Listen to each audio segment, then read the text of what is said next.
And we are live! Welcome back to my playthrough of Disco Elysium.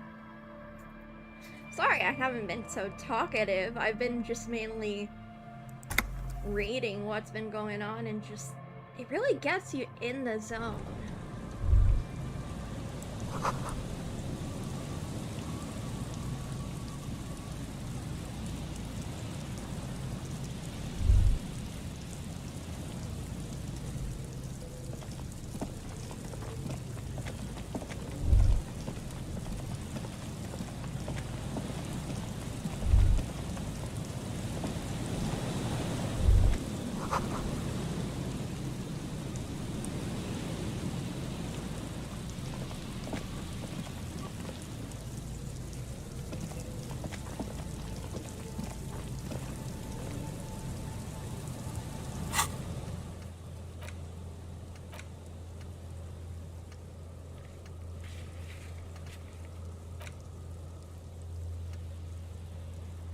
Boardwalk. I need to check the boardwalk.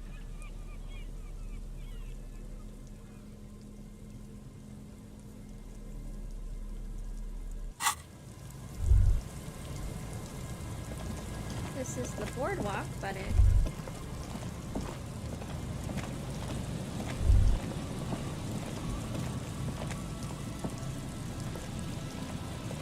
There's some tear.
The once bright mural towers above you, saying, Feld Electrical, R&D.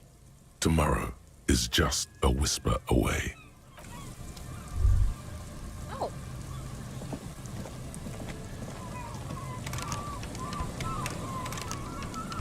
Nope. Hello?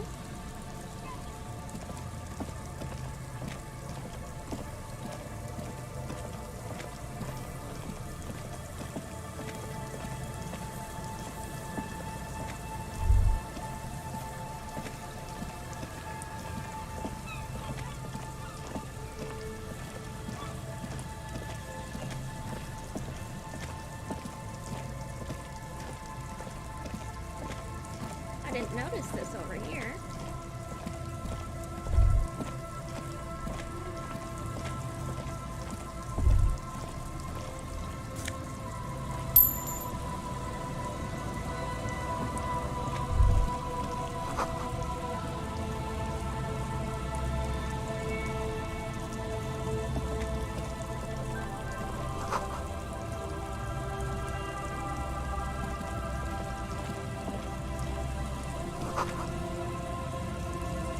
Oh, is this Lara's husband? Here we go. Nice and easy. There he is. No way out, little guys. Not out of this jam. There's a cylinder on the ground in which the man is arranging some netting. It looks like some kind of trap. He notices you. Who's there? Oh, the police. Hello, officers. His self-conscious enthusiasm renders his movements ungainly. He looks like your understanding of a scientist. Is that the police? Why are the police here? Don't worry, Gary. I'll handle it. To what do I owe the pleasure? That's sarcasm. He takes no pleasure from your appearance. Of course. Thank you for passing along the message. That damn water lock is broken, and we can't go all the way around the 881. Oh, good. We should really be getting back. Gary could use a hot shower and a warm bed. Did he say we can go back now? Yes, Gary! We can go soon! If you see Lena, tell her I won't be long. Sir, your wife is waiting for you. I just have to do one more round. See if the phasmid has taken the bait. Then we're going. For all his passion, this man is diligent and patient. You could learn things from him.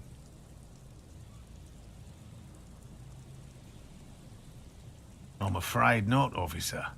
I've been busy digging around in the reeds for days, looking for signs of insect activity. I'm less interested in mammalian concerns, to be perfectly honest. The lieutenant takes a short note in his notebook, then gestures for you to proceed. Well, first of all, it's damn difficult to find, which is why we've been knee-deep in the reeds laying traps for it. Good question. Being a phasmid of the order Phantasmodea, a ghost insect, it disguises itself as plant matter. In this case, the reeds. Awful lot of reeds around, aren't there? And I suspect it may have also developed other specialised techniques to protect itself from predators. Also, it's my hypothesis that it has evolved certain electrochemical defences that allow it to interfere with animal perception, impeding pattern recognition, confusing the visual cortex. But I cannot describe how these defences work, much less how they evolve, without studying a live specimen. Yes, it makes perfect sense. You're beginning to suspect there's something paranatural about this phasmid. I'm expecting it to be quite giant. One known species of phasmid, called the Megaphasmodea zoensis, is about the size of a grown man's forearm. So, Seems puny, to be honest. typical rookie assumption. Insects are much more sophisticated creatures than those unversed in zoology give them credit for. Even simply catching a glimpse of the Insulindian phasmid would be the apex of of any cryptozoologist's career. But to study it and its defences, find out how it stayed hidden so long. Very little, I'm sorry to say. No one's ever captured a specimen, so all our information is based on first and third-hand accounts. Not yet. That's what makes it a cryptid. Just out of curiosity, if there's no proof of its existence, how do you know it's real? I know it's real. It's clear that his obsession with the phasmid is driven by something more than the pure pursuit of scientific advancement. By which I mean, I've heard enough first-hand accounts to believe quite firmly that the Insulindian phasmid is more than mere superstition. There was a credible sighting here recently. A pair of teenagers described a creature that matched the Insulindian phasmid to an uncanny degree, despite not knowing what it was themselves. It's the first credible sighting in several decades. Admittedly, it's an unusual location for this species, but with all the sewage runoff upstream, it probably doesn't matter much anymore. I have to resist the thought. Such an extraordinary creature is doubtlessly highly resilient. After all, it's generally thought to be capable of parthenogenesis. He means asexual reproduction. The females of the species don't need to mate to produce viable eggs. This makes it easier for a species with a small population to survive. Yes, the Insulindian phasmid is a very clever insect. That's why it's so damn difficult to catch. But as a scientist, I'll try my best to remain dispassionate. Well, they may not look impressive, but Lena designed them quite cleverly, so I'm sure they'll do the trick. Yes. Simple. Attracted by the locusts, the phasmid crawls down the funnel and, having eaten its fill, can get back out. At least, that's the intention. The net isn't a perfect solution, but we didn't want to use anything that might damage the specimen's delicate exoskeleton. Locusts. Nearly all known phasmids are herbivores, of course. But we've hypothesized that the Insulindian phasmid might occasionally prey on other insects. Inside the traps, a number of locusts crawl and tumble over one another in a tiny, chittering swarm. A meat-eating stick insect? Does it pretend to be the reeds as part of its ambush behavior? This seems unlikely. Thank you for your opinion. We have also included plant material in the traps to satiate your skepticism. They'll work, I assure you. The predatory hypothesis, using locusts as bait, accounts for the failure of previous efforts by other teams, which use plants. We have given this some thought. The traps do seem to be deftly and thoughtfully constructed. It's clear the cryptozoologist's wife knows what she's doing. Yes. What? And I'm eager to return to her, I assure you. But I can't leave before we finish with these traps. My wife understands that just as well as anyone. Come on, Morel. We've been soaking out here for days. It's time to go back. And leave the traps? Absolutely not. I won't let Lena down. Come on, she wants us back. I'm soaked up to my nuts over here. We'll both catch reed crabs if we don't dry out soon. Won't let Lena down? Sounds like the cryptozoologist's wife shares a special connection to the phasmid somehow. Of course it's important to her. She's seen it. A verified sighting, on record. One of only 4 this century, and it's hers. Yes, that's how we first came to know one another, in fact. But that's her story to tell, not mine.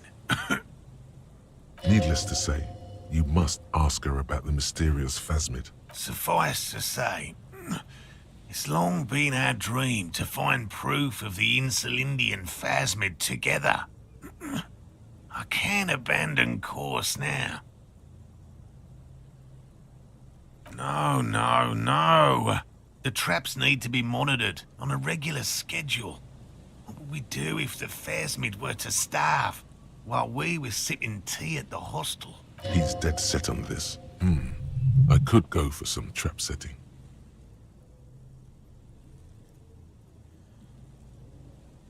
I didn't expect you to take such an interest in our work here, officer.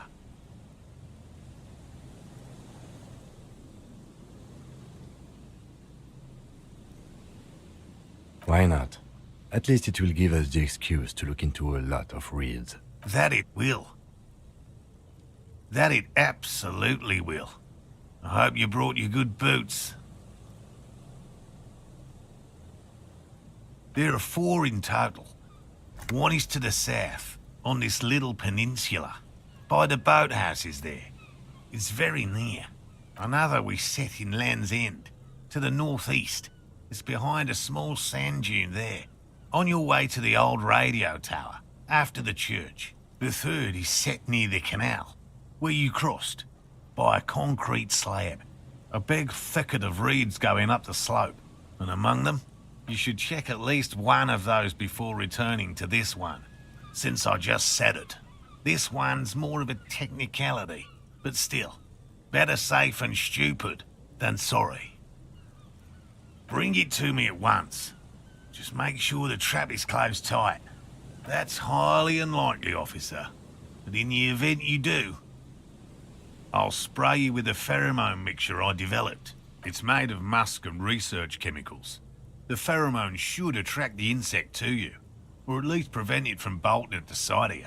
It's quite potent. Will last you about a week. Wise choice. This is the smell of dying reeds. of longing crumbling into the water. I hope you're not buying this. He dispenses it without letting you touch the canister, so it would be precious like holy water. It is precious. A single dose cost me 50 real to develop.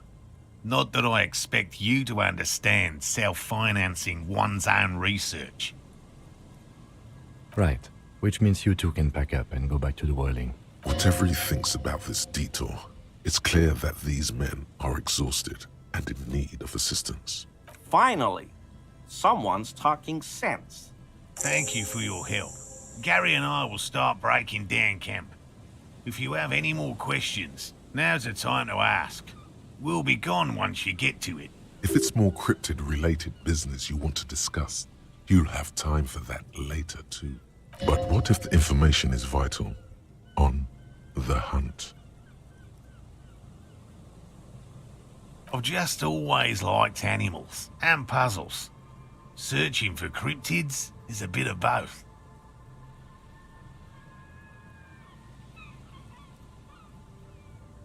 It's not child's play, just because I have to traipse through the mud every so often. No, very few cryptids are ever discovered, and not for a lack of trying. To stay hidden is a cryptid's primary quality. It's even in the name, cryptid.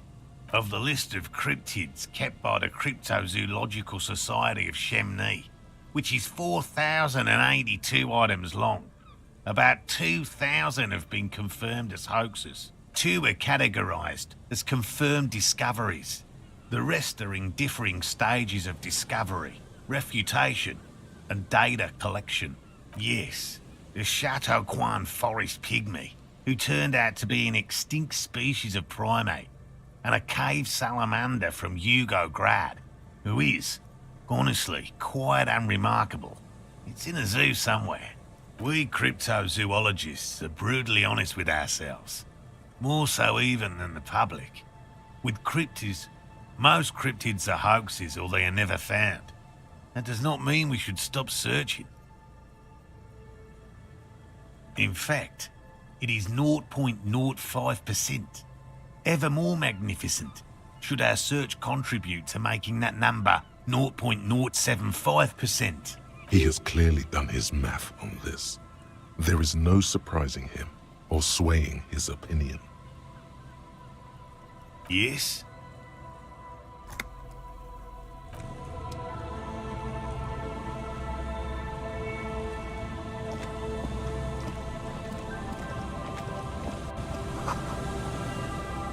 Oh, there's the buoy. A metal and plastic contraption bobs up and down amidst the trembling reeds. At first, it just looks like trash, but if you look closer... That, over there, must be the boy class you told us about. The one she hid her passport in. We should take a look. You lift the boy out of the water without much effort. It's not tied to anything. The cords dangling from the bottom appear to have been cut. The number 11 has been written on the yellow plastic. It hasn't been in the water for very long, but it's already discolored and slimy with silt. A latch holds it close, but only just barely. The brittle metal of the latch has cracked. Simple construction. Very unsafe. There's something in there, splashing around. It smells like you would expect it to smell. A concentrated version of the coast. Salt, industrial slop and decay. A shot glass's worth of seawater pours out. Some algae, and nothing else. Well done.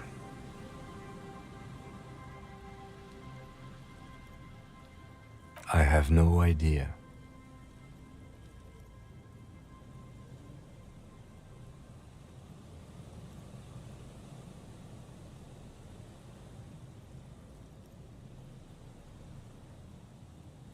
I wouldn't go so far as to say that. This is only a small loose end, but I do wish we knew who took the documents. In my experience, cryptids are generally uninterested in travel documentation. You could ask the miss what she thinks, later if you have the time, though you doubt she'll tell you much at this point. We still got here too late. There's nothing of use here anymore.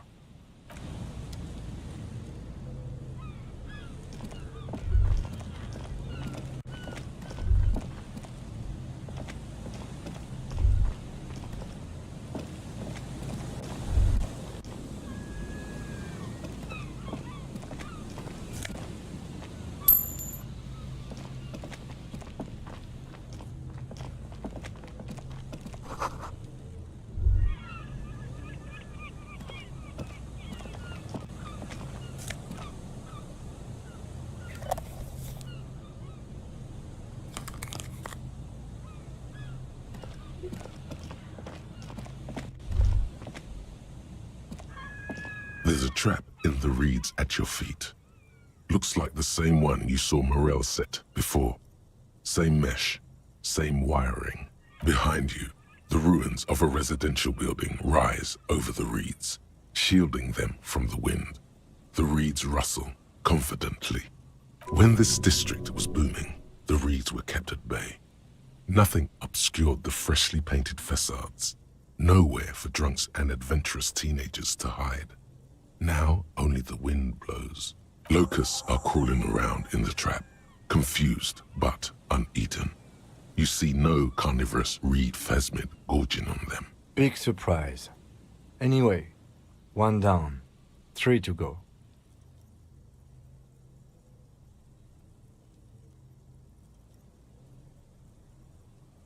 I meant no offense, just...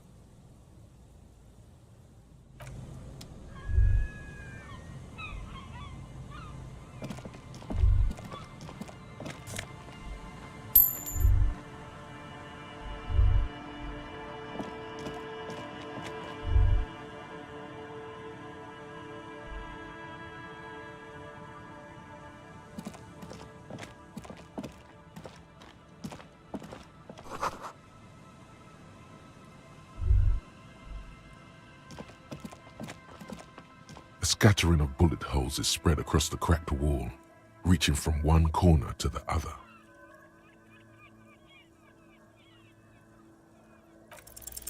A row of ghostly shades stand facing the wall. There are many of them, a dozen at least, their heads lowered and eyes blindfolded. It's quiet, no sound, Oh no. no movement.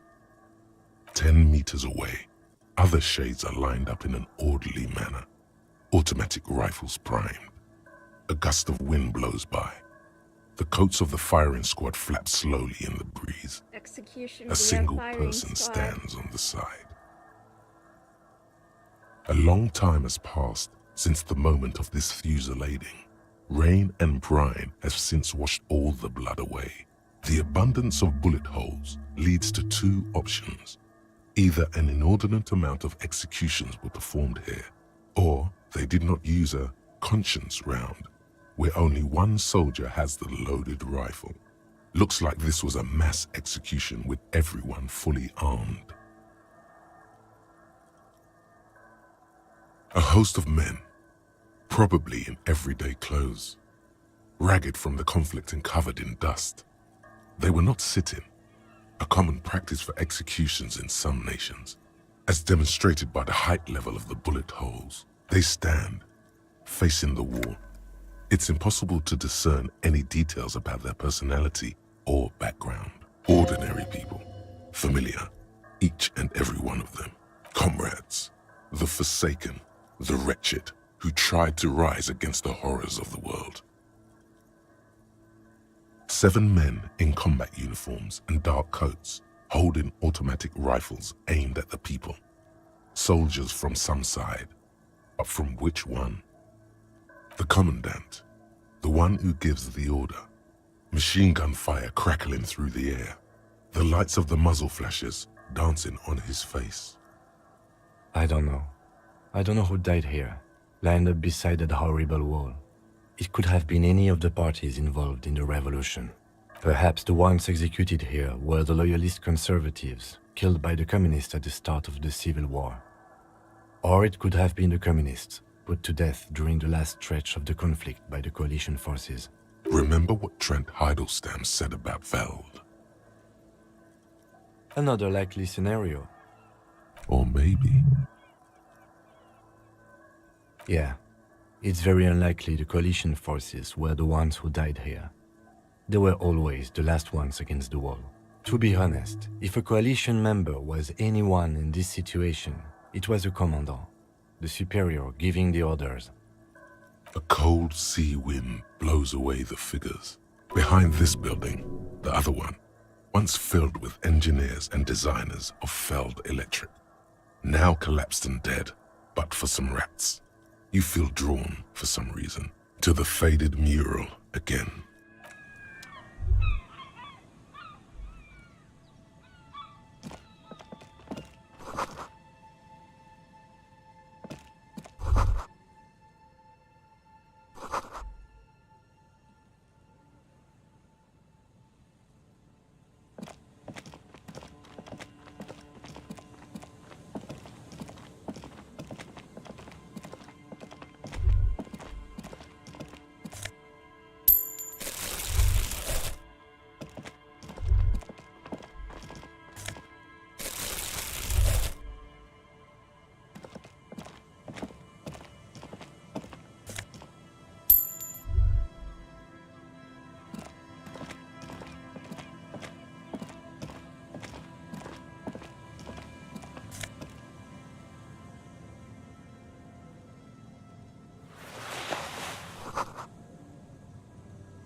The once bright mural towers above you, saying, Feld Electrical.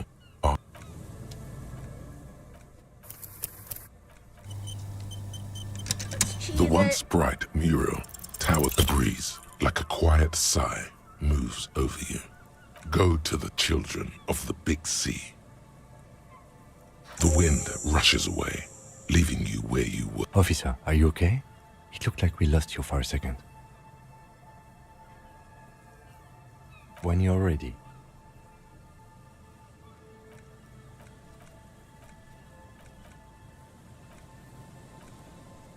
Wait. Cancel. Continue.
The scruffy-haired little boy kicks a stone while the other watches him do it. He had bad words and said, I got in trouble. Bad words. Bad words. We just heard funny voices. We thought the voices were funny. We said what they said, and then we got in trouble. Radio? What's that? We just heard them in our head. You know, I heard people talking, except just in my head. It was like, it is time at last. My nasty speed reeks. Our brother man is about to grow up. DJ Flatios, Big Boy Davey single is here. Buckle up, cause this is the fastest track that you're ever gonna hear. Turn up the volume. Blow those speakers out. Now here's... No. Don't say bad words, stupid. A word when you're done. The boy draws a jagged rock across the ground. It leaves a white scratch. This one doesn't say anything, kicking the concrete with his worn-out sneaker. Lily's our mum. The stone kicker laughs suddenly. The other one laughs as well. Wow, so intellectually stimulating. The stone kicking isn't even of very high caliber. Anyone can do that. Yes. Yes.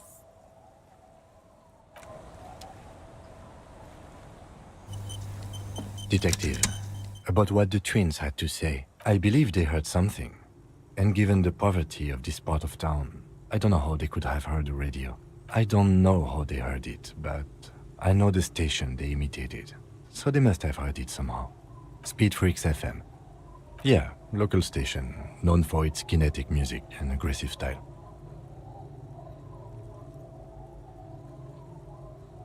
Yeah, anyway. Weird as it is, the situation is not connected to the murder. This isn't our business. Yes, mysteries like who killed the hanged man are our business, not this. Besides, maybe it was just a radio they overheard. They might not be old enough to know the difference. How would they have heard the voices? The lieutenant shrugs. Let's at least rule out radios before continuing. Maybe the twins didn't know it was a radio they were hearing. The washerwoman seems to know everything that happens here. Let's ask if she heard anything before moving on. After you.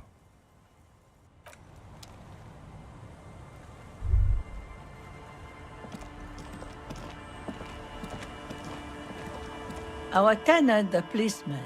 I hope the waves don't keep you up at night. What can I help you with? A radio?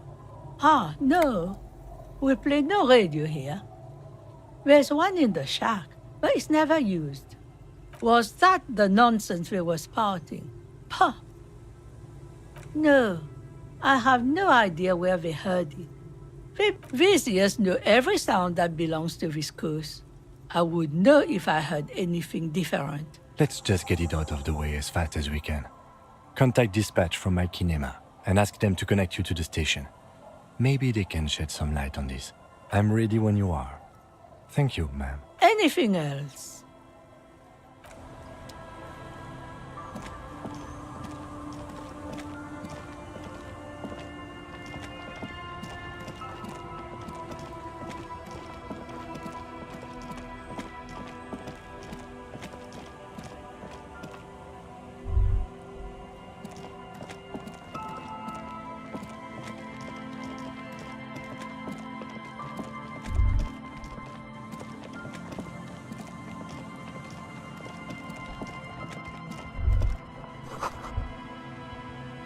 A familiar apparatus lies among the reeds, another one of Morel's traps, weighed down by stones to keep it in place. The reeds bend forlornly toward the sand.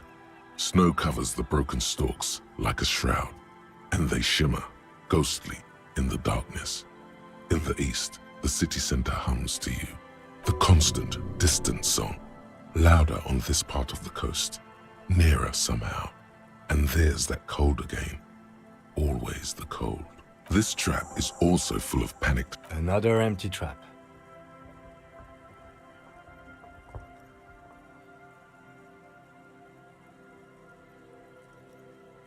Always up for a good jog. Otherwise, would I still be on this case with you? Oh.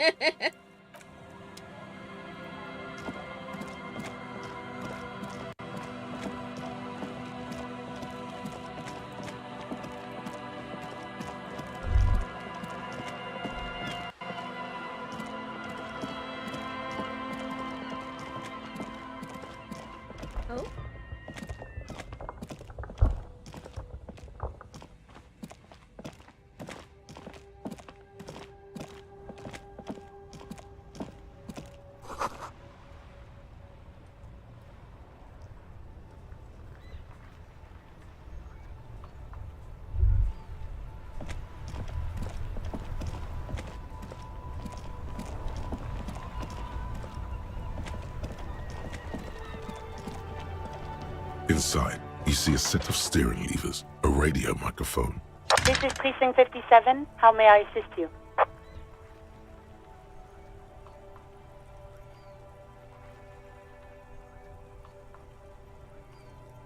One moment. Can you please describe the body? Age, sex, cause of death? We suspect he might have been inebriated when he fell. There were bottles all around him, and traces of vomit on his shirt. Any signs of violence?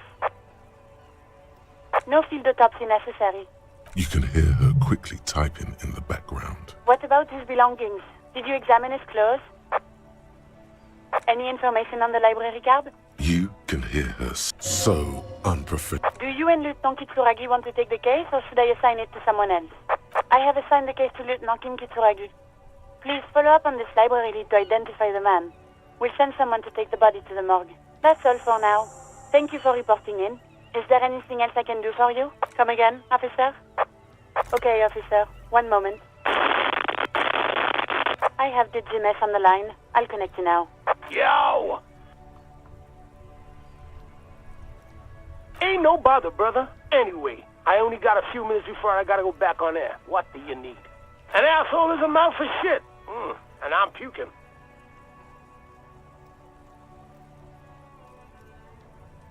An asshole is a mouth for shit. Parentheses, and I'm puking. Close parentheses. An asshole is a mouth for shit, and I'm puking. Yeah, that is the song. An asshole is a mouth for shit, and I'm puking.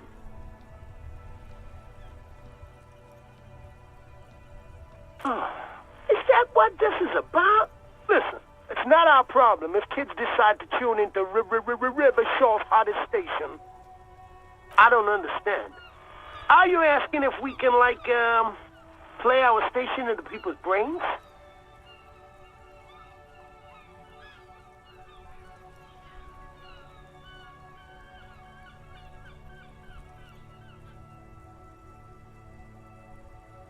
We ain't testing anything out for the man, unless it's how many bricks you need to break all his windows.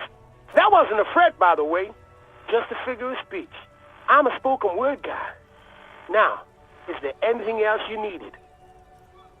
Nah, man, thank you. This has been an absolute pleasure. Later, cop man. The party has terminated the call. Is there anything else I can do for you, officer? 57, over and... In the cabin, you see God damn it.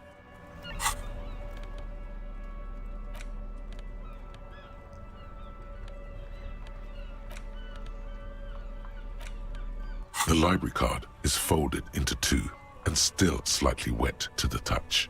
The front side reads, Central Jamrock Public Library Card, issued to Billy Mejean, expires July 53. Billy is a unisex name. Could be the deceased or his family member. Whoever owns this card is an avid reader. You find a list of books written in blue pencil. Radio thriller. Stand a little less between me and the sun. The last one in the list is The Glinting Curve by M. Theobald. A library stamp indicates that the book has been returned. Most of these titles seem to be in the sci-fi genre. Some thrillers too. If lost, please return the card to the library. Dial 005 02 55211 or visit us at Moreau Street, 78, Jamrock. Business hours, 900 to 1800. Good. We should give them a call from my kinema. See if we can learn anything about Billy Méjean.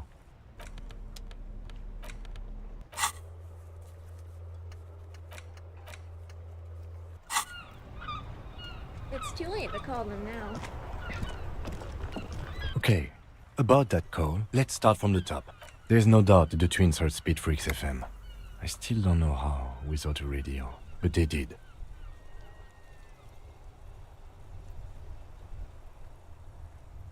No, we are not. I don't think the voices in your head are related to this, no. The lieutenant gives you a long look. I don't know what to say to that, or what you want me to say. I'm sorry. Did we ask where the kids were when they heard the voice? No need to apologize. I was just going to say it'd be a good idea to ask them. And, Detective, thanks for this. It's been interesting.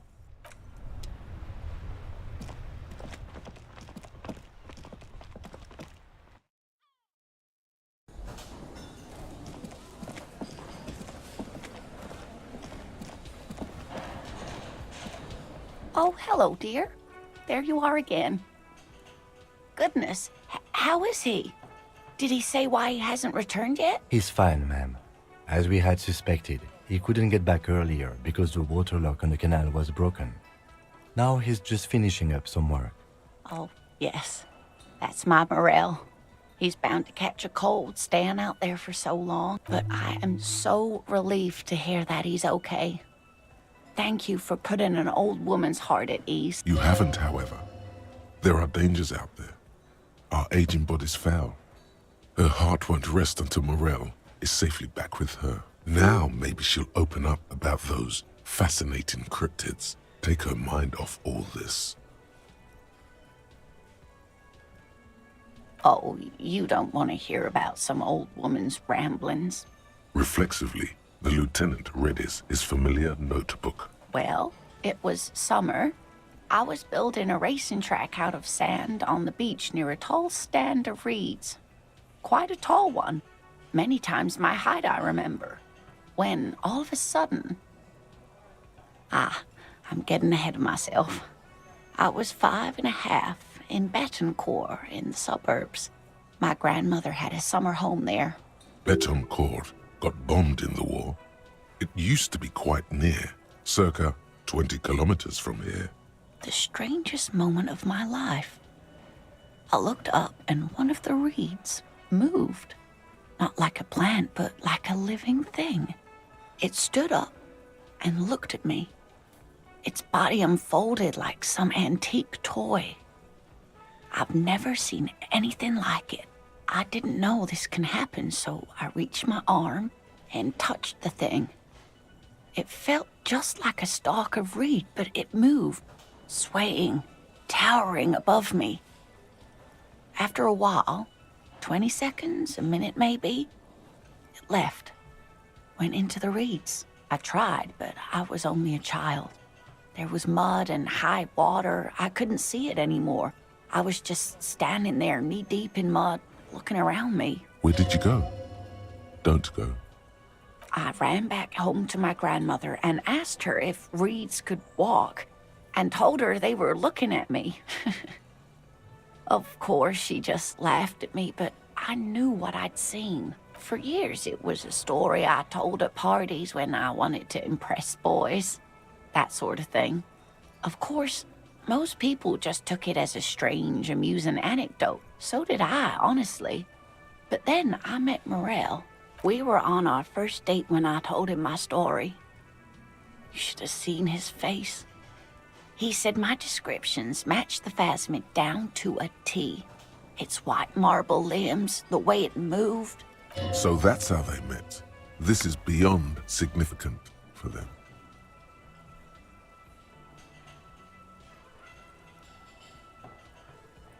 Not all of them, as far as I remember.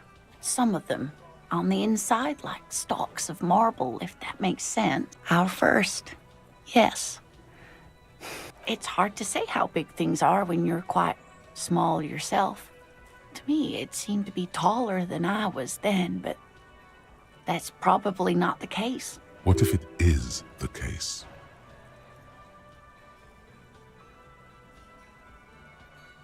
You're welcome, sweetie. I do appreciate the chance to relive it whenever I get one. It was just such an impossibly sunshiny day. So warm. And she could get up and walk right into the reeds on her own, into the mud, anywhere. There's really no point in manipulating anyone. She'd be only too pleased to tell you about her. Oh, One cryptid, not a couple. One. He nods, and ooh, tough choice there.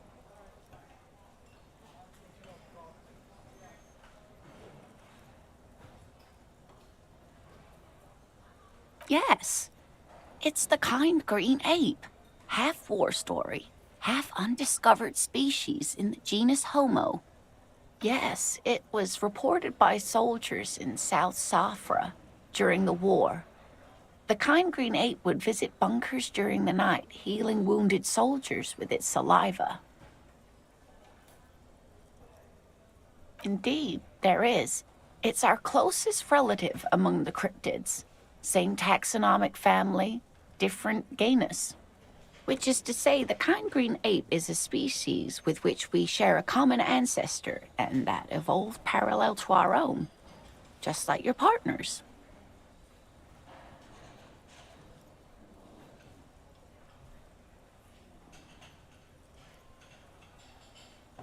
The lieutenant looks at you, pleasantly surprised.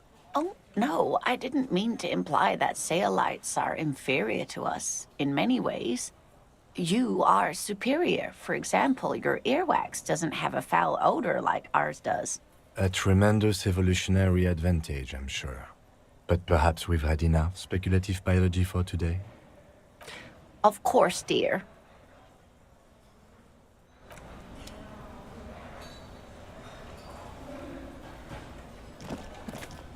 Can I help you?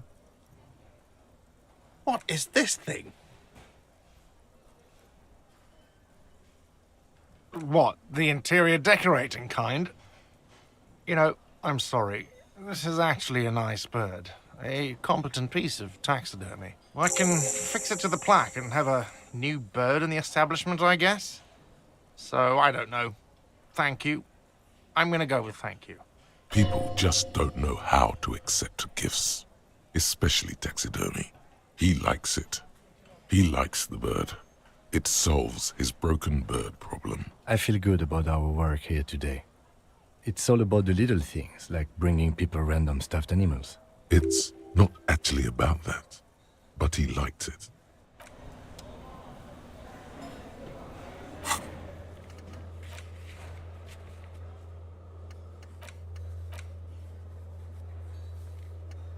Okay, need to wait for tomorrow to call the Jamrock Public Library.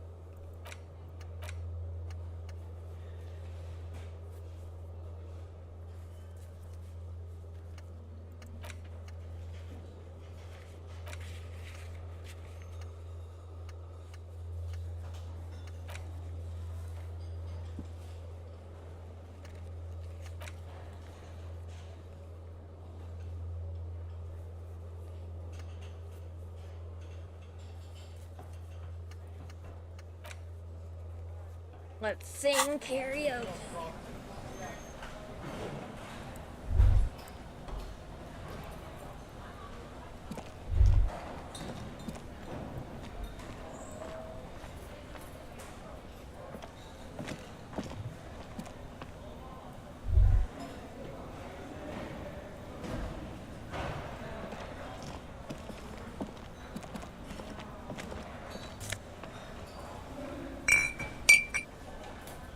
Can I not sing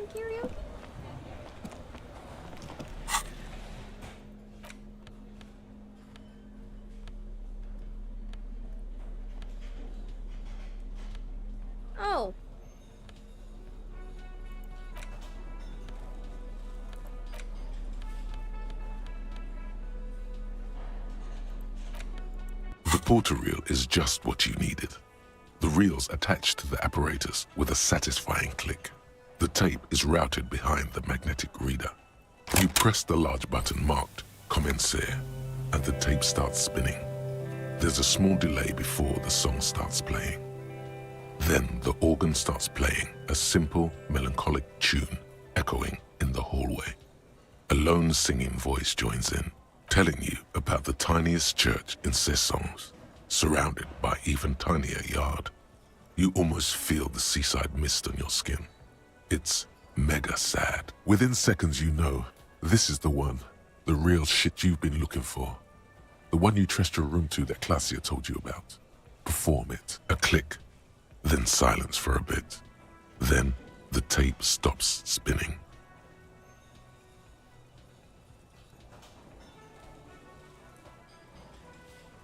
Of course you could sing this. You could take sad to a whole new level with this. And you already know the lyrics since you've listened to it like 1,000,000 times. Yup, they're all here. All 3 verses. And the B-side of the tape contains the instrumental version. It's like the world itself is telling you to do it. Only one obstacle stands on your way. Gart. You have to convince Gart to let you sing karaoke in the whirling. After you've won him over, you can express yourself. Let the pain out. Make everyone understand. The lieutenant watches you pack up the boombox. He doesn't say anything.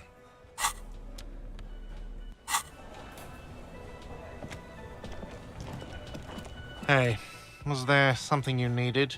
Well, well. Bringing him that new bird sure made a difference in his attitude. No, you don't. It's not happening. He tries not to look at you.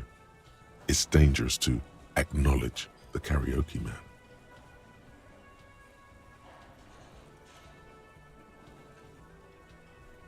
By causing more trouble, I think we're good.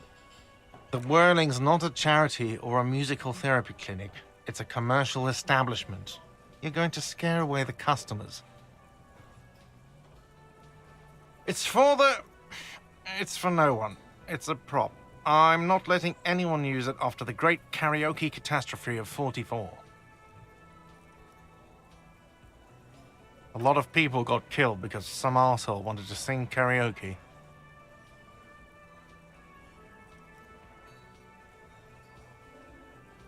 Okay, yes, it's for some clients. Ha! Well, we don't have any tapes. They all got stolen. The man in the vest and the violet shirt stares at the tape you've just given him. He begins to frown. Hard. This is the look of a man who's defeated. He knows he's out of excuses. Fine, fine.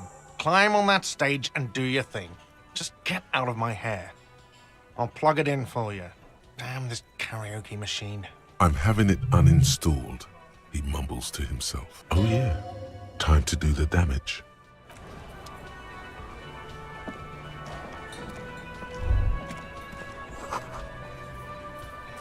The stage is all set up for your performance.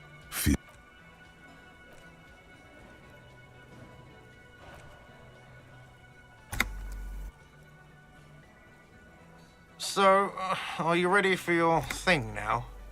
Let me know when I should turn on the karaoke carousel.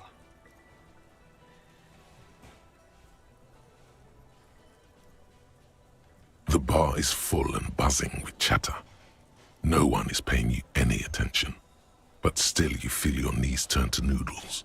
Okay, now a couple is looking at you. Even worse, you're sweating. They are going to hate you.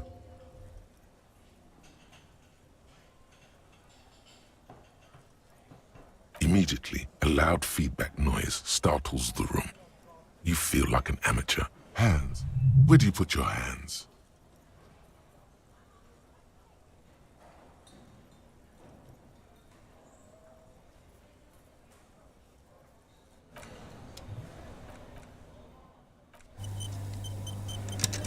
The stage is... So, are you ready for your thing now? The air is thick. Someone dims the lights as the music starts. A lump's in your throat suddenly.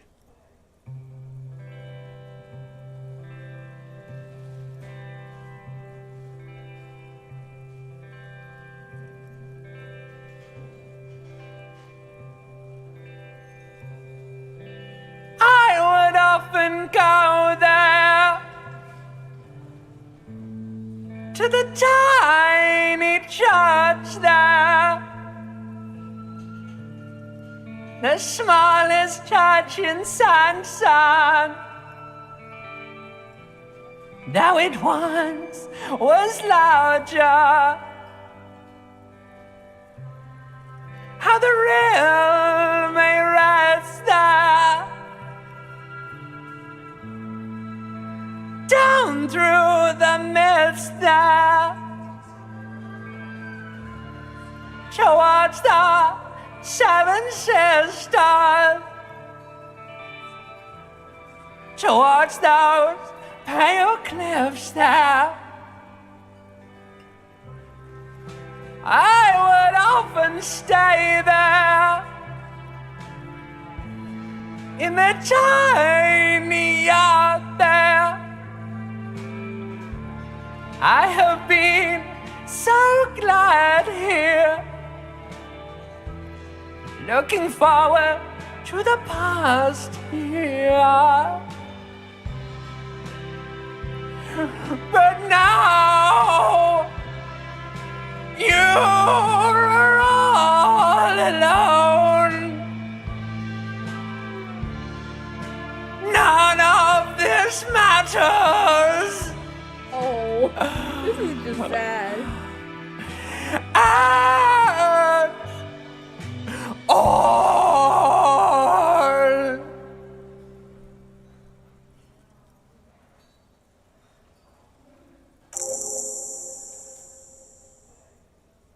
Do you hear that? It's the most pathetic applause in the world, Harry, made of pity. No one liked you.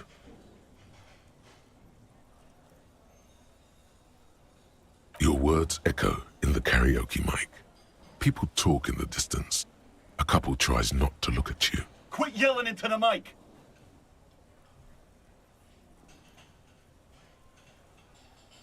Someone walks out of the room by the front door. Some woman. Is it because of you? That's it. I'm unplugging it. That's it. You're unpowered. Let's go, officer. These people wouldn't know a good performance if it beat them in the ass. Yes, it was downright tragic, Detective. I mean it, he thinks. To him, being a cop in the RCM was truly expressed in that performance. At least Kim liked it.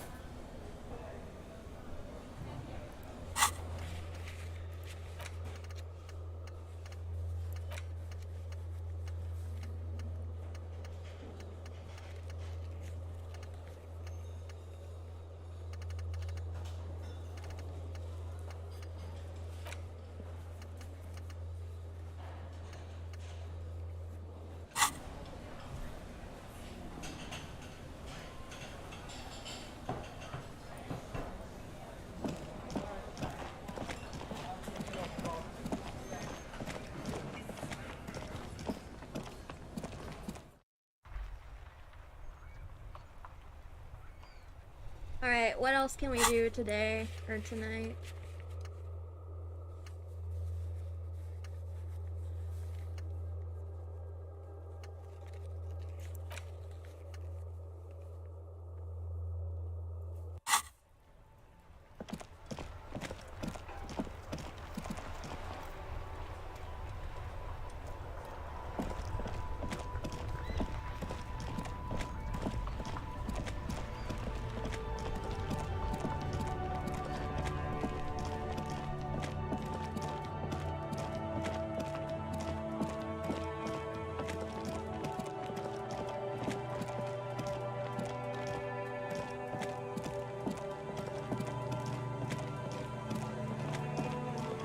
Did I really not get my badge?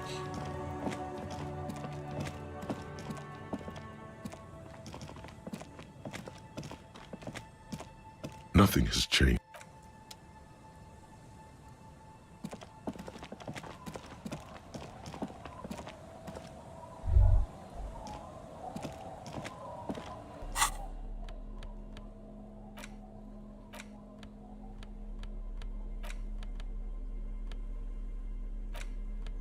police badge on which you see the photo of a man. You. Some seaweed is stuck to the back. At least something good came out of all this. Encased between two durable plastic sheets is a bluish card with lines of information and a watermark in the shape of the street grid of Revachol West. You see a photo, a name, a rank, a document number, the date of issue, and, in the lower right corner, your precinct. The man keeps winking at you with his green-grey eyes. The photo is old, no doubt about that, but the badge is new. You used an old photo for a new badge. 8, maybe 10 years. The guy in the picture is rather good-looking. He's got a nice haircut and is distinctly lacking in massive sideburns. What do you think? His face is already contorted by the expression, although it looks less grotesque on him than it does on you now. The badge in your hand shines as you rotate it, catching light. You see lines of information on it, and a shining watermark. Harrier, that's long for Harry. So you are Harry. Evrard was half right. Probably not a lot of people know your full name. Whoever told him you're Harry Dubois didn't. It's a wartime name, revolutionary. The kind mothers give their sons during troubled times, like Undying or Boxer or Ironhide. A name like armor. Pleased to make your acquaintance, Harrier Dubois. He's not going to call you Harrier. He'll keep calling you officer when he's angry with you, and detective when he's not. The badge in your hands shines as you rotate it, catching light. You see lines of information. Lieutenant W. Freighter. The lieutenant is a rank above sergeant and below captain. It's the highest rank in the RCM that still does field work. I am a lieutenant. The title of Freighter is added to your rank when you decline a promotion to a higher rank. In your case, captain. You have declined twice, thus you're W. Freighter. There are many reasons one would do this. The rank above you in your precinct's decontage might be taken, or sometimes promoted officers do not want to replace their superiors, out of respect. And sometimes they just prefer the type of police work available to their current rank, in your case, lieutenant. Heavy-duty case-solving machine. Decontage is the hierarchical system employed by the Revachol Citizens Militia. It means counting down to twos. The countdown is modeled after the dual leadership system employed by the left during the revolution, which in turn was developed by last-century experimental psychologists in the University of Königstein. The lowest rank is junior officer, usually teenagers. Then there are the patrol officers, then sergeants, lieutenants, and then a captain. That's basically it, except for a few kings. Kings like satellite officers and the additional freighter rank I already explained. The long and short of it is, you're his superior.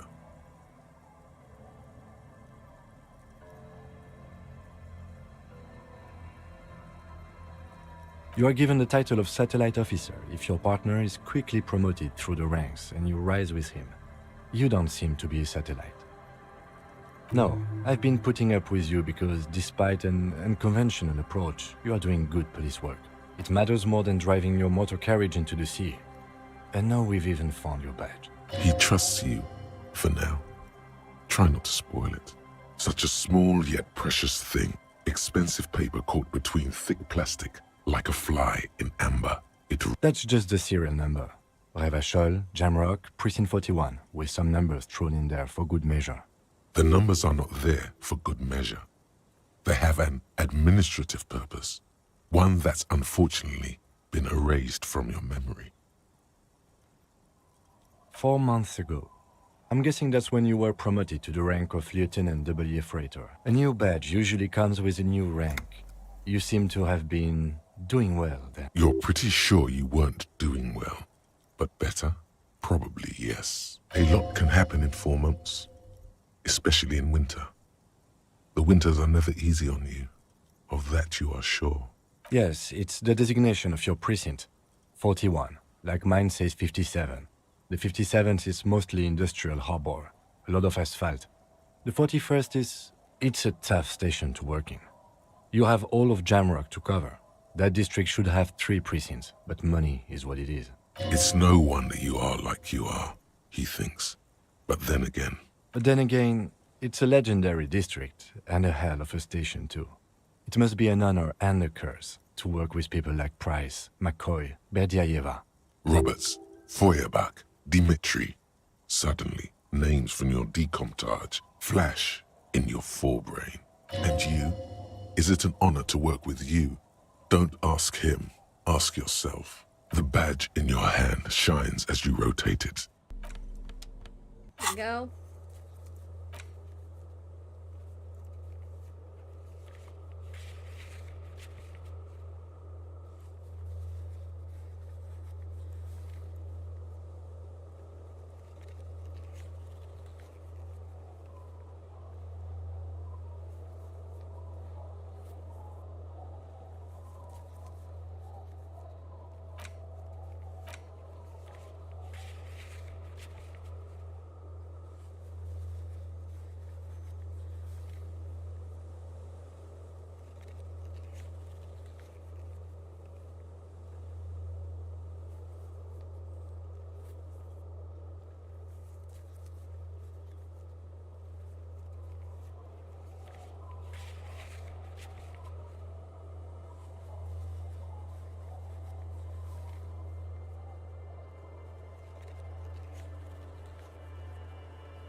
I think this is a good time to call it. For at least the day in the game. It's getting late, and it's snowing. Time to call it a day. Good night, officer. We'll meet in front of the shack in the morning.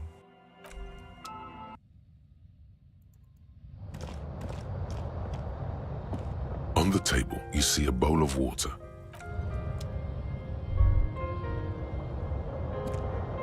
An old mirror hangs on the wall. You see your reflection in it. The expression fixed to your clean-shaven face. You're still not accustomed to it.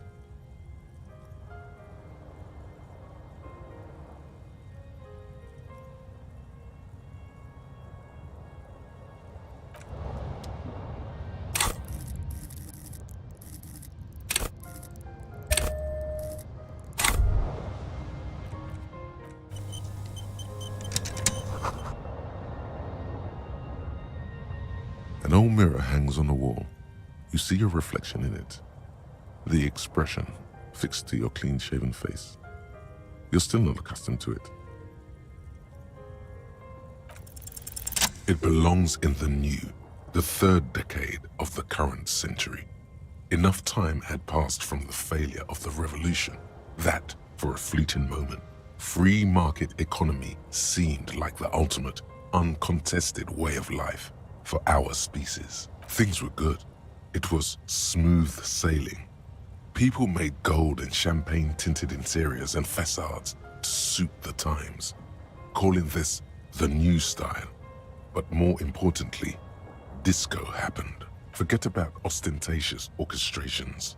For Revachol, your city, that meant only one thing. Guillaume la Million.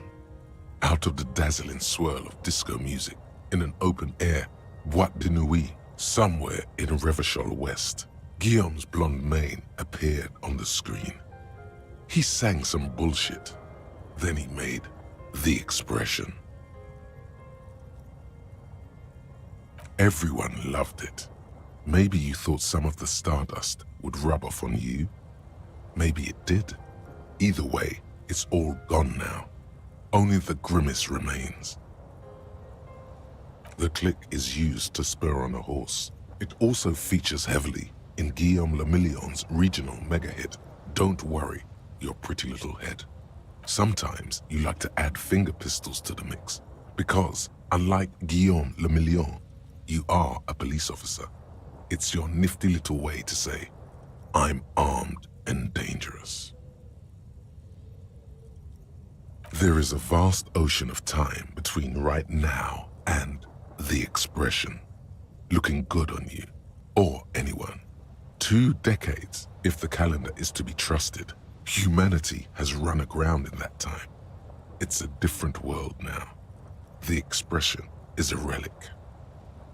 Not really. OO must have just stirred your mind. They're more like a disco rock band anyway. You have some understanding of the near history of disco, plus the trivia you've picked up along the way. Episodic memory, however, remains in the dark.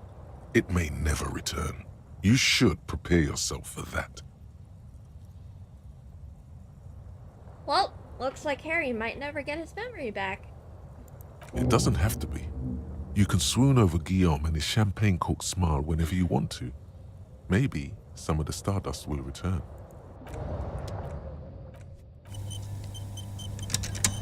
An old mirror hangs on the wall. You see your reflection in it. The expression fixed to your clean-shaven face. You're still not accustomed. It's too late. Like an image on film. The expression belongs to your primary motor cortex. It would take a minor neurological miracle for you to cease producing it.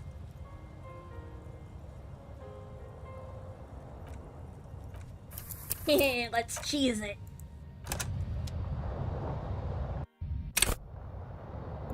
An old mirror hangs on the wall. It's too late. Like an image on film.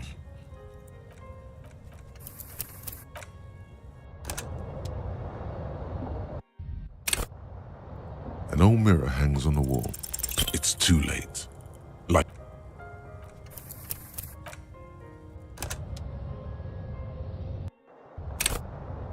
An old mirror hangs on the wall. It's too late.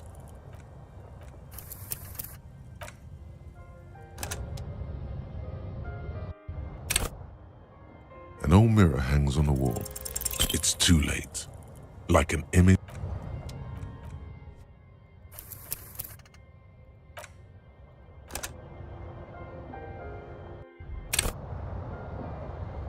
An old mirror hangs on the wall. You see your reflection. It's too late. Like an image on film. The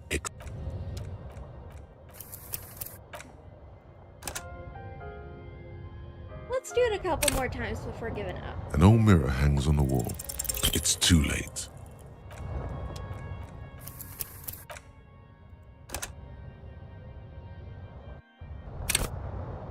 An old mirror hangs on the wall. You see your reflection. It's too late.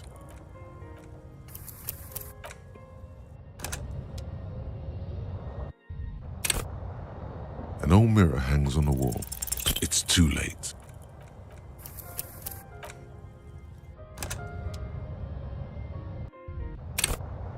An old mirror hangs on the wall.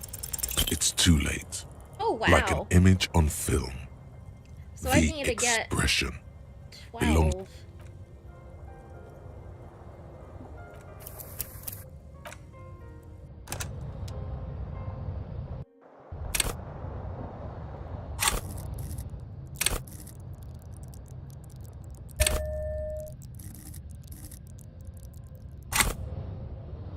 An old mirror hangs on the wall. You see your reflection in it. The expression fixed to your clean-shaven face. You're still not accustomed. It's too late. Like an image on film.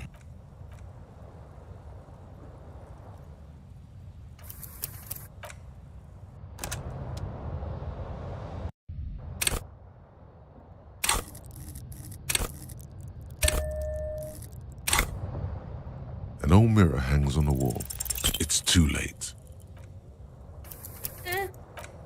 Let's give up for now.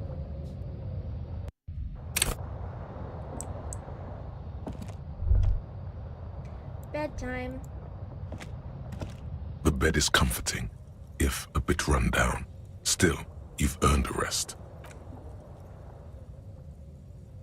Across the room, the heating system hums its soft lullaby. The mattress feels soft and sheets warm. It only takes you moments for the world to fall away. Alright, what fucked up stuff do we have to go Thoughts, through this night? baby. A million little lights in the dark. You're one fine instrument, brother. All those faces and all those names. All that laughter and screaming and scheming around. Every corner and every street. Recorded in you forever on ferrotape. No, you're spinning tapes at the discotheque. The great unceasing disco of the mind. The flash, the bang, the endless learning experience. On and on it goes, for untold hours. At the disco where you first asked her to dance. Rising, rising, above the dark curvature, the great wingspan of sleep, studded with stars. Behold, there are millions of them down there. The first time, the last time, the smoke in her mouth, the plotted flowers, the faces turning, changing. It's the world, Harry boy, and you're made of it. Every day you're out there, you make more of yourself from it.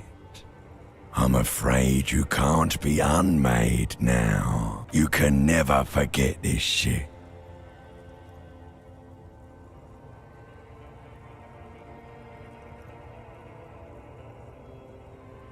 Beautiful. It's stuck on loop, whirling, spitting out words and images. You're the son of the world again. Harrister, a ceaseless agent. Picking up litter and old newspapers. Collecting your little bubblegum wrappers and idiotic picture postcards. Meaningless, meaningless keepsakes. Reading your awful letters and recalling things, aren't you? The endless names of the world. An address book you are. The map of a city. You'll go insane if you keep going like this. One more day, and you'll be in the loony bin. I just know you will. And for what, brother man? For the greater good. Solving your little crossword puzzles. Doing your tasks. Crossing names off lists. Trying to become some sort of world detector. It won't make it okay. It won't put smoke back in her mouth. There he goes again. He's a real political animal, our Harry. He still doesn't see that it's the world changing around him. He's got no idea what he's in for. 'Cause only love can break your heart. Beep, beep, beep. The alarm is ringing, Harry. The disco circus goes on and on. You barely slept 3 hours last night. You can do it. It's nothing. Do it for the city. Go. Do it for the wind. Do it for the picture puzzle. Put it all together. Solve the world. One conversation at a time.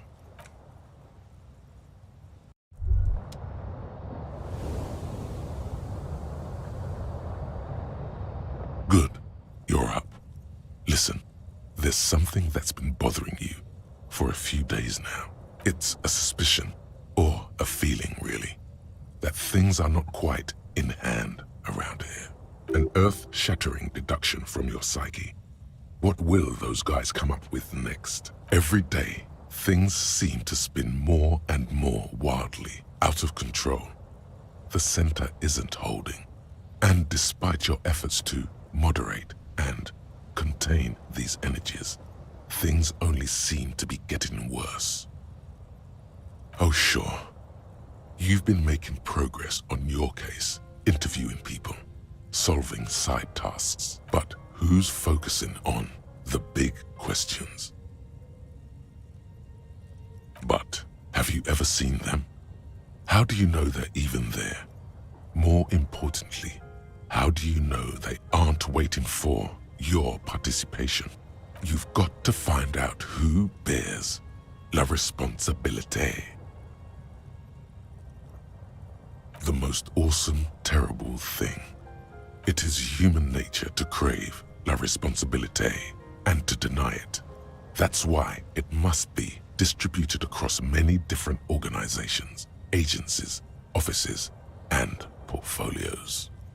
Harry, you're thinking about this too narrowly. La responsabilité isn't concerned with trivial questions like who killed who. It's about the real issues, the human welfare index, the price of staple goods, the transition to real democracy. Whoa. This isn't some kind of dictatorship. You can't simply seize la responsabilité for yourself. It must be given by a legitimate authority, like a committee.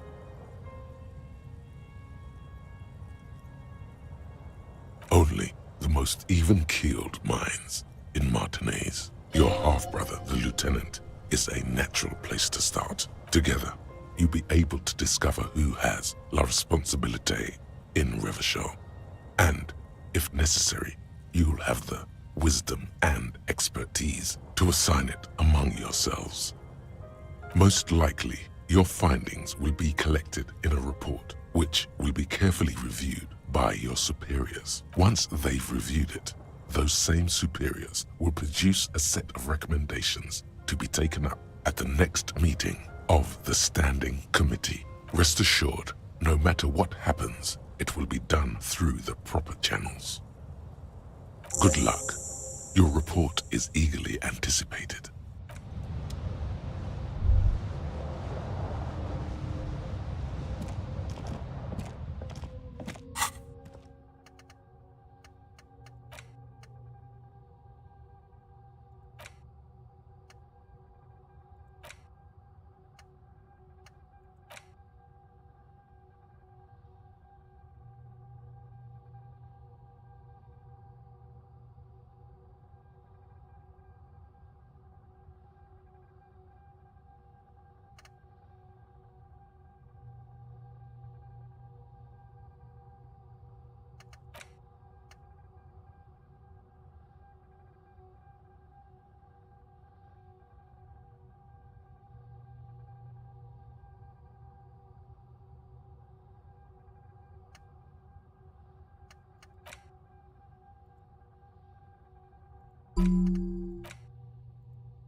Oh, this whole time I could have done that?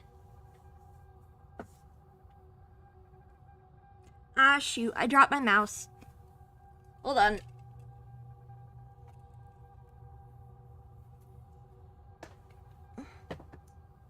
Where'd it go?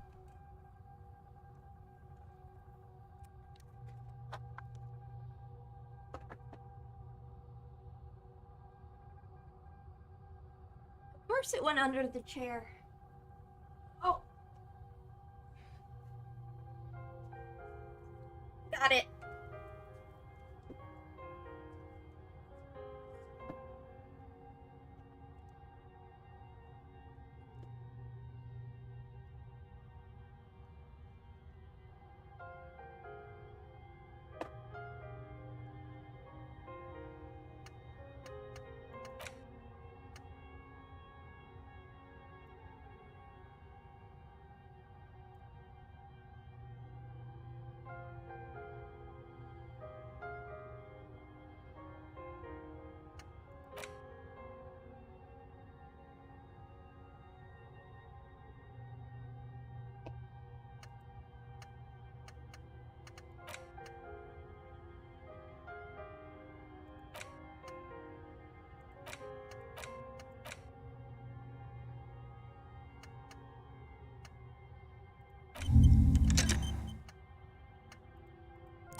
morning, Kim.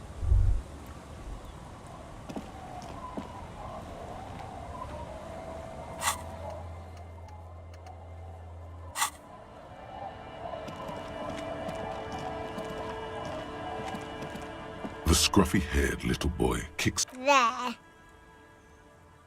We were there.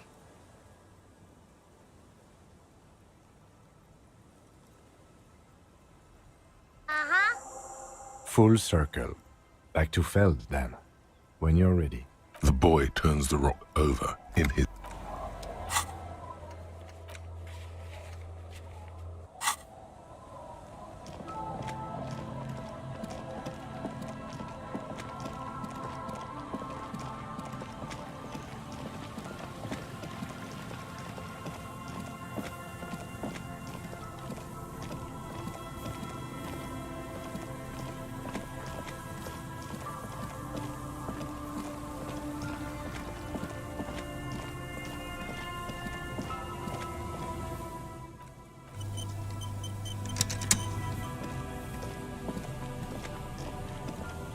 The once bright mural towers above you, saying, Feld Electrical, R&D. Tomorrow is just a whisper away.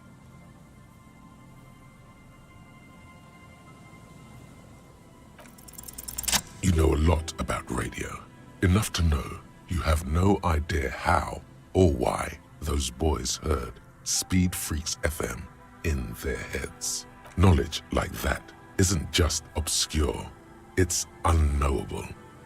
Dangerous theoretical facts like that are probably protected under the coalition government's Articles of Dominion, Title 14, Article 7C. While an expert might be able to suss it out on their own, a layman like you has no hope. You don't know how it happened, but the stores of your knowledge are vast, and there is something crucial in them. You know where Ruby isn't. She isn't in the fishing village. She's not with her bullet under the floorboards in the shack. So where could she be? You've even entered the church, met Tiago and Sorna. Some criminals seek sanctuary from sacred buildings, though the sanctuary laws were abolished decades ago. But Ruby wasn't such a one. And you do know one thing about radios. Ulan. Ruby dabbles in advanced radio theories. Ulan, the Speed Freaks mystery. It might just be related. If she's here on the coast, she'll be here.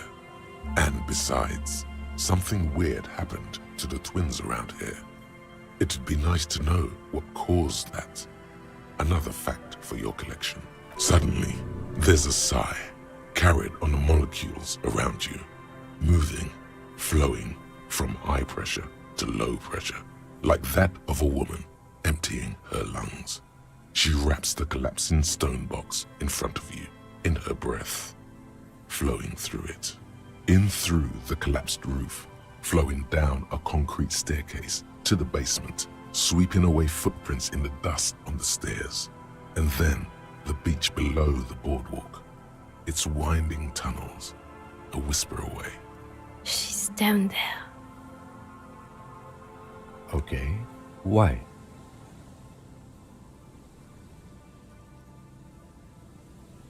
True, and Ruby does have radio experience, as evidenced by her lorry. But how do we even get in there? The doors were on the collapsed side of this building. They're gone, basically. Perhaps you can climb them. We are not climbing anything. I'm 43 years old, and I plan to live to see 70. There has to be a way to use brute force. Climbing sounds unsafe. Brute force is safe. Look around and find something to break if the ladder fails.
rusty ladder leads to the rooftop. Some of the rungs are missing. Yeah, that doesn't look good at all. The distances between the remaining rungs are rather wide. You'd have to use the mounting brackets. However, they seem corroded and the peeling rust is razor sharp. In addition, the first rung is going to be tough to reach. It's what, 3 meters above the ground? And you're 180? Okay, but still, the roof is collapsing and the wind gets pretty brutal up there. Dismounting from the ladder is going to be hard. Perhaps if you were to not climb the ladder. Instead, what if you were to reconceptualize climbing the ladder? Astral projection. Be open-minded about this. Teleportation is not a thing. This really has nothing to do with adventure. We are dealing with basic physics here. Oh yes, it could hurt. He is restraining himself from using a parental tone with you right now.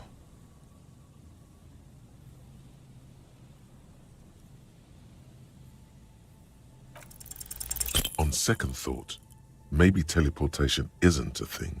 Because you're just standing there squeezing your buttocks and nothing is happening. The lieutenant looks at you with that, I know you're thinking the stupid thing look as you grow tired of clenching your buttocks and give up. The rusty ladder leads to the...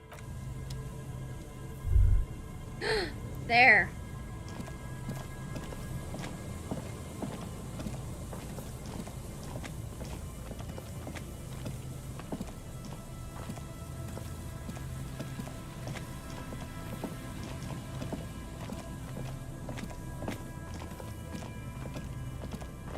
An old pipe peeks out from beneath the rotten boards of the boardwalk.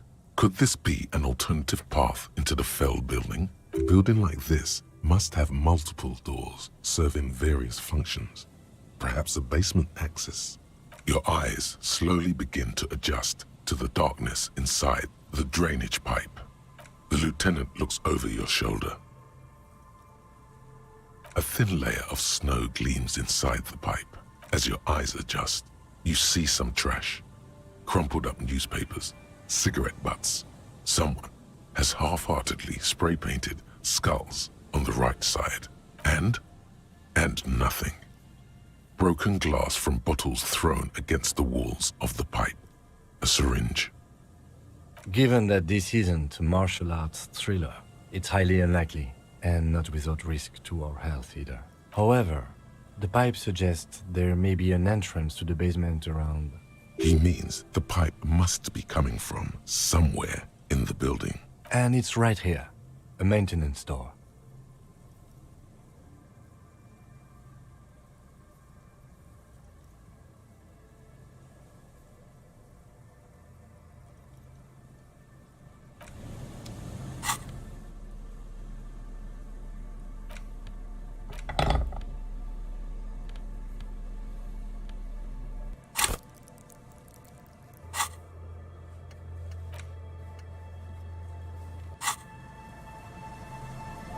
Behind the pipe, the maintenance door, rusted shut and hard. You and the lieutenant lean all your weight into pushing the doors apart.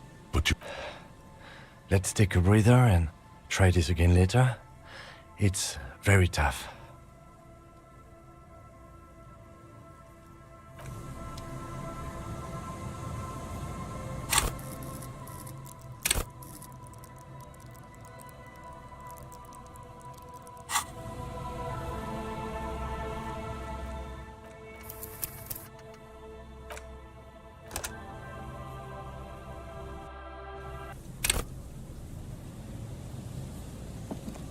A rusty ladder. Yeah, that doesn't look good at all. The distances between... In addition, the first rung is... Okay, what if you were to... Astral projection.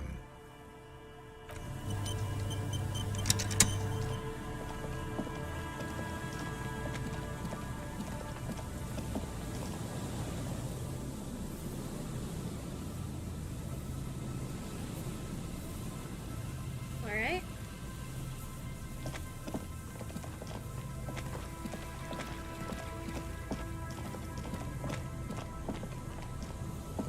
An old pipe. A building like this, your eyes slowly begin. The lieutenant looks over a thin line as your eyes, and Given that this is, however, he means the pipe. and it's right here.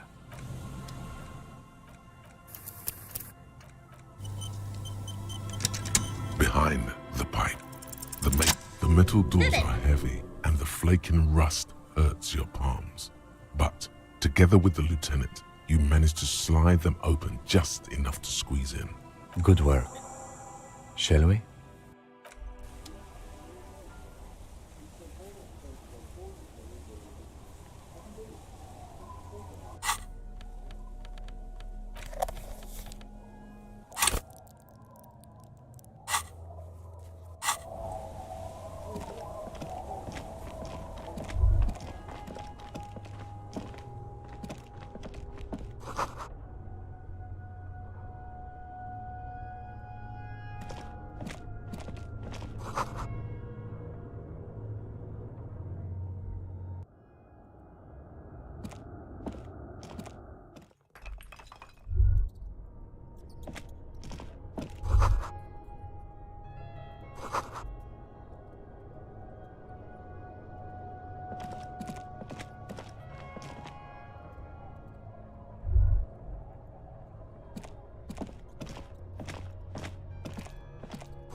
This isn't just glass. These are old computation components. Yes, filament memories, from the time when wires were cast in glass, slides with an inlaid nervous system. The how was a closely guarded secret, something that was locked in safes in human heads across the river where they were manufactured. As to why, your fingers don't know. The why is easy, because they hadn't come up with modern silicon-based systems yet. For vitreous cast filament memories, though, these seem incredibly advanced. So it is. I think it is used to form a single system, slotted in the wall. The rest of the building seems to have been picked clean. These? No. These are old filament memories. I hope you're not expecting to find a device here. You will be disappointed. All you'll find here is pain.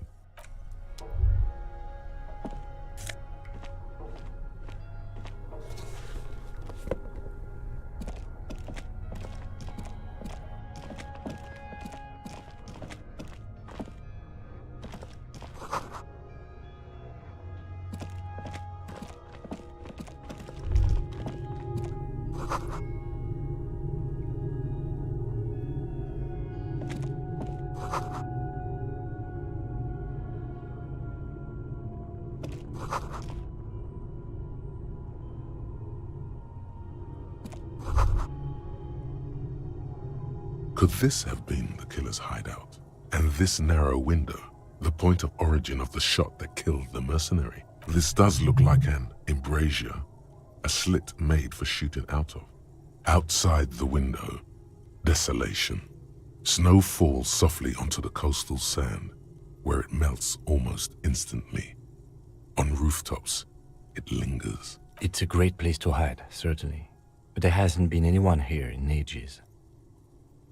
Indeed, no one could get a clear view. Well, at least we've been thorough.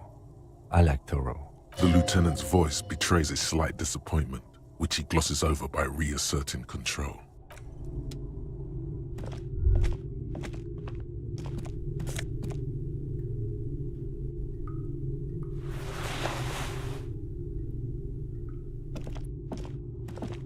A mustachioed and mutton-chopped man, amateurishly depicted, gazes at you with sad eyes. A plaque reads, K. Mazov. There is a spiderweb in the lower left corner of the portrait. Years' worth of dust is shaken off. The full head of hair, matched by an ample moustache and sideburns, look a bit silly. Someone crouches, heels digging into wet sand. Hands sweep across the sand, grains sticking to the frayed skin of the fingertips. An old man sits on a slab of concrete and taps his fingers against the glass of a scope. You shudder. Yes, I can see that. Looks like some communists were hiding out here. They left a long time ago. The lieutenant does not seem to share your enthusiasm.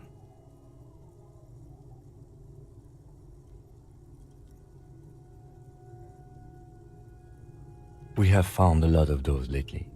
I guess what most people think of as history tends to linger in rundown neighborhoods. Martinez being what it is, no one has gone through the trouble of cleaning out the old bunkers. Half a century?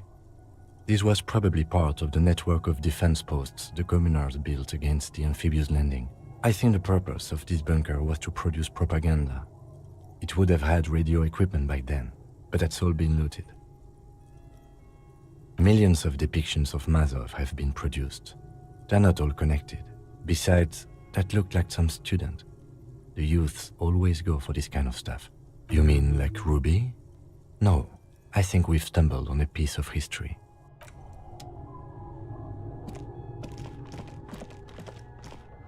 Pretty neat, though. Footprints.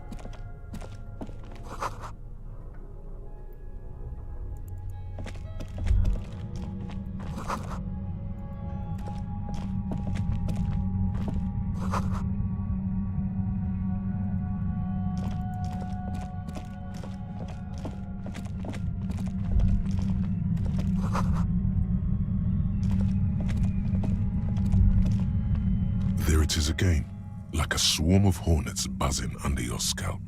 A strange tingling you can almost smell. No, what do you mean? I don't feel it, but we should still be careful. There were footprints back there, and I'm pretty sure they were fresh. Looks like our suspect. If she's in here, we need to plan our next step carefully. Once we detain a credible suspect, who knows what the Union and the Wild Pines will do? We'll set in motion events we have no control over. You will upset the balance of power in Martinez. The deadlock between the company and the Union will destabilize. Keep calm. Go over the whole situation in detail.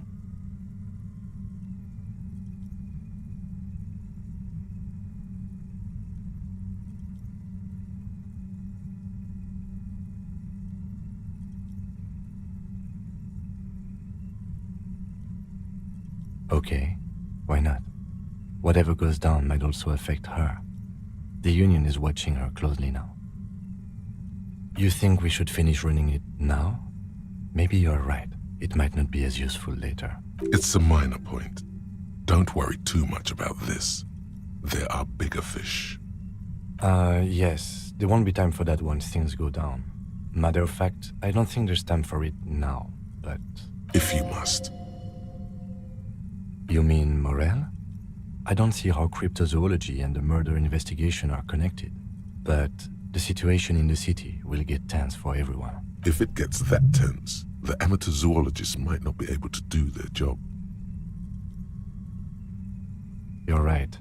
However corrupt he may be, nothing happens in Martinez without him knowing. We might have to dirty our hands, but... In this case, we can't afford to be squeaky clean. Well, we are not responsible for what we can't predict, are we? I don't think the entire city will be razed to the ground. If you can't predict it, there's nothing you could have done. I think I see a cavern. Maybe more cellars?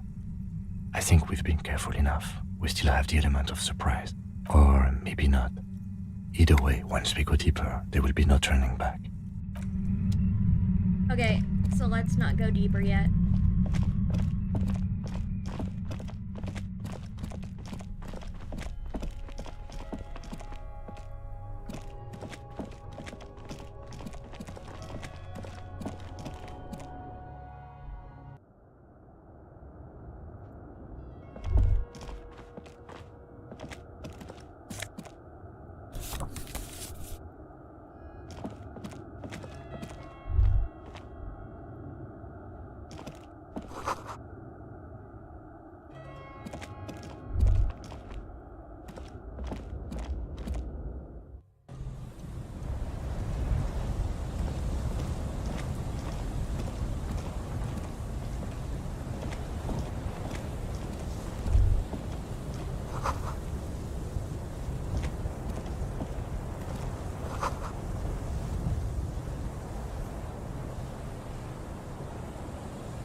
Nice.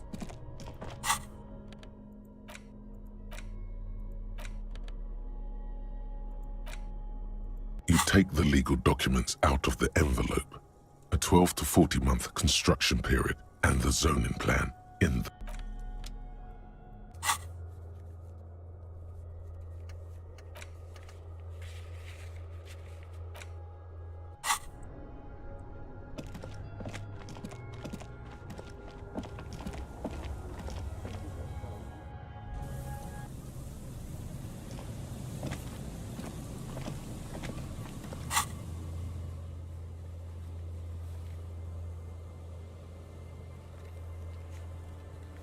How do I fast travel?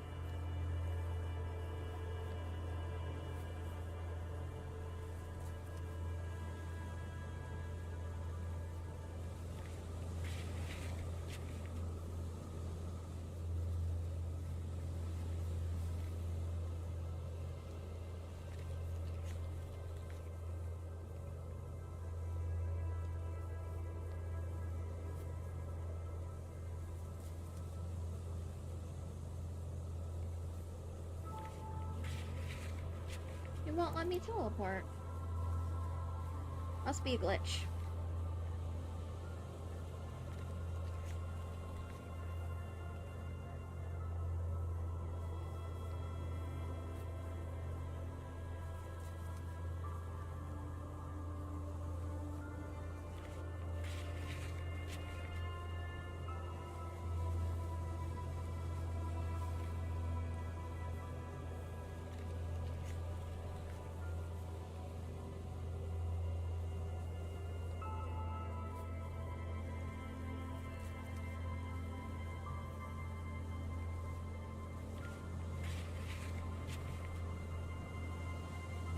Oh. I need to go to one of the fast travel points, which... Okay.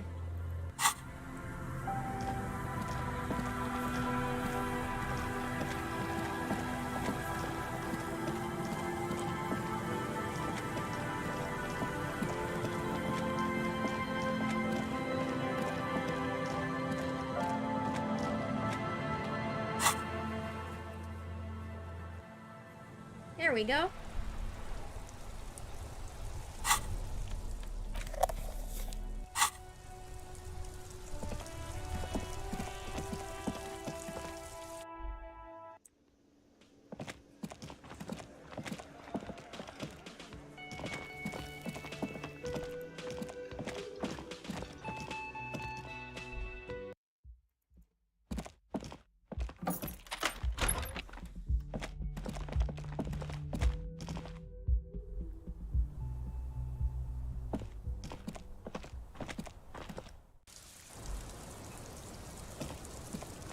Officer, what brings you up here in the rain? Oh. Did you take the documents? No, of course not. As I said, it would have been too risky for me to use those documents anyway. My employer gave them to me. In truth, I should have destroyed them. They couldn't know where I put it. I'm absolutely sure I was not followed. And I've told no one but you. You mentioned seawater? I was worried I'd been too careless with the latch. The documents were probably just washed away.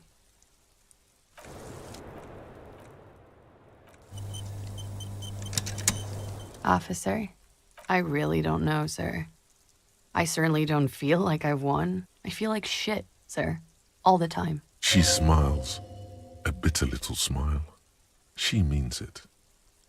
Clearly, I haven't. We're having this conversation, aren't we? How well could it have gone, I mean? The rain falls on her shoulders, tinting her blonde hair light brown.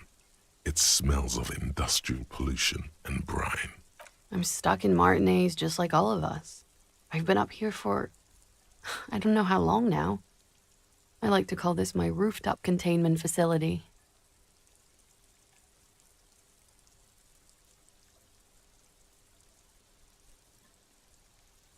I don't know what to say. None of this is fortuitous for me. For my sins, of course. the long-standing sins of a bad, frivolous person, for destroying my first love, for working for bad people. The list goes on and on. The what? Oh, those ones. I don't know, sir. I said I have no idea what to make of them. Honestly, I think they're just trash. I mean, there's no reason for me to think there's... She nods, slowly. There is suddenly a strange glint in her eyes. Not malicious, but dangerous.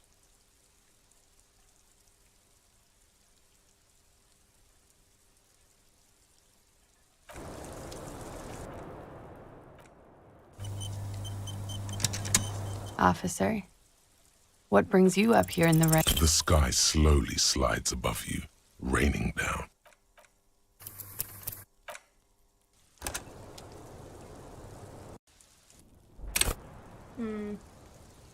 I don't trust her.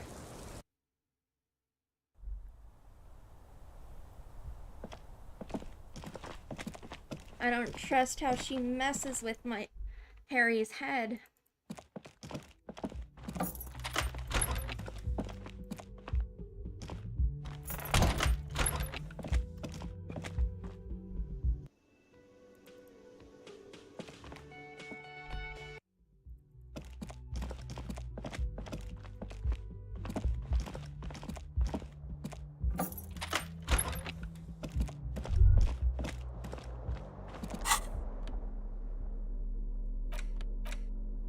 Take the legal documents out of the envelope.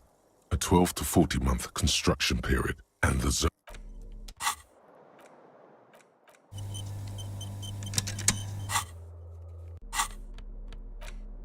You take the legal documents out of the pen is shaking in your hand as you...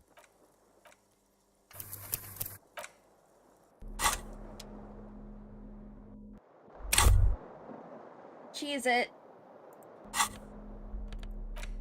You take the legal documents out of the envelope. With a confident flourish, you complete your forgery.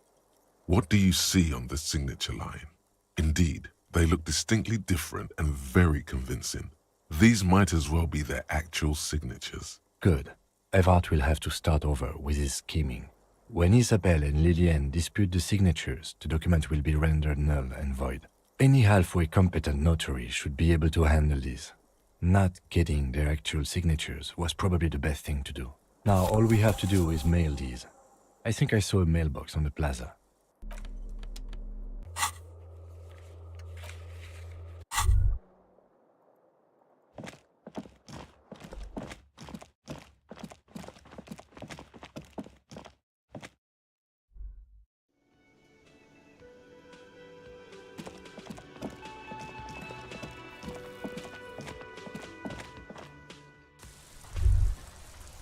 All around you, rain falls on the great city of Revachol. Rain drips from the eaves and floods the gutters, washing the filth away. The spring thaw must be here. The snow is melting. Looking up at the sky, cold water dripping from your hair. Grey sky like great battleships, clouds colliding with one another. Rain falls down on the world, humid. Your coat shields you from the rain while the city shivers. Sheets of rain over the water, a flight of stairs leading into the ocean. Wave after wave washing the coast of Martinaise, with its motorboats and gently swaying reeds. The ruins of a half-sunken sea fort crumble on an inlet beyond the Bay of Revachol. Ghosts rise into the sky. The skyscrapers of La Delta. Will you ever go there? No, you are just one of the 100 urban coastline. Coal City, you're here. The great gates of the industrial harbor are locked. A chill runs down your back. You shudder like an animal trying to shake water from its hide. Behind the gates, heaps of supply. La Drusienne, Couronne, the low, a silvery curtain of rain over. You have never been there. They don't need the law east of the river.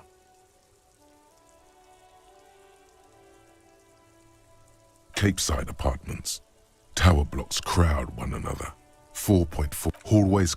The morning news. A yard. Rain falls onto the roof of a witch. A traffic jam. Rain. The road ascends. A raised motorway loops above the ghetto. Beneath its concrete columns, a sea of... In the rain-swept distance, your vision blurs. You wipe. Coalition aerostatics hang like apparitions under the cloud cover. Way up there. This rain will not let up anytime soon. At least we are dressed for it. Let's keep moving.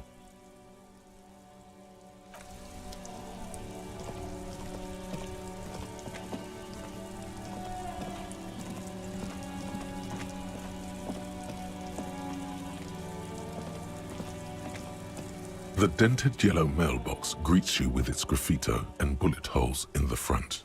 Yes, for sending mail. You drop the white envelope in the darkness. It lands with a soft thud on what sounds like a couple of letters. About a week's worth of mail as collected in there. They'll empty this very soon. Probably did the right thing. You can't trust that slug, Everard. You know he's going to play you somehow. All right, let's go back to Everard. If we don't...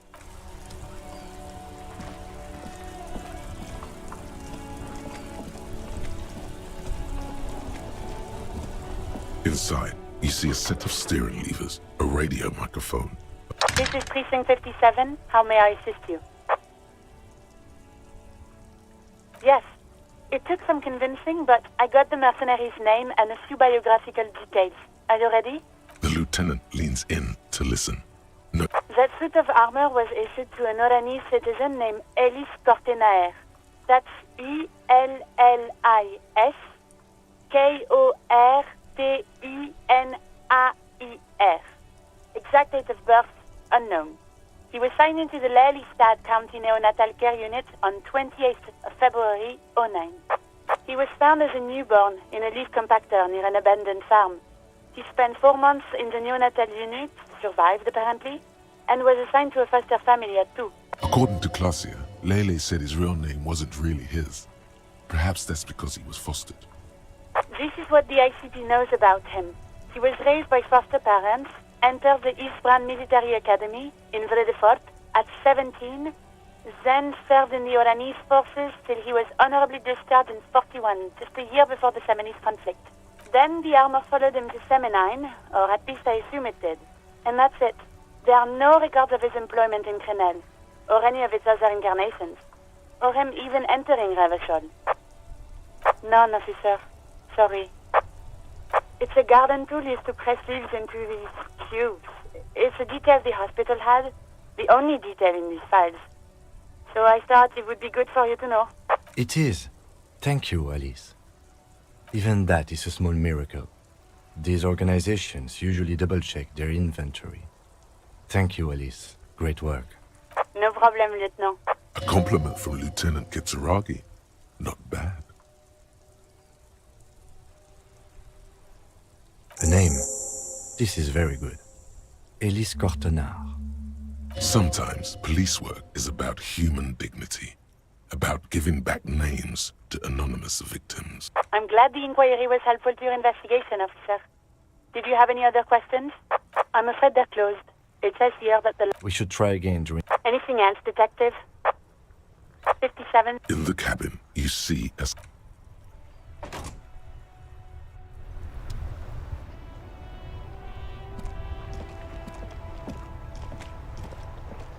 That's one brutal motor carriage. If I were a real skull now, I'd jack it, paint it in palm tree livery, then bottom light it, neon style. A snazzy shit-ripped skullmobile like this would make a fine trophy. We could, like, hang fucking shrunken heads from the side mirrors. Cops' heads. Scary tribal shit. Yeah, tribal shit. A cop carriage like this would have proper skull value. While I appreciate the interest you take in my brutal motor carriage, I have to stop you right there. The RCM takes threats directed at its property seriously. It's just theoretical work, Copper. No basis in reality. Man, if we were certified skulls right now... I can tell you who we're not, cop. We're not snitches or skulls. Which is not to say that the skulls are bitches and... On the contrary. The part of this presentation you want to take home with you, cop man, is we're not part of the skulls. Yet. Okay then, let's indulge in some intellectual exchange. These young men seem eager to share their beliefs. You don't know? What kind of cop are you? It's not a question. Don't get into it. The Skulls are the most vicious gang of the Besmertne. Besmatine, or the Besmati, the Immortals, are West Rivasholian crime syndicates. The nastiest bunch of psychos ever. Jacking carriages and getting into high-speed chases. Possessing an infinite amount of fuck-all swagger, infamous for their non-verbal modus operandi. If a skull spots you, he will pull out his dagger and stab you without saying a word. The lieutenant's voice is as calm as usual, a testament to the violence and death he's witnessed through the sight of his firearm. They usually occupy the burnt-out quarter in Jamrock, or you can find them loitering around their brightly painted bottom-lighted vehicles. I can't wait to become a skull. Bottom lights are wretched aggressive. Murder? Yeah, sure. We'll gladly tell you everything we know about it. It was a man. Also, he was hanged. He was hanged from a tree. Yeah, I mean, duh. These punks don't know anything. Hey, stop right there. How does one know anything? Ah, this sounds like epistemology, a field so occupied by thought that it begins to question thought itself. Sure. Understandable. Fuck, and I appreciate your effort, though. Oh yeah, Cindy's a right proper skull. Yeah, a true artist of the future. Just like Arno van Eyck. By the way, if you see Cindy, give her our regards. For all their nihilistic posturing, these young men are not lacking in youthful idealism. The lieutenant on your left is unusually lenient toward them.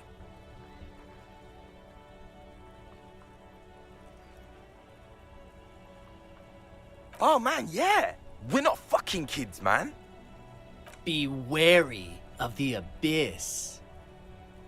Probably because of how non-verbal their mode of operation is going to be. It's a threat.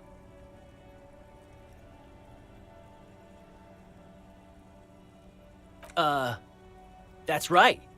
You should back off and let silence rule supreme. What is wrong with you? Now you're just empowering these punks. This is ridiculous. Boys, do you know why the gang is called Skulls? Yeah. The skull symbolizes the embrace of death and nothingness, present in all of us. The vehicle of our future operations. Death and nothingness. They're called Skulls because when you are shot dead in the middle of the street, the skull is the only part the stray dogs want to eat. Just trust me and follow my lead. No reply. The blonde rebel scratches his chin, deliberately not focusing his gaze on anything. He looks very uncomfortable. The other one shuffles uncomfortably, nevertheless continuing to steal glances at the lieutenant's motor carriage. The Union does their share of policing in Martinez, at least where gangs are concerned. That's why there isn't much organized crime around here. Apart from the unions themselves, of course. Don't you worry about that. We're gonna make up for the deficit. Yeah, we are. Mm-hmm. What about them?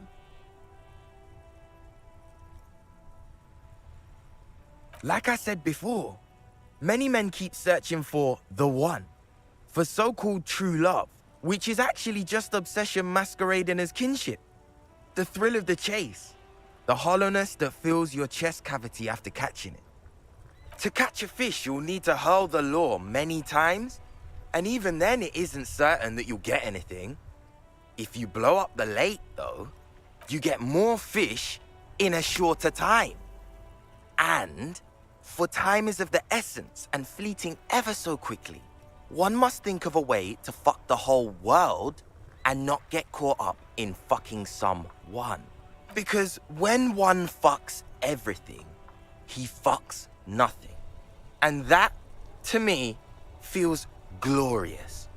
Sticking your dick into the void. Hate to admit it, but in a weird way, he's got a point.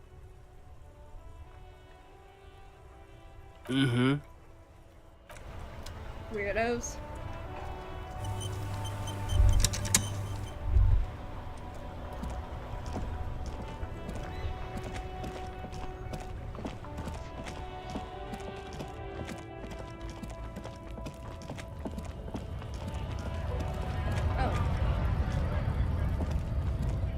Let's go turn in all the tear I collected.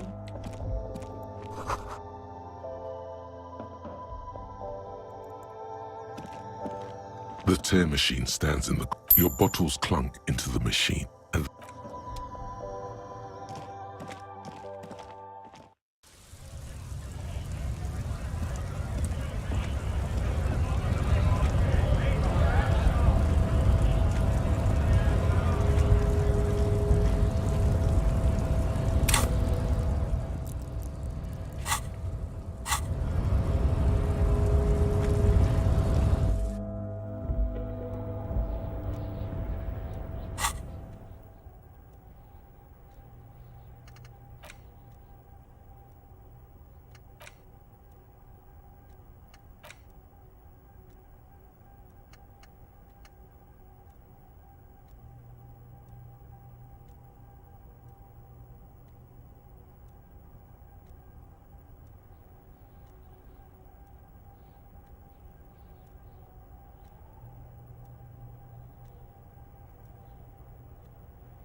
Mr. Dubois, I hear the meeting with Titus was a glowing success. Now, what can Everard Clare do for you today? The Golden Boy returns once more. Wonderful. Simply wonderful, Harry. Of course. I already knew this. My friend, the mailman, confirms the letter is on its way. You've done a great thing today. You've given the children of Martinez a future and proven to be a true man of the left. I can finally trust you now. You're in my inner circle. You too, Mr. Kitsuragi. We can talk about anything. The strike, the murder, your lost gun, nothing is off the table. See? Forging that signature really paid off. Well done, sire. By guile and deceit, you're in.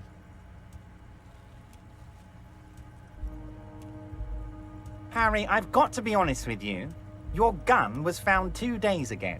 Withholding this information weighed heavily on me, but it had to be done. An old woman has it, and let me tell you, Harry, word on the street is she's a character, so watch out. This must be the woman who bought the gun from Roy. The one he described as terrifying. Yes, the same one. I see you've done your research. The pawn shop made the gun easy to track. Crazy stuff, Harry. Selling your gun like that? Wild. Anyway, the neighbors of this old woman contacted my men because they trust me and the Debarders Union. Apparently, she was waving it around at the entrance to her building. As I said, she's a character. I didn't have time for details. It sounds like she's unstable, but don't worry. No one got hurt. We might be looking at someone with a medical history here. Watch out. Unfortunately, I don't know anymore. You're gonna have to go in blind, Harry. But she's an old lady. How dangerous can she possibly be? Oh, and she calls herself the Pigs. There it is again. The pigs. Like Roy said, not good at all. I, for one, find it refreshing. Finally, someone calls themselves a pig. It actually sounds extremely bad, but let's not give him the satisfaction. I already have. Tonight, starting 10 o'clock, near the old fish market on the coast. The one on the boardwalk, a little past the fishing village. Be careful, Harry. I would never set you up for anything dangerous, but you did ask for this. Now, back to the fun stuff. She will be there from 2200 hours till 0200 hours. More fun stuff. Seems like we already have fun stuff to do. Order it. You know my men didn't kill him. They told you. It was a happy accident. You know how it is. No one takes the initiative. If I wanted him dead, I would have had to do it myself. And I'm too fat for that. Why a war, of course. And what do you have to gain from a war? Victory, Mr. Kitsuragi. I have victory to gain. We are going to start a war with the Wild Pines group and win before they even realize there is a war. Harry, we outnumber them 1,500 to 1, and that's just Martinez. With all the unions in Revachol, and with public opinion on our side, we can hold off 2 men, or 15 men, or even 50 men. The more they send, the worse it's going to look for them. They made a huge mistake hiring those guys. No one likes foreign mercenaries. The leftists hate them, the fascists hate them, even the moralists think they're in bad taste. Harry, there is no strike, only war. Class war. Or, in business terms, a dawn raid. Or wait. Is that when you still pay them something? Because we won't do that. We're not going to give nothing. We're going to take Terminal B away from them. The roads, the gates, the containers, that big crane, even the damn coffee maker. We're going to take all of it for the people, and fuck Wild Pines. The word fuck rings like a gunshot from his mouth. He doesn't swear often. So that's why you haven't let Joyce in? Yes. It's also why I let that midget Gaumont go. He's too nice. I can't put him through this. Plus, he knows how to get in here. That woman can't tell her tits from her asshole. She has no chance. Because we're friends, Harry. Besides, it doesn't matter now. You can go tell her if you want. It won't change the course of events. We have a significant head start. It's already happening. No idea. Could have been his own mother for all I know. If you ever find the guy, give him a big fat kiss from Everard Clare. Couldn't have done it without him. A guy, huh? I don't. I told you it could have been his own mother. I'm pretty sure it wasn't anyone from the Union. Maybe it was the mob. Or maybe he killed himself because he was a closet socialist. Truth is, I simply don't know. 2,372. Plus yours truly, of course. 2,373 is a sizable contingent for a labor organization in Revachol. And they're all well motivated. At least the ones you've seen. Oh, you mean what sort of goods are going to be flowing through? How am I going to replace all the contacts we'll lose once the poo-poo hits the fan? The clients will ditch us. Harry, we've thought of everything. Clients would take a well-known multinational conglomerate over a local mobster any day. Sure, some will go, but mark my words. The company will be unpleasantly surprised to see how many of them stay loyal to Martinez and to the new competitive contracts we can offer. With renewed zeal sparked by communal ownership, the men will be shipping those containers double time. You'll be surprised to see how fast things go without parasites latching on. We'll have our hands free to pursue bold, exotic new revenue streams. That's drugs. Drug trafficking. Drug trafficking? Don't be stupid, Mr. Kitsuragi. There are perfectly legal, 100% ethical chemical factories on the Samaran Isola. You don't need to be colonialist about it. All they do is produce components to keep the pharmaceutical industry running. That's people's health we're talking about. Old grannies, little babes, people with disabilities. The company thinks transporting these chemicals in bulk looks bad, has bad optics, may be illegal in some countries. The Debarders Union, however, we're all about the large volume column. In bulk shipping, large volume column is a major buyer, a shark. We're gonna transport the living daylights out of those materials, Harry. So your sick kid can get his Benefed, and your wacky uncle doesn't have to come off risperidone. Benefed is a children's cold medicine, usually apricot flavored, and risperidone is used to treat severe psychosis. And the kids on the street can get speed and pyrrolidone. I'm an old-fashioned guy, Mr. Kitsuragi. I sometimes grab a beer with the boys, but I have no idea about the things you just mentioned. But if I were to supply ingredients for some sort of rainbow party, I would make sure the Union took a fantastic share. And I'd keep that stuff far away from Martinez. He's basically admitting to it.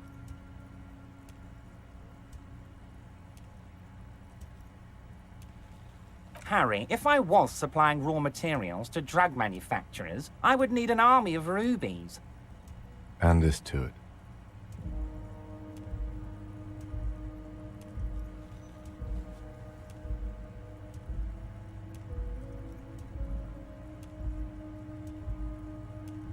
Yes, of course. And while you're doing that, please go ahead and also tell the Wild Pines. I want to hear them squeal from the indignity. Nothing in his features betrays any concern. Anyway, let's not focus on the sensationalism of the drug trade. This hypothetical drug trade is all anyone ever seems to be interested in. It would only be a small part of the harbor's turnover, just like the harbor is, but a small part of Martinez. Let's look at the big picture. Martinez as a whole. There are little girls out there with dreams of making music. Young mothers who want to start businesses. Models who want to walk catwalks and steel welders who want to weld steel. I'm going to unite them all into one economic body. We're going to incorporate this place to Kingdom Come. Everyone's going to be in on the wealth. And everyone's going to pull their weight. Let's keep focusing on the drug trade. He was almost admitting to it.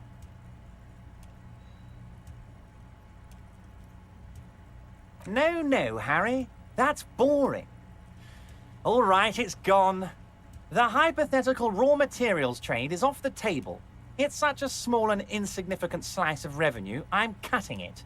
Boys, Harry felt queasy about it. We're not doing it. Can we talk about my beautiful incorporated Martinez and its many-sided business ventures now? This bold new vision of incorporated socialism I'm offering?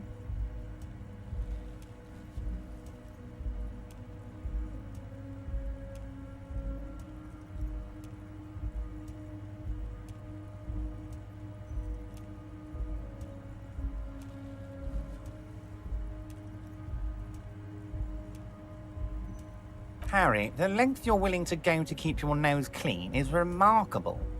You will always have a warm bed in Mr. Clare's household, my friend, and a special place in the future of Martinez. We're way past specific union members now. This is the big time. We're talking about the future of Revachol here, Harry. You can bother Leonard with that. He loves to run his mouth on such matters. But I'm in big-time mode, Harry. There's something different about him now. He's more vibrant, more alive in his big-time mode. Great, Harry, great. I think we've truly built a bridge between Martinez and Jamrock today. We have united the RCM and the Debarders Union. This has been so great. I'm sorry we don't have more fun things to do together, but if you ever feel like bouncing something off me, my door is always open. Ah, yes. Your side investigation. Thank you. You've got some spirit clearing up phony drug accusations alongside this murder. I'll talk to the mayor and see if I can get you the key to the city, Harry.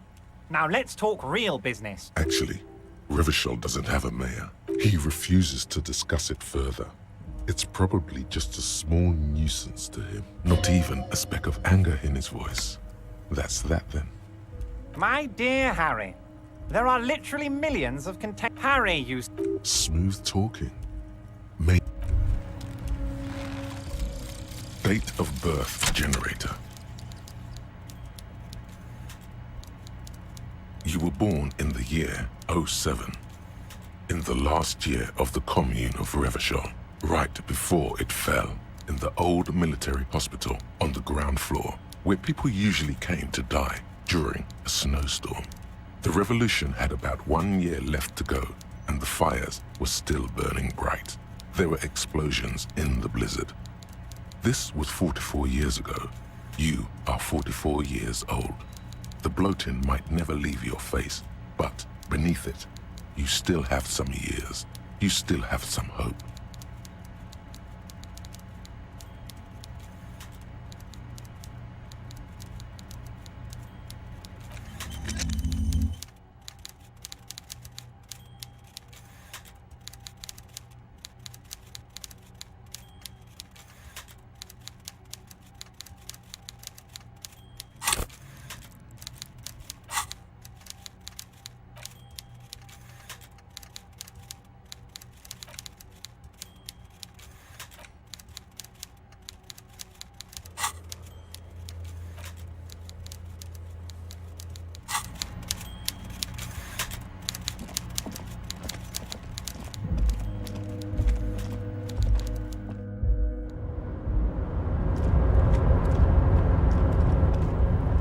Mister. I knew you'd be back to talk with old Leo here. Yes, I did. It's like Lady Larice said when she opened a bathhouse in the... No trouble at all, mister. No trouble at all. It's like that old saying goes, wisdom withers if not shared. Oh, yes. Ordinary people say us... Thank you for clarifying that. Oh, I'm just making some covers for them containers here. Yes, I am. So it's easier for the crane operators to spot them. The containers in the yard are green in Wild Pine's livery, and the mountains rising behind Leo is all red in Union colors. It's like some red infection was spreading outwards from the container yard's core. There appear to be cisterns underneath the Union container covers.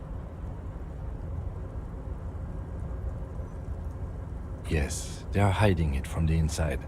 All the red containers have the Debarders Union logo on them. No, not really. Mr. Everett doesn't tell me all the bit. Oh, I don't know, mister. They say it's some chemicals. Oh, no trouble at all, mister. No trouble at... Yes. I'm like Mr. Everett. Actually... Who is this? A real pretty lady with this, but I can't listen to the radio all the time. Stay on this Miss Beaufort topic. Oh, Lizzie. She... He respects... But she's a real... For a fraction... If me missus and me was to... Dr. Lim... Law school? Could she be talking about the union? Looks like it. I'm not sure what affects it. Telling the gardener you know her name might throw her off. Perhaps something to consider later. Oh, yes. I leave all... Oh, yes. It's very... Power borscht, huh? Never heard of a borscht that turns little guys into dogfighters. Yes. I'm taking it to them.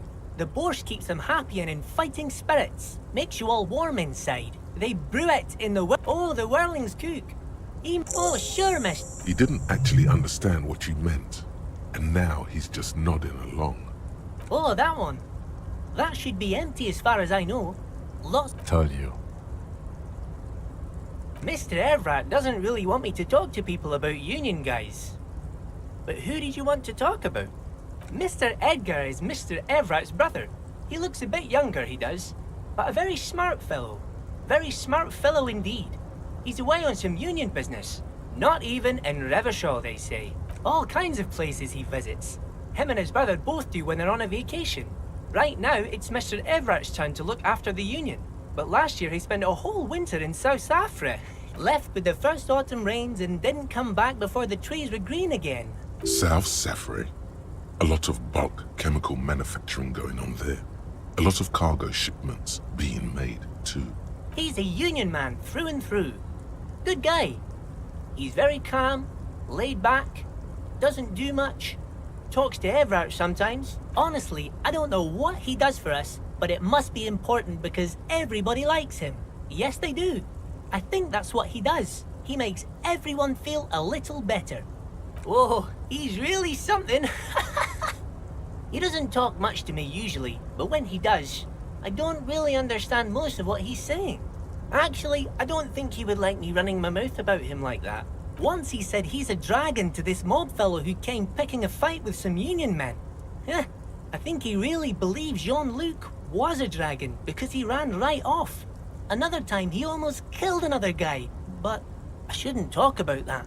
Oh, Titus is a longshoreman through and through. He was born on a boat, they say. His veins are probably filled with salt water, I tell you.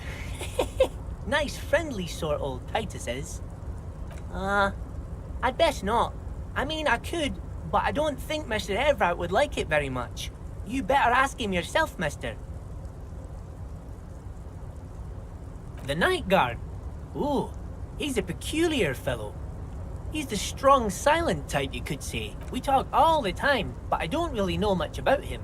He plays petanque with my old human studies teacher, Mr. Martin, down at the plaza. I think he's the only fellow who actually knows old Renee. They lived on the same street their entire lives. Even dated the same girl on and off for as long as I can remember. Strange fellows. Mr. Martin was always real nice to me in school. I remember once. Mr. Martin, yes. Don't really remember much about him. I was just a boy back then. Sure, mister. What can Leo do?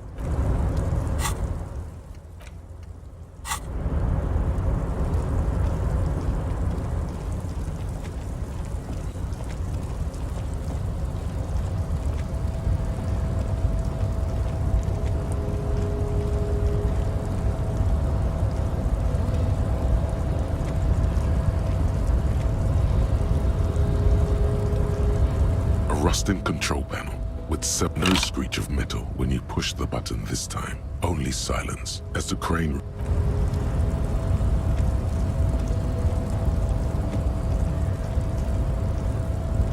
You're back before the cargo container. Its drawer has not lessened since... You're back before the cargo container. Its drawer has not... Why are you even trying to open... Let's cheese it. You're back before the cargo container. Its drawer has not lessened since you were last here. If anything, why are...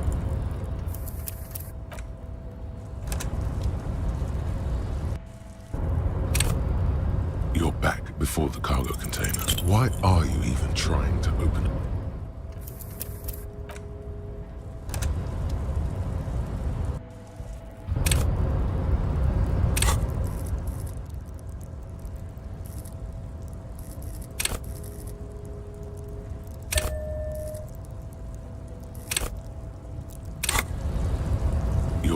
Before the cargo container. Its drawer has not despite the dirt that surrounds and trails you, a beacon of light emerges from deep within you. The door stands silent. Satisfied, detective? Try again. Just like that, you hear a click, then a rattle. Some mechanism unlocks itself inside the door. Ahoy! Come on in! You can't be serious.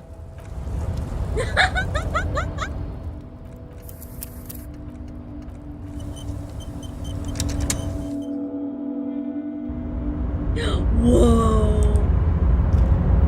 What the crap?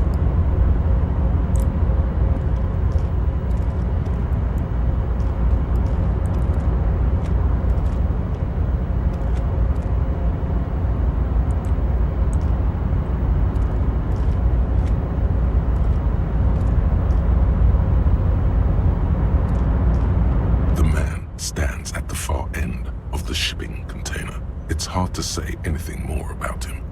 You cannot make out any of his details, but you do feel the overwhelming presence of capital. The feeling causes all the hairs on your body to stand at attention, like soldiers preparing for review. Something's amiss. The light beams bend around his face and scatter in 1,000 directions. It seems the laws of physics do not apply here. They are suspended, distorted, and echo. Trying to visualize the physics at play is liable to give you an aneurysm. Don't think about it too hard. In the general stillness, only your tongue moves, flickering as you utter. Welcome, welcome.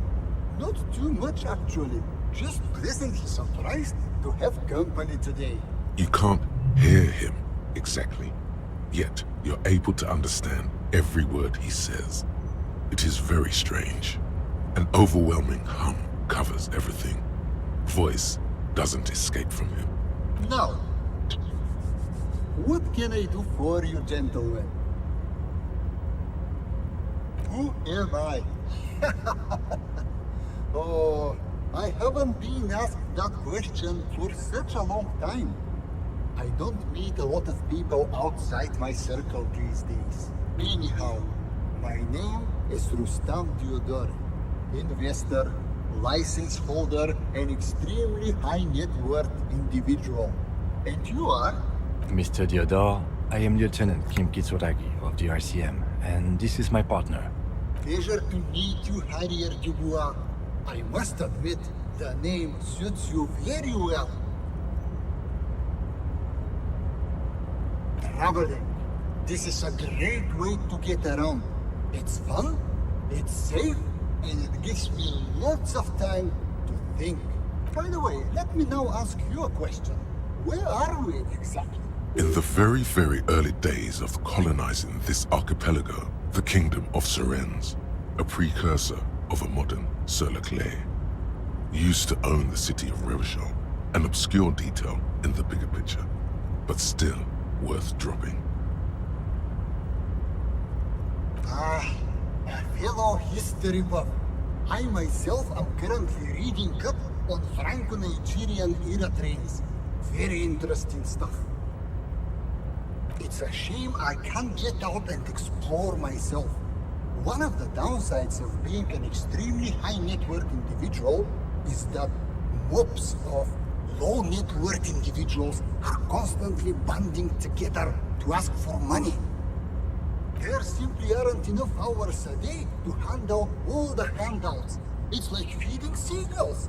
There are always more, and they never seem to do anything interesting with it, except more seagulls. Spending money is a matter of desire. I'm sure you agree. I don't have the desire for spending it like that. Smart, no? It also provides a means to hide from all the targeted advertising we extremely high net worth individuals are constantly subjected to. Luxury yachts, high fidelity portable radio systems, fail-proof outerwear, and so on. It just gets a bit middle class after a while. A bit bourgeois. What? No, I did not say that at all. Being rich is great. Just don't tell anyone I told you that. Oh Lord, not this again. Oh, nothing. It's just that we've got this murder to solve, and yet you go around asking everyone about money. And every time I ask, are you sure this is... And yet, it never seems to... It's quite alright. I'm used to the question by now. To be blunt, I inherited my fortune from my grandmother, who herself was an extremely high net worth individual back in Graz.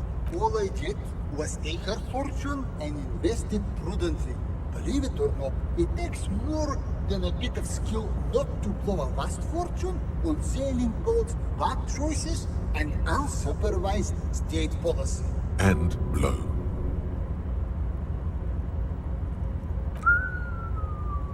I gotta tell you, at first, being rich is a lot of work. You've got to work hard because everything's so darn expensive. You know, prices increase exponentially at this income level. But then, once you've reached my position, it's nearly impossible for me not to make money. My assets are so diversified that I'm bound to come out ahead no matter what. Some of my lower net worth friends say to me, but doesn't that take all the fun out of it? And I tell them, not really.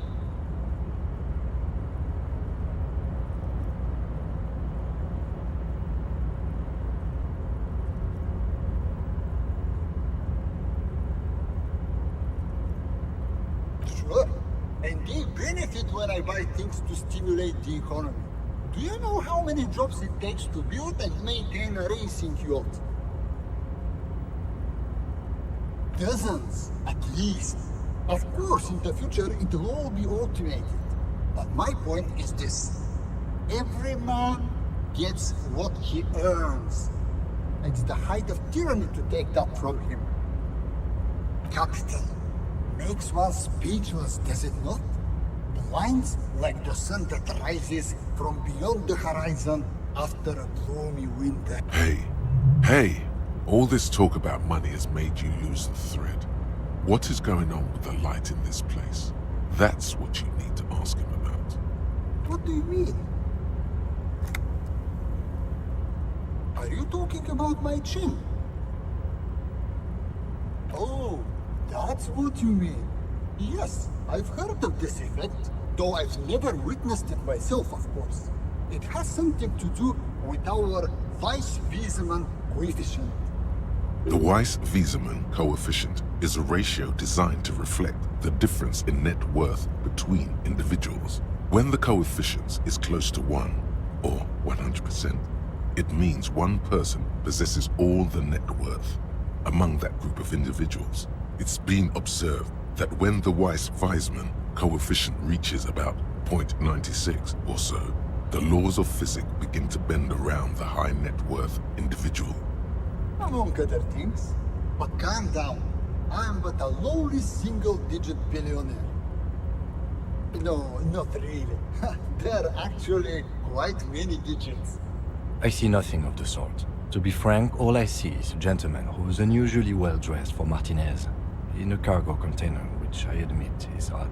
Yes, I imagine that does look strange to you. My container. Why go so soon? I feel we've so much more to talk about. Ah, well, until next time. What? Did he... What? The real I have... Oh, it was glitchy.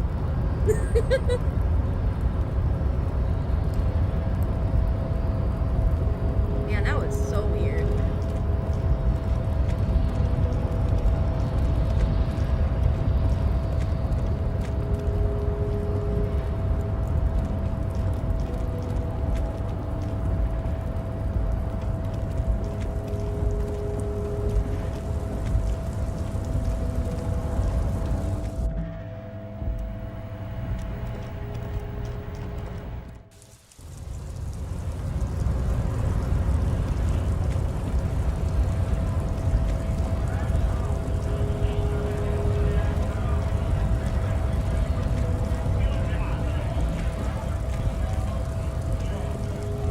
What is there to do?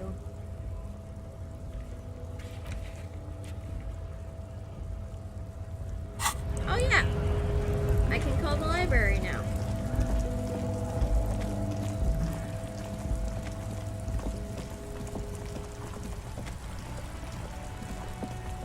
Inside, you see a set of steering levers, a radio microphone. This is Precinct 57. How may I assist you? Hold on, officer. I've got Central Jamrock Public Library on the line, and I've already introduced you to their librarian.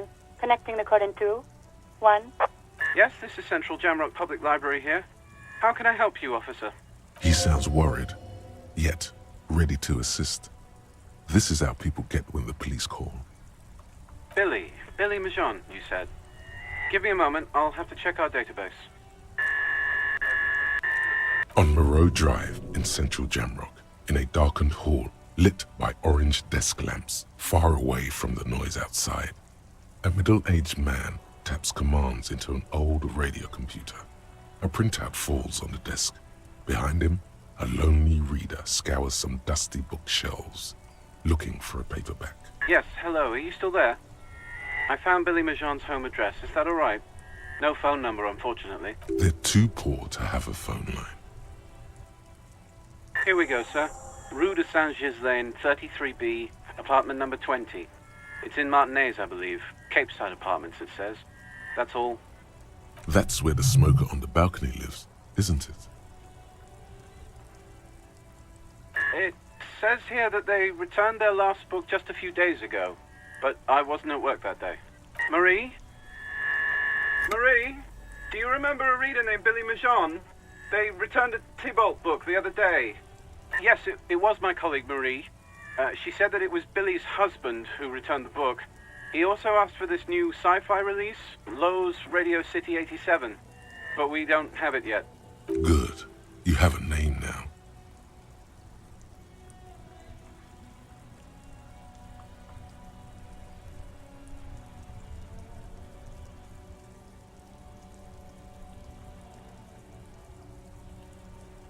Sorry, no. Marie only knows him by sight. Marie? She said it was an older man, and that she's pretty sure he'd had a drink or two the last time she saw him. 1 second. Sorry, Marie wasn't really paying any attention to that.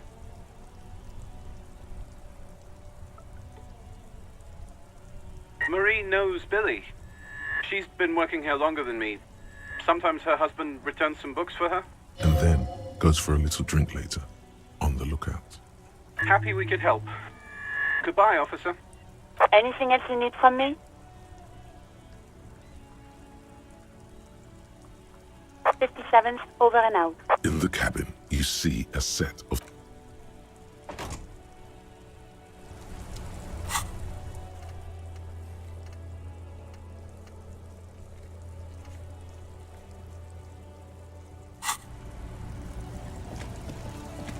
Let's inspect the special borscht first.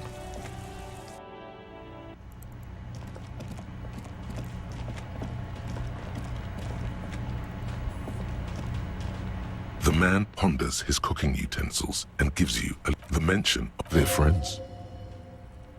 The man says a couple of... I'm pretty sure he asks. He doesn't know your language. You can just say something cool in return.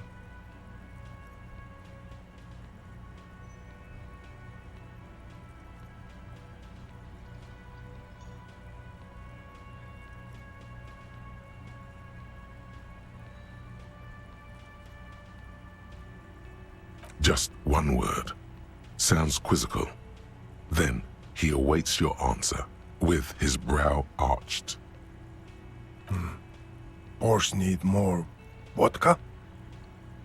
Okay, so it's vodka that keeps the men... Of course, vodka. Now, turning it up seems like a dangerous idea. Honestly, the place is a powder keg. The cook gives you a long, disappointed look, then turns the stove off and seems to wait for you to speak.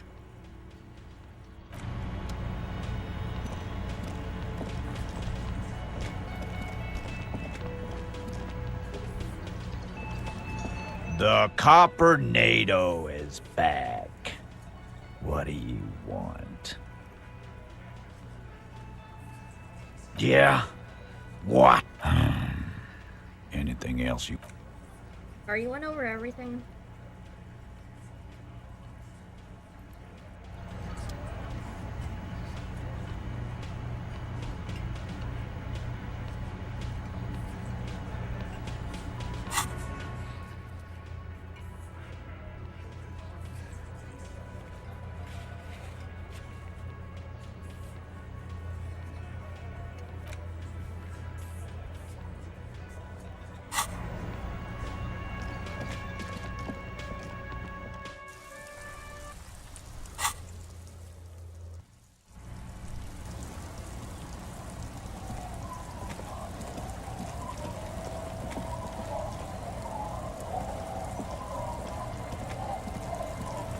Waves are beginning to die down.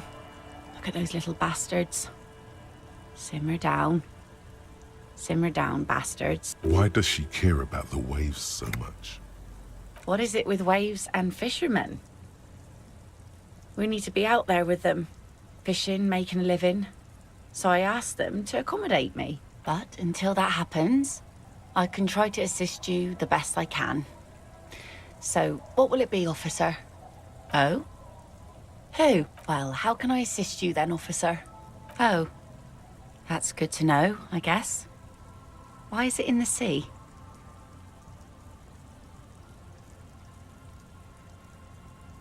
This calls for a funeral, if you ask me.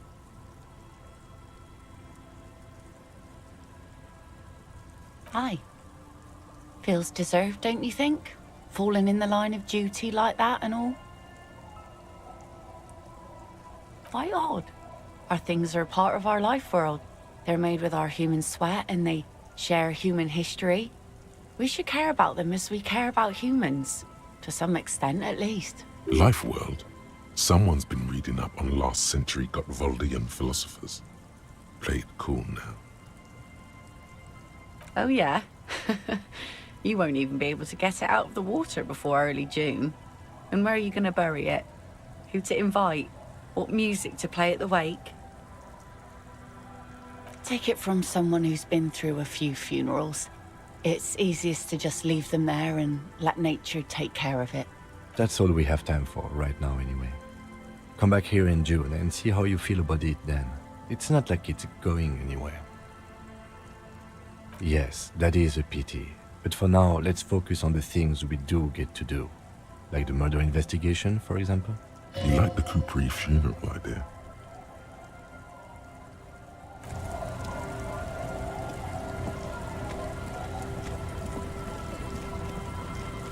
You're back. Good. What can I help you with? Not an umbrella, I hope. All around you, rain keeps falling down. On the wooden boards she's standing on, and on the water around you. Very rugged. Good choice. Now, I suspect you had questions. More lessons in basic reality? My favorite part of the day. Go ahead, ask me anything. It remains a mystery what you mean by this something close. This isn't about you. It's about reality. What is all of this? The scent, the sound, the air. What world? The only one, I suppose. The world of matter. And its pale antipode. The camera of her mind glides over the surface of the water. Great bodies of water. Forest-covered surfaces. Clusters of light where the cities lie. You've seen the montage. We all have. This world is enough. There is a term of endearment they coined for it. In the DeLorean century. When humanity was high on this world. Discovering more and more of it. These archipelagos included. Elysium.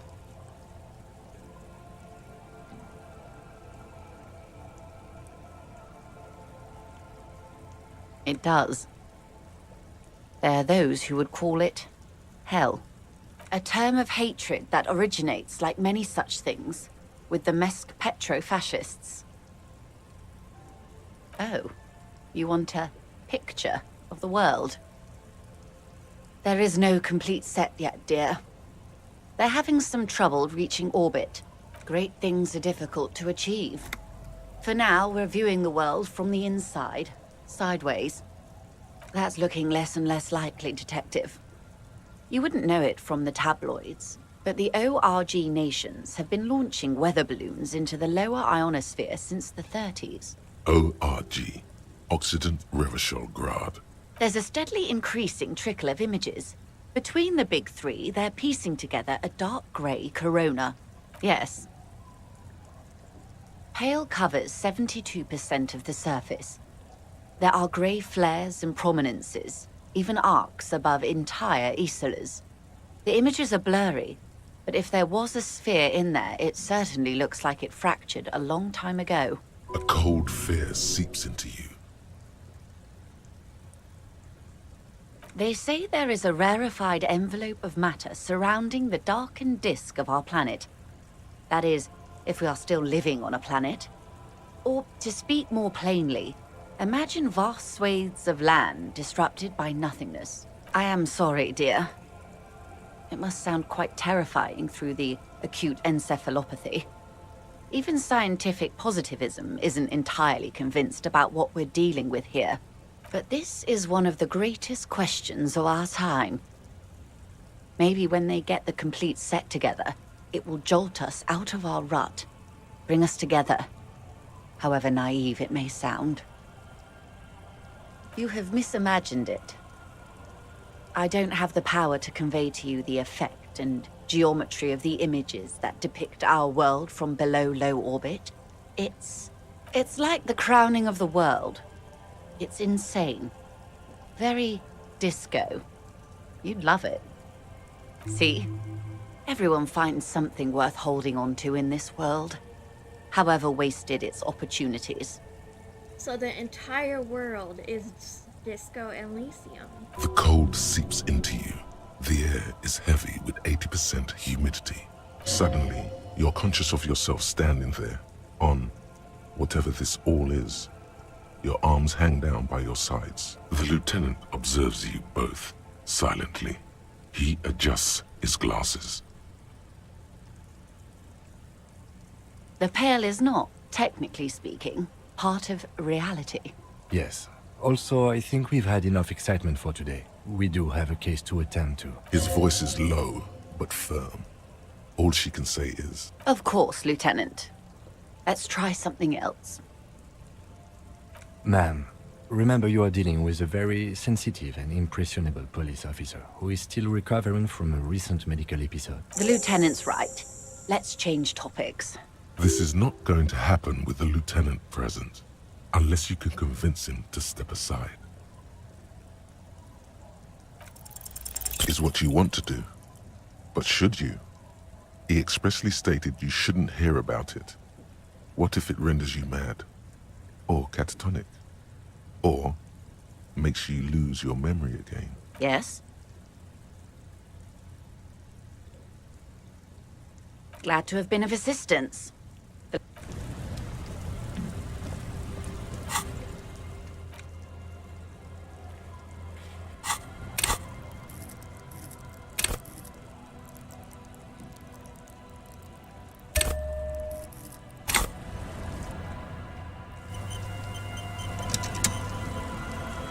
You're back.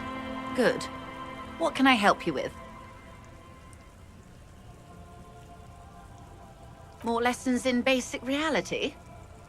My favorite part of the day. Good idea. Just ask him. He won't make a scene. Fine. See? What can he do? Are you sure you're sure? Okay. The Pale is the most dominant geological feature of the world, Detective. The separative tissue between the islas. It is the inter-islary mass.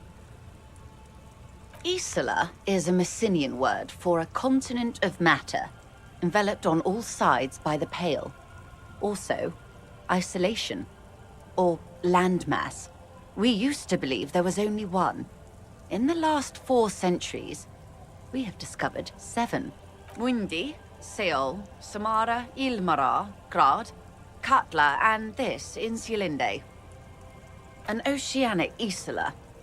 It comprises mostly of water. Muindi is the largest, Katla the coldest, Insulinde the bluest. What can I say? Each is perishing and dear. Achromatic, odorless, featureless. The Pale is the enemy of matter and life. It is not like any other, or anything in the world. It is the transition state of being into nothingness. The negation of being. That's right. The negation of being. Oh, it is so difficult for us. A squall of birds. Hardware operating in the harbor. It is possible to force dimensions on the Pale. In modern times, we can even compress its latitude, bouncing radio waves from one end to the other. shortening the path. But it is still hard for humans to navigate the Pale without getting lost or having our minds damaged. Extensively. Some say the damage stems from extreme sensory deprivation. Others argue that Pale somehow consists of past information that's degrading, that it's rarefied past, not rarefied matter. They call it the blend over of the self. The Pale does not only suspend the laws of physics, but also the laws of psychology, maybe history even. The human mind becomes over-radiated by past. Who says and who argues? The logical positivists say, the dialectical materialists argue. It feels terrible. Absolutely terrible. International standards strictly limit civilian travelers to 6 days of Pale exposure per year. It's more for her. Way more. No, Lieutenant Dubois. I'm entreprenetic business class. I'm cleared and trained for 22 days of Pale transit annually. Perhaps that explains her strange pining after the revolution. Some degraded early memories. Someone else you've met may have been exposed as well. The strange grey-haired woman in her lorry. Yes, carried in the hulls of airships. It's a horrific job. Automation will abolish it soon. You should ask the plow driver about this. See what she says. That poor woman must have stories to tell, like you wouldn't imagine. Up to my gills, officer. An acidic smile on her lips. It's getting worse every year. No, Detective. We're safe.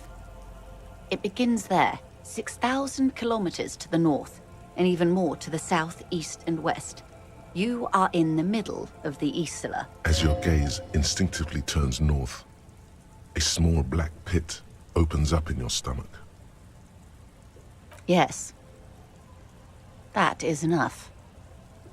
Many cities are built much closer. An uproar of matter, darling. Rising into the Pale. Rolling. Evaporating even. A great vision. The area of transition between the world and the Pale is called Porch Collapse. So that's why the map was all fucky-wucky. Imagine a grey coronal mist. Cold vapor marked by spores of an opportunistic microorganism. A mold that's adapted to grow at the edge of the unrest.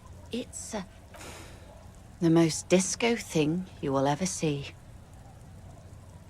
It's difficult to describe, or even measure. Something whose fundamental property is the suspension of properties. Physical, epistemological, linguistic. The further into Pale you travel, the steeper the degree of suspension. Right down to the mathematical. Numbers stop working. No one has yet passed the number barrier. It may be impossible. Entreprenetics is the scientific study of the Pale, or a recent iteration of it by way of grad. The study of the Pale reaches back 6,000 years. The Pericarnassians called it the Western Plain. They had not traveled the entire circumference of the Pericarnassian Super E-Solar. It was not merely in the west, it was everywhere, even then, surrounding them. There are signs of pre-modern crossings.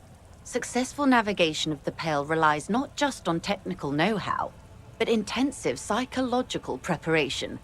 Some of these tactics have been known for thousands of years. Nothing. We remain powerless before the Pale. The only real advance in Pale transit is the speed with which an aerostatic craft can pierce it. Less exposure leads to less effects later. Hybrid airships, Detective. Conventional rotors or jet engines no longer add velocity after the point of reference for motion is suspended, once you've crossed from near Pale to far Pale. In essence, we throw them in and they come out the other end. If we throw them precisely, then they don't. Gone, like a skipping stone beneath the surface. The Pale outweighs reality 2 to 1. There is more Pale than there is matter, and the ratio is slipping. What do you think, Detective? Precisely. One of the few measurable effects of the Pale is that it is expanding at an unknown rate. An intuitive conclusion of that development is that one day the Pale will cover everything. But this sort of talk is mostly left to extremists. Most people, and indeed most private and government sector organizations, entire civilizations and religions even, find handy ways to ignore or downplay that knowledge. I suggest you do the same. Off we go. You see the hanged man's mouth open. One and all. They say pale is death, but for the universe. Why should we just leave, and the world get left behind? Yes, sweet reality. But before we do, tell me, Detective, is this the first time you're hearing this? Do you really not remember anything?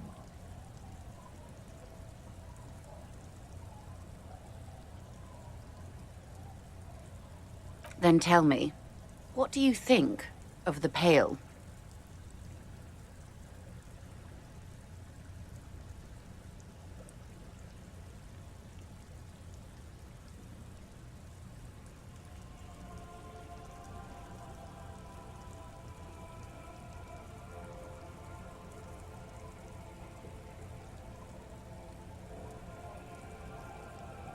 Mm-hmm. Your ailing constitution, sweaty forehead, the beads there, and your heavy breathing. You really didn't know. This does not spell good for the investigation, Detective. If you don't know even this, then... I hope so. I truly do. If I may suggest, hold on to your colleague, Kitsuragi. I ran a check on him and he is very competent. In the meanwhile... Some of that assurance is meant for herself, as much as it's meant for you. She must have a lot on the line here. You have me. I will assist you in any way I can, even if we have to do it one basic term at a time. Good. You have not passed out from it. Perhaps I worried for nothing. Are we still on the reality lowdown, or should we do actual police work now? Good luck, detectives. Fairweather T500. Remember that weakness you were looking for in the ceramic armor? Like, maybe it can only stop small, fast projectiles, but a large, slow-moving pry bar would shatter it? Or, if I run an electrical current through it, maybe it will melt.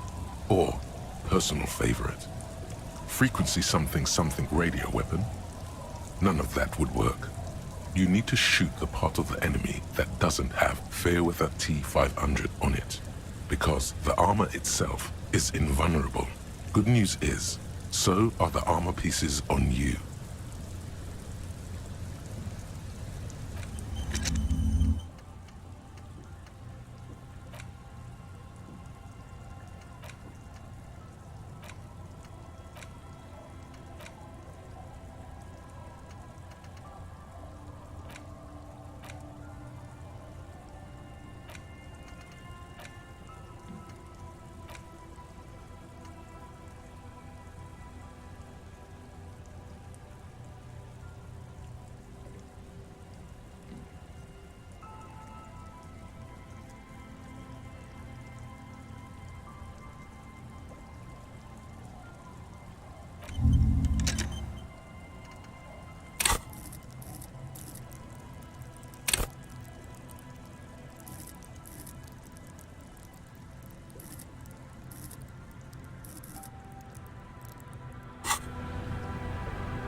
Whoa.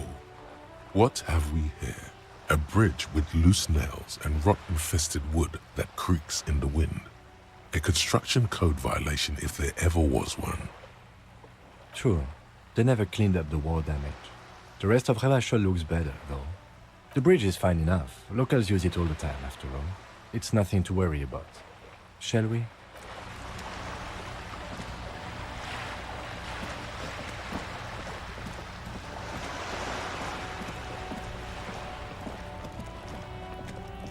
Paintbrush? Check. Heavy fuel oil? Check. Now the only thing left to do is paint the wall. The paintbrush in your hand is like a loaded revolver. What will it be, Desperado? Quite a few things come to mind.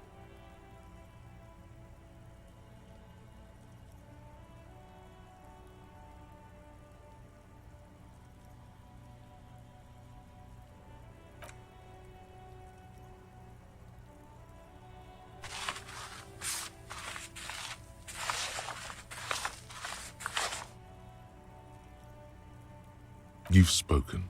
The wall will now silently repeat the message for a decade or so, until the sea air degrades the paint, adding another layer of detritus to the city. Very poetic.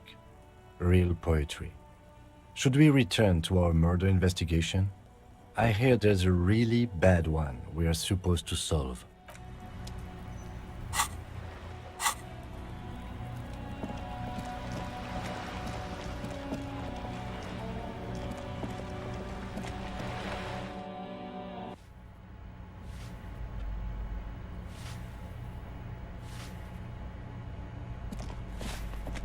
Give me a moment.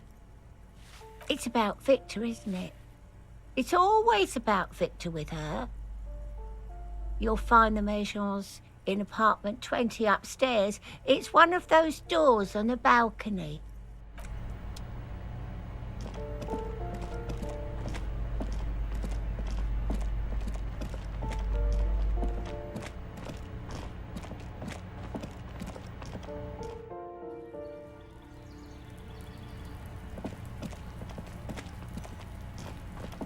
A weathered brown door.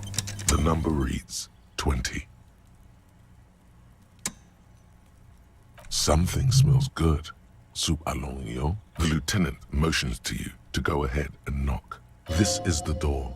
You already know it's the right door. This is going to be so hard. Get yourself together. It's just police work. You're right. Let's talk this through. You hear some light footsteps and what appears to be a daily weather forecast playing on the radio. We have our first preliminary identification. In all likelihood, the deceased is the husband of Billy Maison. We need to confirm this, as well as deliver the death notification to Billy herself. Now, delivering a death notification is never an easy task.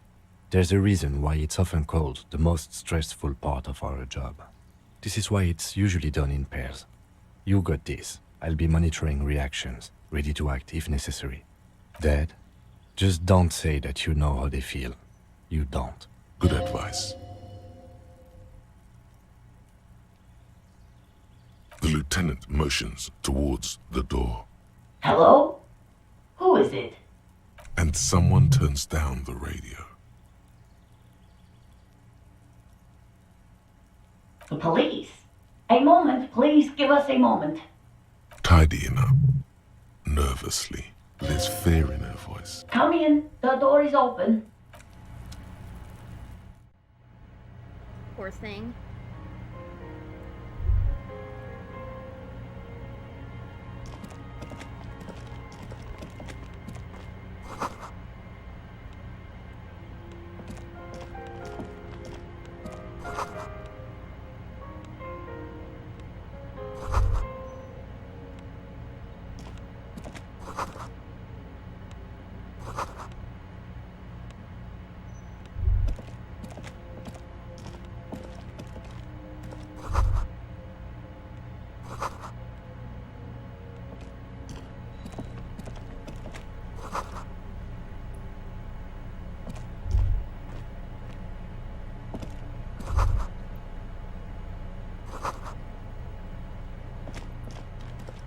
It's you from the bookstand. Did you come to bring my cockatoo back? I don't think I introduced myself properly. I'm Billy. Would you like something to drink? Tea? Lemonade? We're out of coffee. The lieutenant has taken off his foggy glasses and is busy cleaning them in his handkerchief for now. You're on your own here. Condensation. From stepping inside, he must feel vulnerable without his glasses. Is this why he's letting you take the lead? Is this about Victor, my husband? Is he in some kind of trouble again? I can come pick him up in the station if that's what. No, this is something much worse. Is he in a hospital? How bad is it? How about some small talk before you break the news?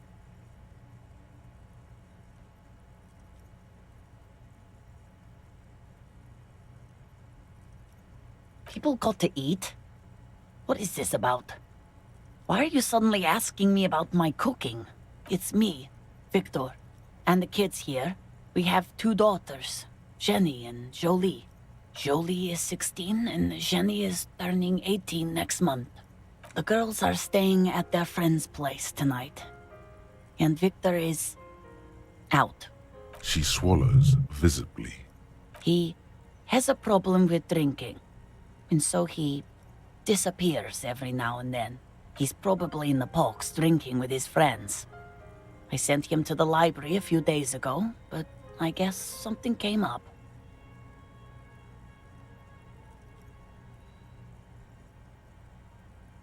No, I guess I'll find out when he decides to come back home. It shouldn't be long from now. He's never gone for more than a few days. Oh, it's in Jamrock. The one at Mayrow Street. I don't know the official name. Central Jamrock Public Library? I think, yes, if that's the one on Mayrow. It is. Just to return a book of mine? Why? Why all those questions, Detective? Do something? Break something? It's a fool's hope.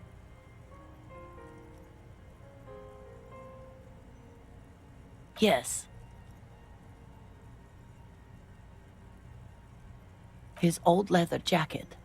It's just your average brown leather jacket, but he bought it as a teenager, so yes. The lining is hand-sewn, it's blue. I tried to make the thing more weatherproof since he's running around with it in the middle of winter. She folds her hands across her chest. Here it comes.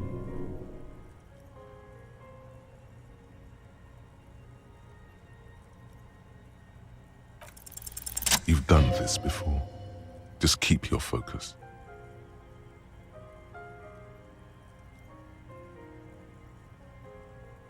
Yes, that's the most important thing. Use that word. No euphemisms. This is what you came here for. What did you say? A great and terrible spike. The blood freezes in her veins. Oh. Oh. But he was just... But he was just here. Alive. We understand this comes as a huge shock. I want you to know that me and my partner are here for you if you have any questions. Take your time, ma'am. What happened to him?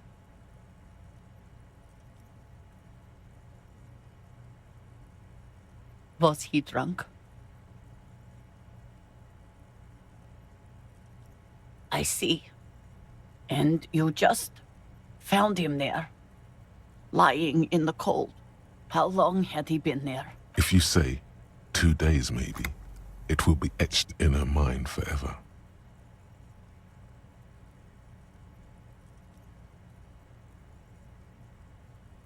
She blinks, eyes welling up with tears, as her hand starts searching for something from the pockets of her dress. The handkerchief.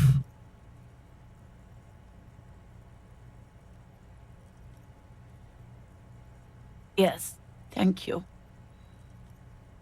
Is there anyone we could call for you?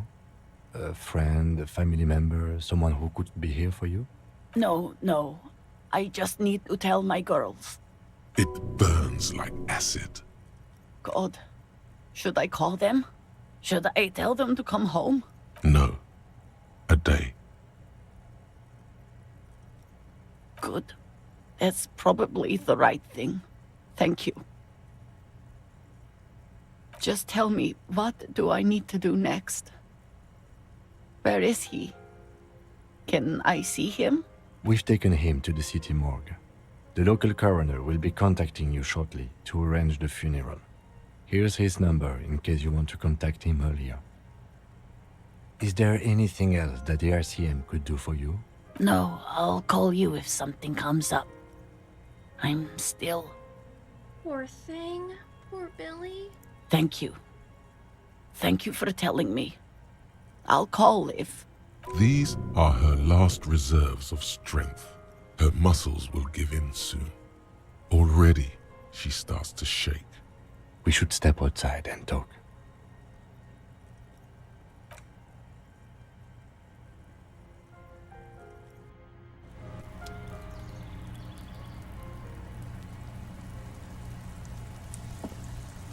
You did well. I'll call the station when we're finished with the day, and let them know the name of the deceased. They'll manage. They have to. It's not your place to live their lives. Let's go.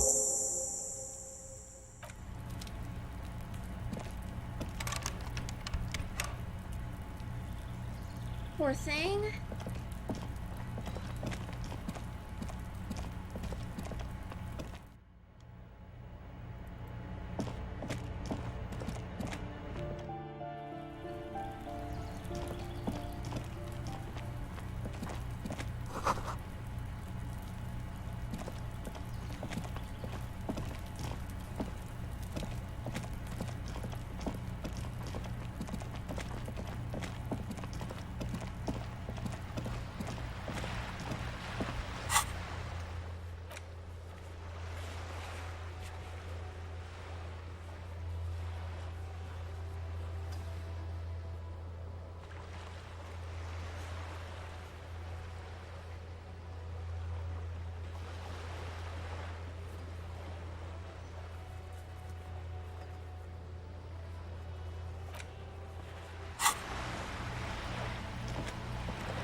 Oh dear, it's that late already. 9 p.m.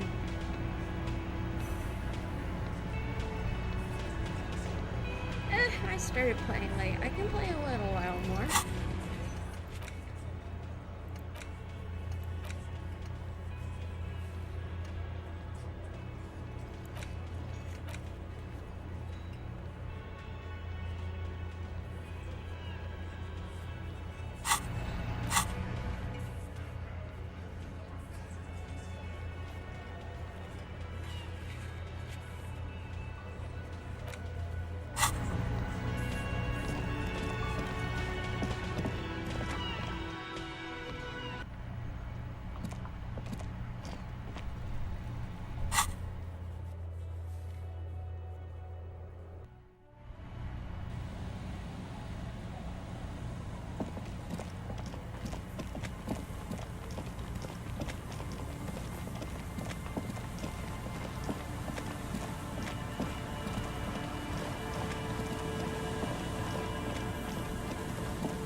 This trap's not too hard to spot. The reeds sway in the coastal breeze. They seem to be waiting for something. The wind picks up here, near the cape's end, surrounding the narrow strip of land from 3 cardinal directions. It's cold for this time of year. Nothing but locusts in this. Empty as all of them. One more of these and we are done. No, I'm fine. I didn't mean to complain, it's just...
This is the last of the traps.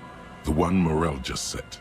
Checking it over, he said, is just a technicality. The reeds by the abandoned campsite hiss and shake. The later it gets, the colder.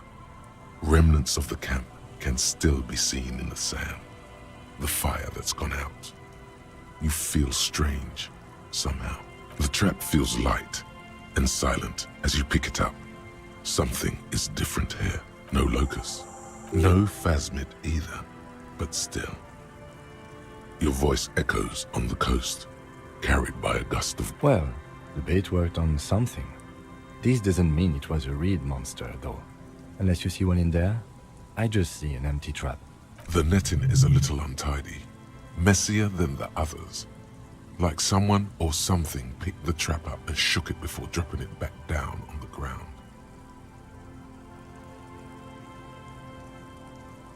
Perhaps our cryptozoologists have competition in the form of an actual entomologist, or someone else is sabotaging them. I could present more theories, but then I would be taking this on as a case, which I'm not.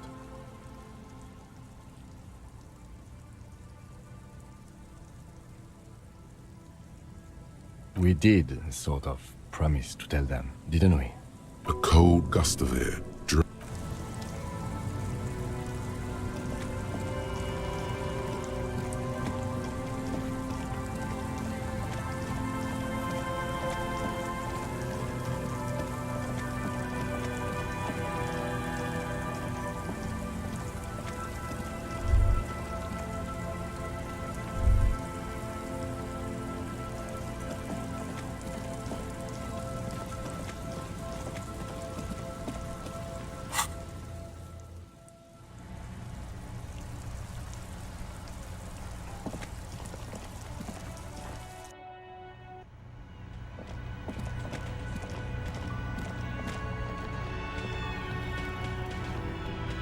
It's great to see you again, officer.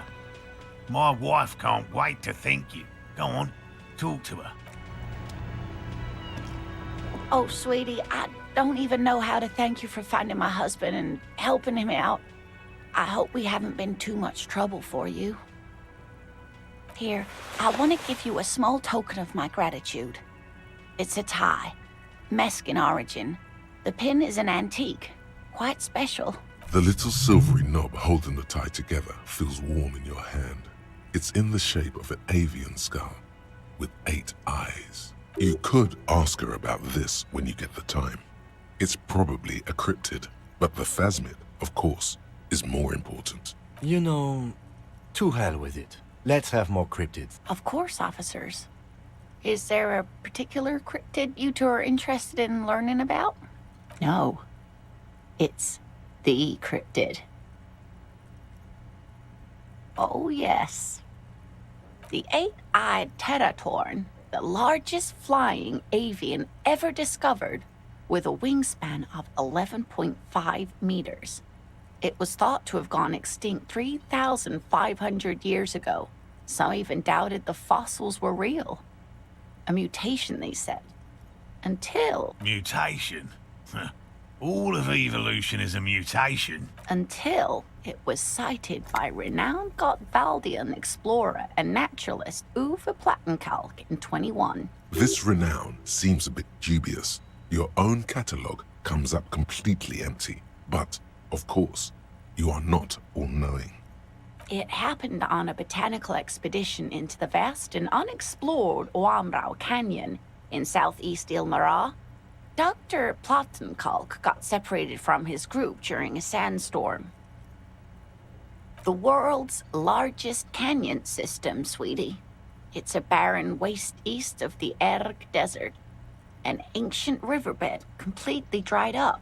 Alone in the blasted desert heat, the doctor wandered eastward, where man hasn't stepped foot in over 1,000 years.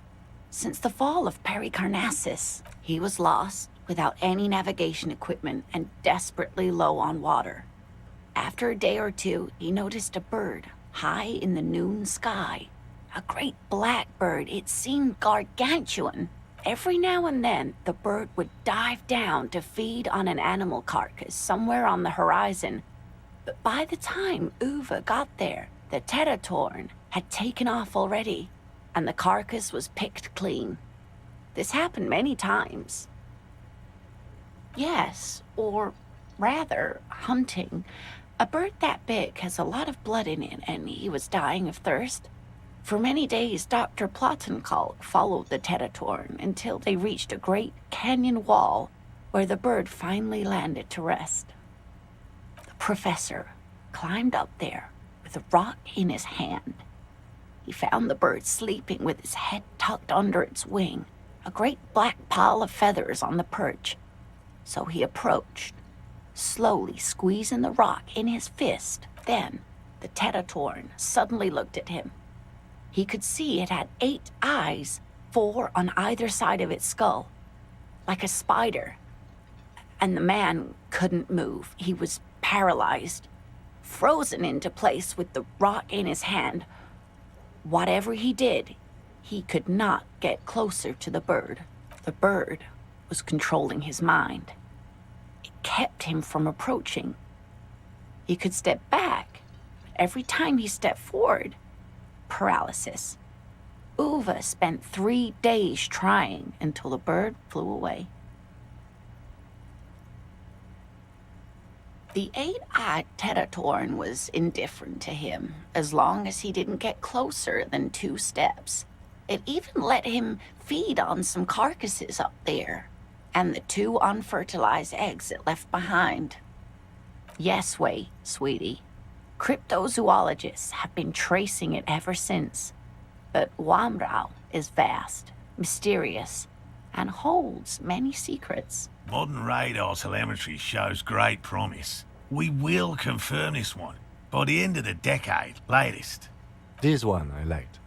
Not only does it have 8 eyes, and is a living fossil, and the largest bird ever to live, it also does mind control. He's sincere. He likes the audacity of it. Sadly, yes. But there are numerous reports of 8-eyed bird skulls from Ilmara. And then there's the striking resemblance to the Pericarnassian imperial eagle, an ancient heraldic symbol that is hard to pass off as coincidence. The imperial eagle, too, had 8 eyes. Not really. It's just stylization. The way they drew eyes. It's not a zoological drawing. Very, very hard. This one's very famous. Everyone knows it. People will be looking at that tie on you and thinking, that man is into cryptids. So, what else do you want to know? Hey, you promised you'd only ask about one cryptid. I'm glad you see it that way.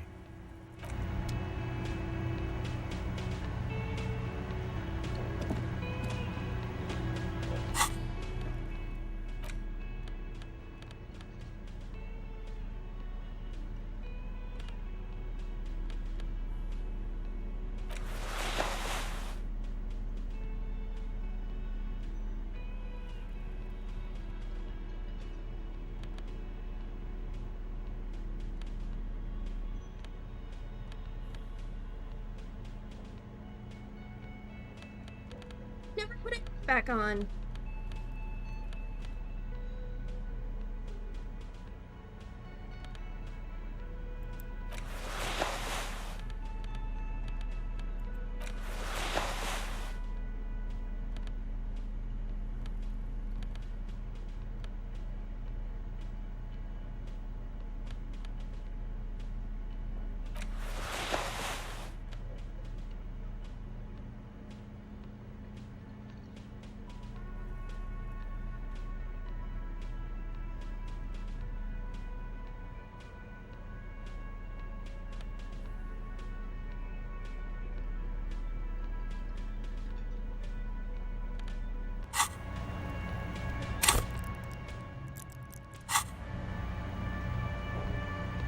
Actually, no.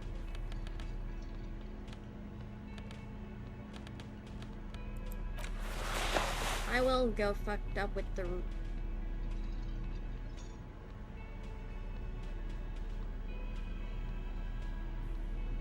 very insensitive racist hat.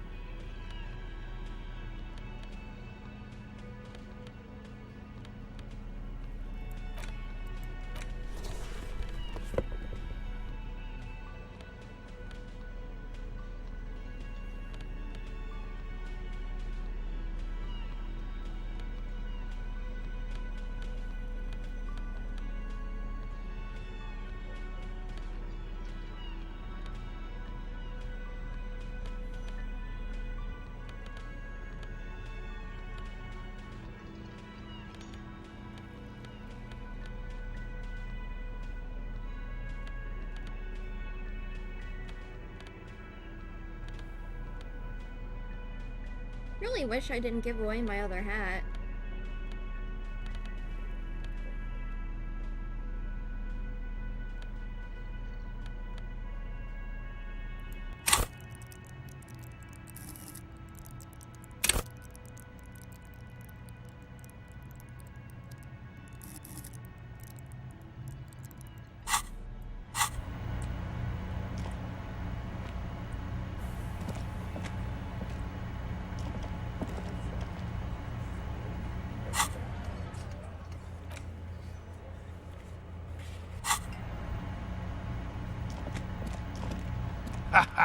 Nothing like the gratitude of a good woman. Now then, what can I do for you? He tries to play it cool, remain professorial, but inside, this man is itching for some news on those traps. Good. Okay. And? Completely empty?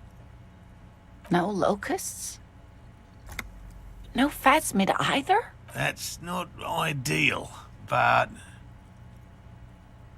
I definitely left that one stocked. Right from the campsite? Just means the Insulindian phasmid is even more clever than we thought. She's engaging in a well-known self-deception called motivated reasoning. You should correct that. Of course, Mork. Yes, the Phantasmadeia picked off the locusts and escaped. This is good news, though we'll have to reconsider the design of the traps. Make them more secure. Another trip to the Reeds.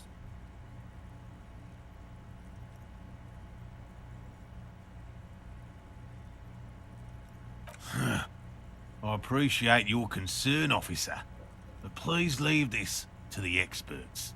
Unless you have an alternative hypothesis you'd like to venture. You're jabbing at the soft underbelly of his psyche.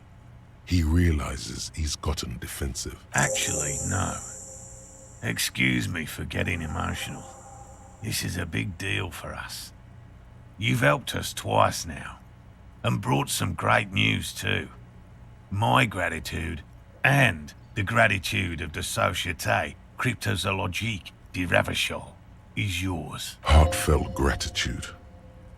But does it feel like closure? What really happened? Thank you, it's an honor. We should probably return to our main investigation here.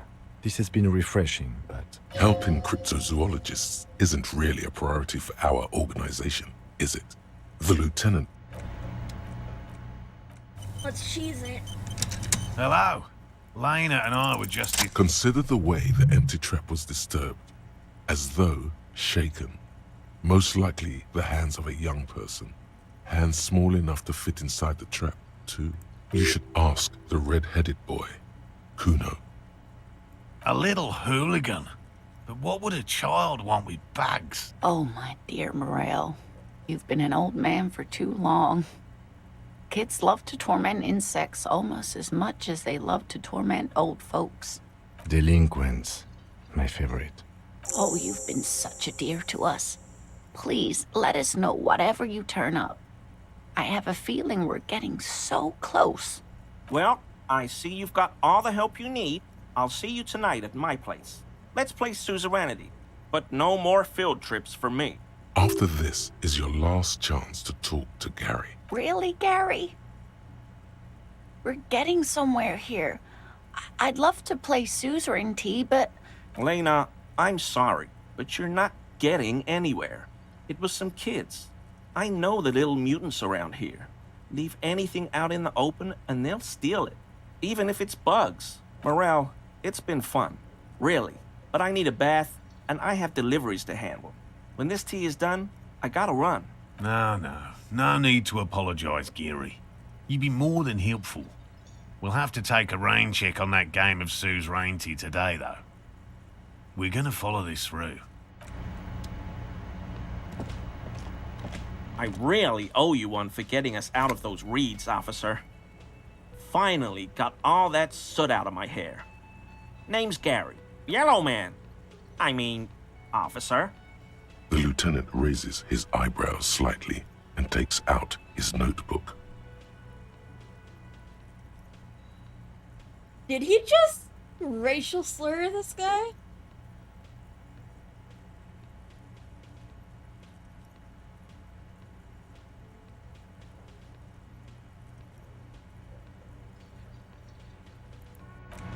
You know.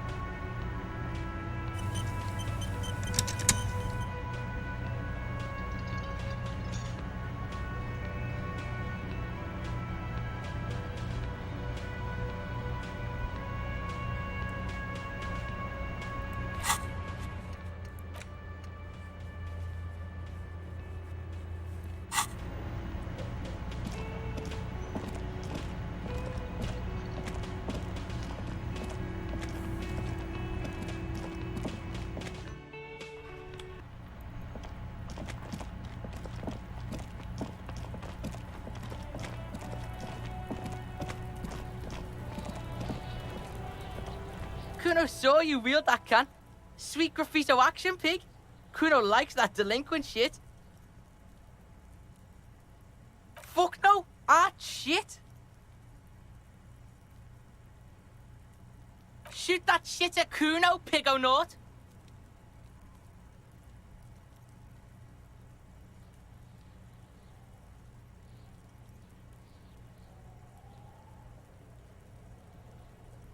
Kuno doesn't...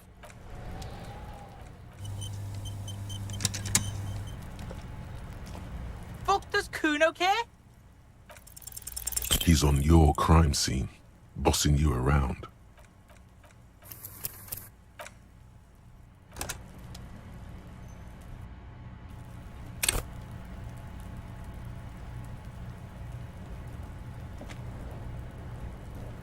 Fuck does Kuno care? It's not Kuno. It's Kuno S. Kuno S is by far the worst of the two. Kuno has no problem being near you, but the other hides behind the fence, afraid for her life, like she's done something very bad. She came up with that psychopathic scheme of screaming for help before. Kuno just wanted to talk to you about his name.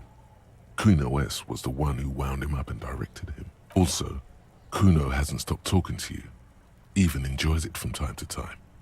When you talk to the other one, it's like talking to a cornered animal. She only hisses. All in all, Kuno respects madness. You cannot hope to outdo her on that front. You must win yourself a few minutes with him alone. Fuck you whispering about? He's whispering too. He's going with it. But watch what happens. Fuck you whispering about! She puts extra stress onto that word, expecting it will make you uncomfortable. If Kuno wants to whisper, he's gonna fucking whisper, okay? Let's whisper, pig. This is it. You've got him. But be careful. You can still fuck this up. Don't make Kuno look bad in this. She's not fucked up. Everyone's fucked up. Stop judging shit. Wrong move. But he's whispering still. You haven't lost him. Just don't mess up again. Or you will. There are no guarantees here. It's okay. The pig's trying to pit us against each other. Idiot. You bump. That's it. You let him off the line. Try to fuck my Kuno! Try to fuck my Kuno! A chill comes over you. The wind from the boulevard south. Lashing you for... Let's try that again.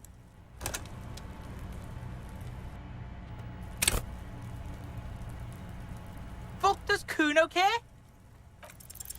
He's on your crime.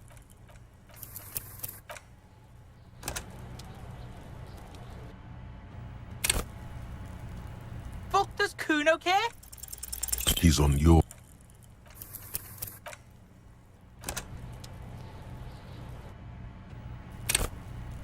Fuck, does Kuno care? He's on your...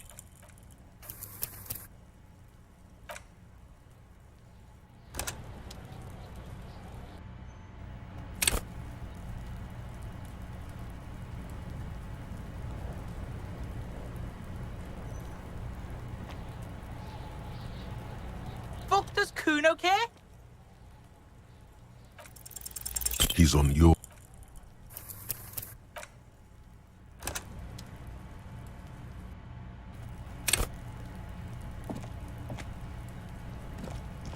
Fuck, does Kuno care? He's on your... Come on. I got it once. I'm just bad at decisions. Fuck, does Kuno care? He's on your...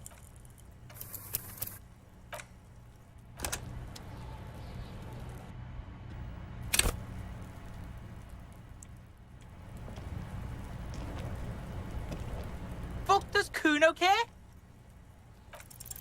It's not Kuno. It's Kuno S. Kuno S is by... She came up with that psych... Also, all in all, Fuck you whispering about? he's whispering too. He's going with it. But watch what happens. Fuck you whispering about! She puts extra stress onto that word, expecting it will make you uncomfortable. If Kuno wants to whisper, he's gonna fucking whisper, okay? Let's whisper, pig. This is it. You've got him. But be careful. You can still fuck this up. Don't make Kuno look bad in this. Crazy? You don't know the half of it. She's not crazy. She's insane. Dangerous. She's smoked a man. She's done people in. Probably even pigs. Stop talking to him! Kuno, I'm fucking warning you! You're gonna get us into shit! She understands what you're trying to do. Yo, see? Did Kuno not tell you? Kuno told you. Kuno talks to whoever he wants. Talk, pig. Kuno's got it under control. You did it. They're separated. He's even turned his back to her so she can't read his lips.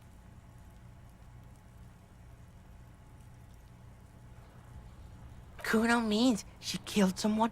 That's right. She's a killer. Like, actually a killer. His little green eyes are fixed on yours.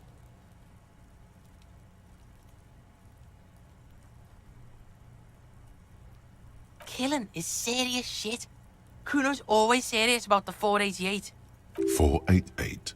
The criminal code doesn't go higher than 190. She's probably killed a pig too. I mean, I'm pretty sure she has. Forget Kuno said that. Kuno was just shitting. Kuno was just running his mouth. Kuno's stupid like that. A cop would be too large for her to overpower. But a determined child of her size can still kill the vulnerable, the elderly, the homeless, or other children. The creature peers at you both from over the fence. There is something searching in her eyes. Kuno falls silent. He does not look at you when he replies. Kuno, that's it. That's what Kuno is starting to think, yeah? Yeah, she's psycho. None of that kiddie psycho, cat burning shit. She does the real deal. Snuff radio shit. Believe me, pig, you don't want to know. And he doesn't even want to think about it. This isn't just another boast. Fuck knows. She says it's the song of her people or some shit. Crazy people. The fucking Nakis. I don't know. It's Suruese. The Suru are an indigenous ethnic minority in the social democratic powerhouse Vasa on the tundra and taiga-covered Isola of Katla. Far, far away from here. As far as possible, really. Suruese? Like that man from Helmdall shit? She could be. She could be that Helmdall shit. Revelshot does have a small Suruese community, or she climbed into a yakberry crate and was shipped over accidentally. Fuck no, she's not me sister. She's just a stray who got in, like a mad dog or some shit. Yeah, she was just there. What was that, Kuno? She was in the hallway, dripping wet, by the fucking shoe rack, in the dark. A shoe cupboard just off to the right. Have you been to this place? Yeah, that's the place. She was just balled up near the closet, psycho style. Kuno's got no fucking idea. Her hair was all wet. I think she pissed on the floor too. She was there for 3 days, in the corner, every time Kuno went out. You know this. The body goes into a kind of revulsion shock. Murder hangover. That's what it could have been. Killed a kid. Yes. Makes them look for a quiet, dark place and just hibernate there. Usually goes on for a few days, up to a week. Must have been her first one. You only get it on the first one. I don't know. Someone left the door open. Kuno comes home. She's sleeping under the desk, under the pile of clothes, like a dog. Kuno's dad doesn't give a shit. Doesn't even see her there, or thinks it's fucking Kuno. Shit's all on Kuno. Yeah, she would have liked to fuck him up, but she didn't. Kuno wasn't around, and C was with Kuno. Look, Kuno's gonna put you at ease. We didn't do it. He speaks the truth, my liege. How's Kuno dealing?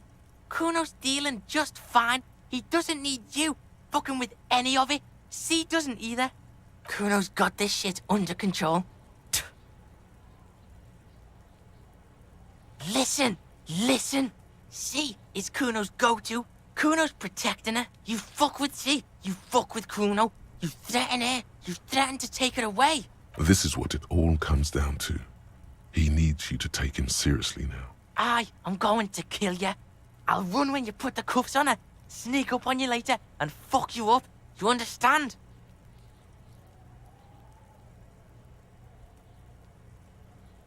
All right, now we can do business. He's breathing heavily. That took something out of him. Yeah? What do you want? Kuno can hook you up with... Oh, don't hook him up with shit, Kuno. See? Relax. He respects the Kuno. Kuno made him respect the Kuno. You respect the Kuno, you get all kinds of shit. Kuno's gonna get you hooked on illegal narcotics if you run a little errand for the Kuno. Get you hooked, pig. Get his hook in you. Then Kuno gonna get you hooking for more. Cash in big style. Pig hooker. That's right. Kuno's a candy store for pigs now. Get ready to be rewarded. No, Kuno doesn't give a fuck about bugs. So he knows locusts are bugs. Oh my god, I told you that shit is lame. Shut up, C. Now they're gonna take you to lame prison. She sounds like she's about to cry, out of disappointment at Kuno's newfound lameness.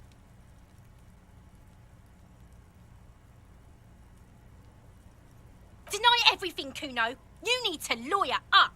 Kuno's not gonna say anything without his lawyer present. Lame. That rings some bells. Could this be connected to Night City? AKA the City of Rage. Yeah, that's pretty lame.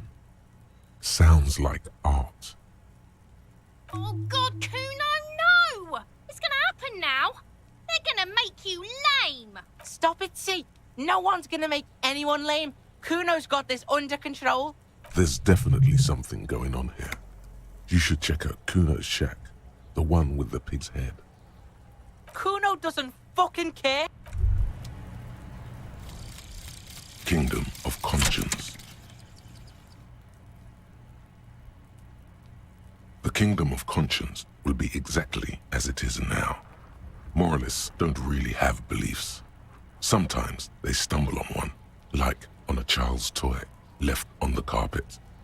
The toy must be put away immediately, and the child reprimanded. Centrism isn't change, not even incremental change. It is control over yourself and the world. Exercise it. Look up at the sky, at the dark shapes of the coalition airships hanging there. Ask yourself, is there something sinister in moralism? And then answer, no. God is in his heaven. Everything is normal on earth.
All around you, the hisses and chirps of locusts fill the musky air.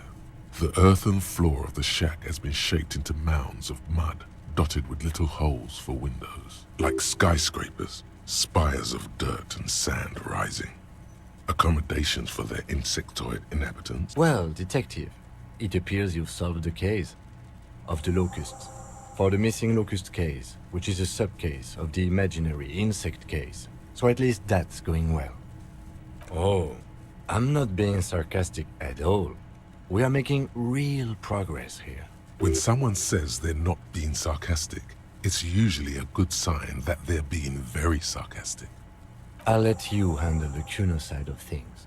You are doing just fine.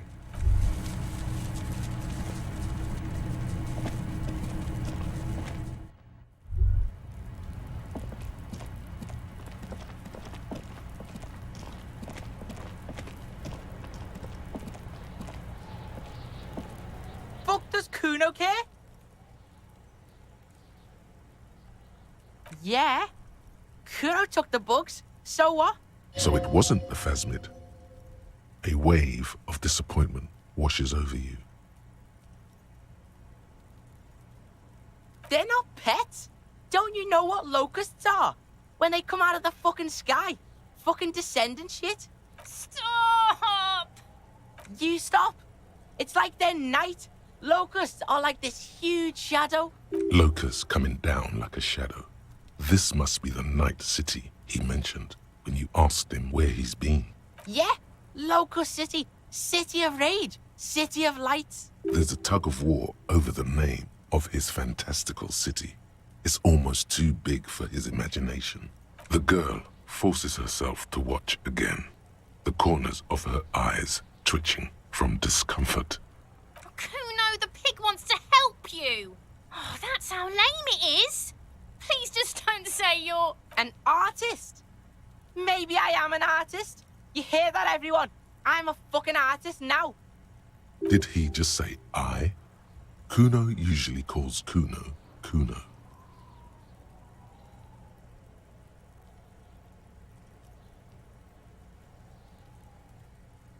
Oh my god, Kuno!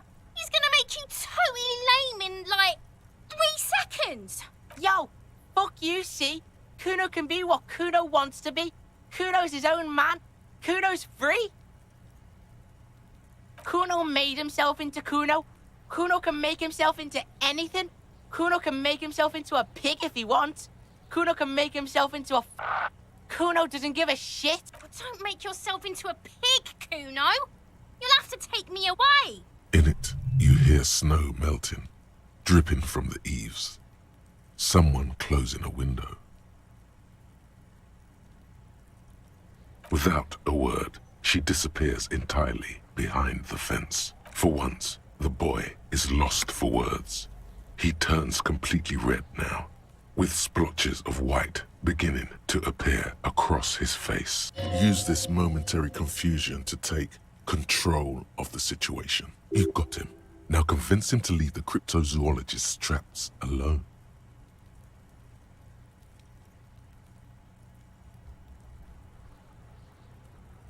I don't give a shit. I don't need the locusts anyway.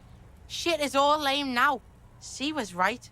The girl's face appears again, above the fence, just long enough to make eye contact with Kuno. It don't mean anything. It's shit. Kuno just likes to focus. Kuno likes to concentrate on shit. Build shit when he's zipping hard. Fuck. Pig, you really shouldn't have fucked with Kuno City. Now it's all fucking lame. Kuno's gonna let the fucking locusts die. The fuck are they trying to catch anyway? With the He recognizes the name. Bitches think Kuno doesn't know shit. The fuck out of here. Kuno's tired of this shit. There's silence between the two children. They're not saying anything to each other, nor looking in each other's direction.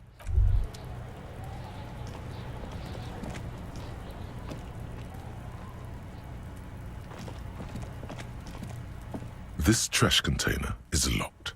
There's something in there, not necessarily connected to the case, but still. Well, it is a container. Maybe you're prioritizing it. Trash? Food waste from the cafeteria? They lock these containers to keep the derelicts from flocking in. Could be evidence, too. What do you mean, Phil?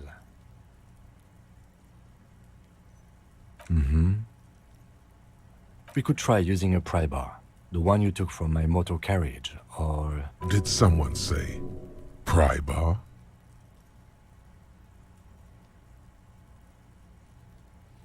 Forget about it, like you forgot about your life? The pry bar. Or we could ask for a key from the manager of the Whirling in Rags. He probably has one. He might also have information. This is better than the pry bar idea. Ask the manager. Bullshit. Go straight for the pry bar and pry this baby wide open.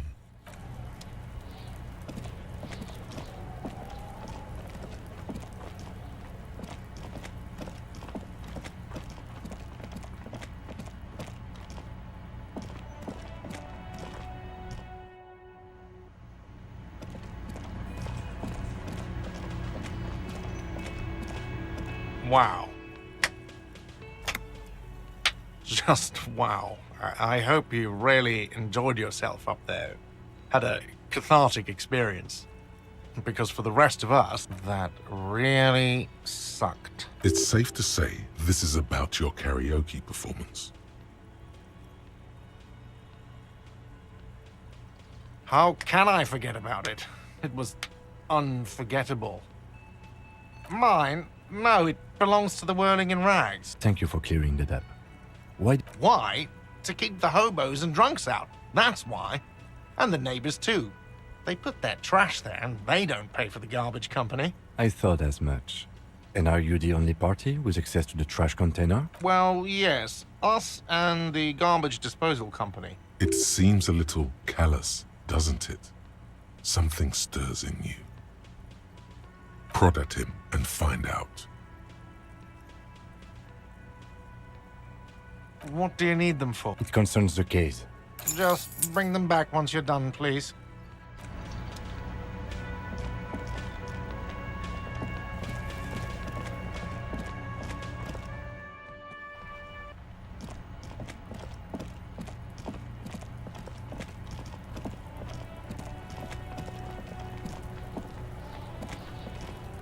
This trash container is locked with a well-oiled. Don't. Maybe you shouldn't. There is, but you won't like it. Sweat forms on your brow. Your hand is still on the lid. The smell of rotten food rises to greet you. You see soggy cartons, dirty rags, and organic waste. We're just in time. This hasn't been emptied for over a week. You see milk and egg rest with one broken egg in it. Some pasta wrapper. Picking up the soggy packages somehow feels familiar. You've done this before. The movements are recorded in your elbows, the methodology in your fingers. You're used to this. No, searching for evidence in the trash. A box falls into pieces in your hands. Batiste Soleil cereal. There are plastic pasta packages below, and turbo noodles. Nothing of note, however. Among the threadbare kitchen towels, something catches your eye. A pair of denim trousers. As the legs of the slime-covered jeans begin to unspool from the garbage, a rank corpse smell fills the air. Are these the victim's clothes? The smell is not nearly as bad as the cadaver. These clothes could not have been in contact with the deceased for more than 2 days after his death. Cadaverine odor is faint. If these belong to the deceased, they were removed when he was still in the early stages of decay. Drop them in here, officer. Yes, if we're still assuming the clothes were taken off to get to the armor, they must have stripped him of it fast, the scavengers. In a matter of days. Guitar-marked blue jeans. Pockets empty or emptied. He wore them with a belt, too, a white belt. The loops appear stretched, but the belt is missing. That's it. Do you see anything else in there? I have another bag here. Something slimy catches your eye. A drab, long-sleeved shirt, olive-colored, appears from the food waste, dripping with pus. This is a military-type overgarment. No label or serial number. This is the kind of rib-knit shirt that's worn over light armor to conceal it in an urban scenario. Anything more? The rest of the rags are just kitchen variety waste. A yellow old mug that catches your eye. But other than that... All right. We should go to Gart again and ask if he knows who put the clothes in the trash. It could be as simple as someone from the hostel cleaning the yard. Or... that one. I'd advise against confronting that force. Not really. All we know is the victim's clothes are in the trash, the lid was locked, and his establishment had the key. It's just a small loose thread. The fuck's he on about, kids? You hear that, Kuno? He thinks you're an infant or something. See? The lieutenant nods, then looks back into the trash container. It's just organic waste. Cold and slimy on your hands. Apple and potato. Nothing. What's this? A blue piece of plastic sticks out from the apple peels. Something larger. A clipboard. A blue plastic clipboard with moist papers hanging from... Officer, is that your paperwork? Yes, it is. Look. This plastic has the RCM street grid on it. You've even got an autopsy form. If you don't mind my asking, how could you have let your paperwork end up in the trash?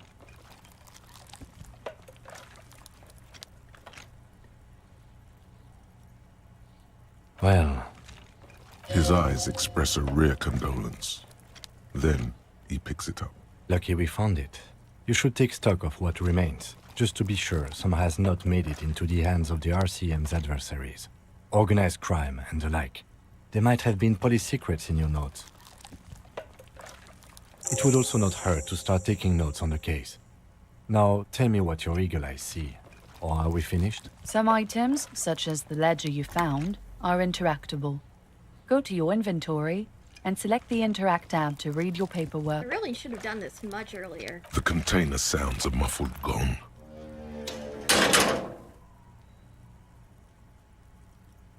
That's one thing off the list. I think we got it all.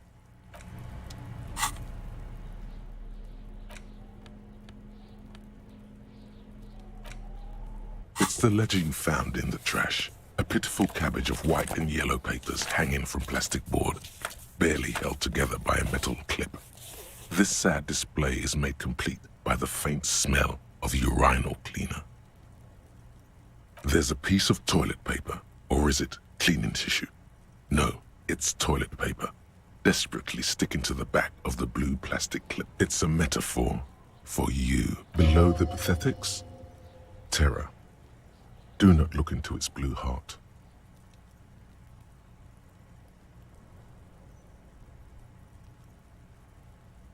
They're not exactly white. They're yellowed in patches by sunlight and alcohol, and covered in dense blue handwriting. Ink escapes into watercolor patterns, reaching its tendrils across entire pages.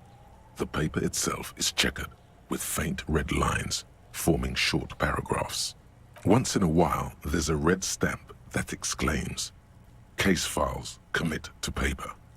The case files themselves are plenty. You count more than 100 sodden, crumpled up, earmarked pages falling apart in your hands.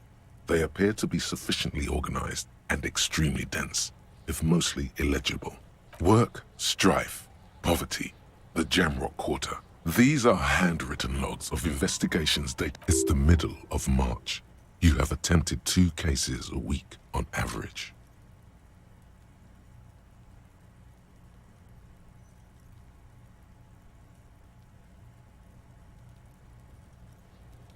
Huh? 2 complex cases to undertake is a lot, yes. You really have to push yourself. I would not suggest it, lest you start making mistakes. 2? That's a lot. I didn't mean to say you are making mistakes, by the way. That was presumptuous of me. That's okay. We all do, sooner or later. Like a fan of gills, the checkered papers dry in your hand. The handwriting is extremely dense, if mostly illegible. Yes, it appears you employ a, shall we say, robust yet literary system. Each investigation has its case number written on the margins.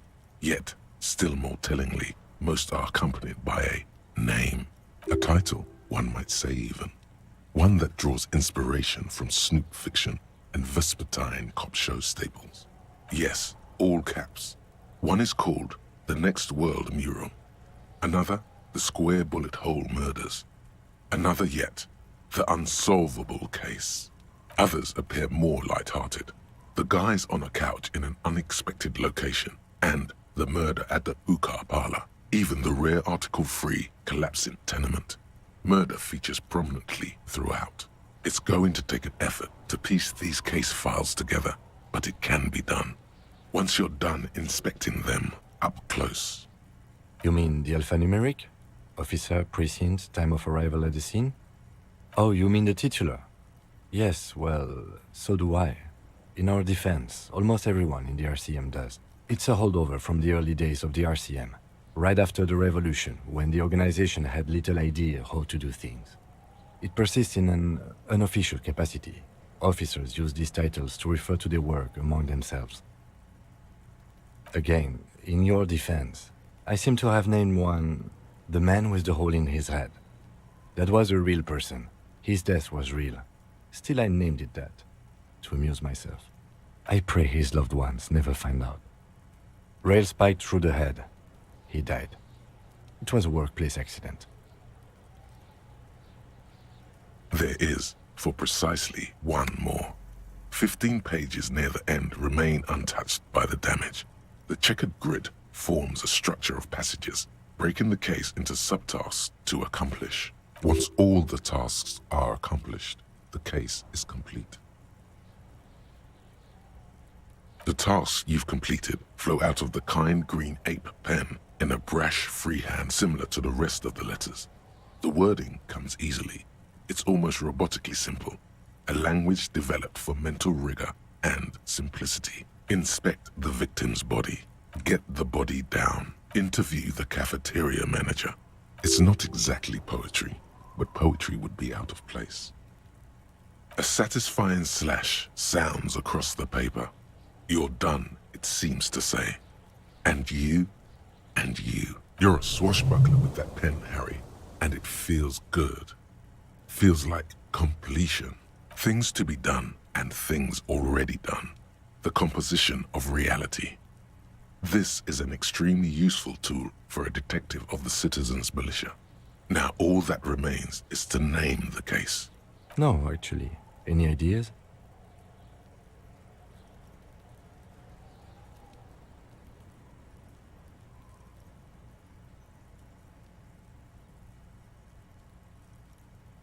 Furies.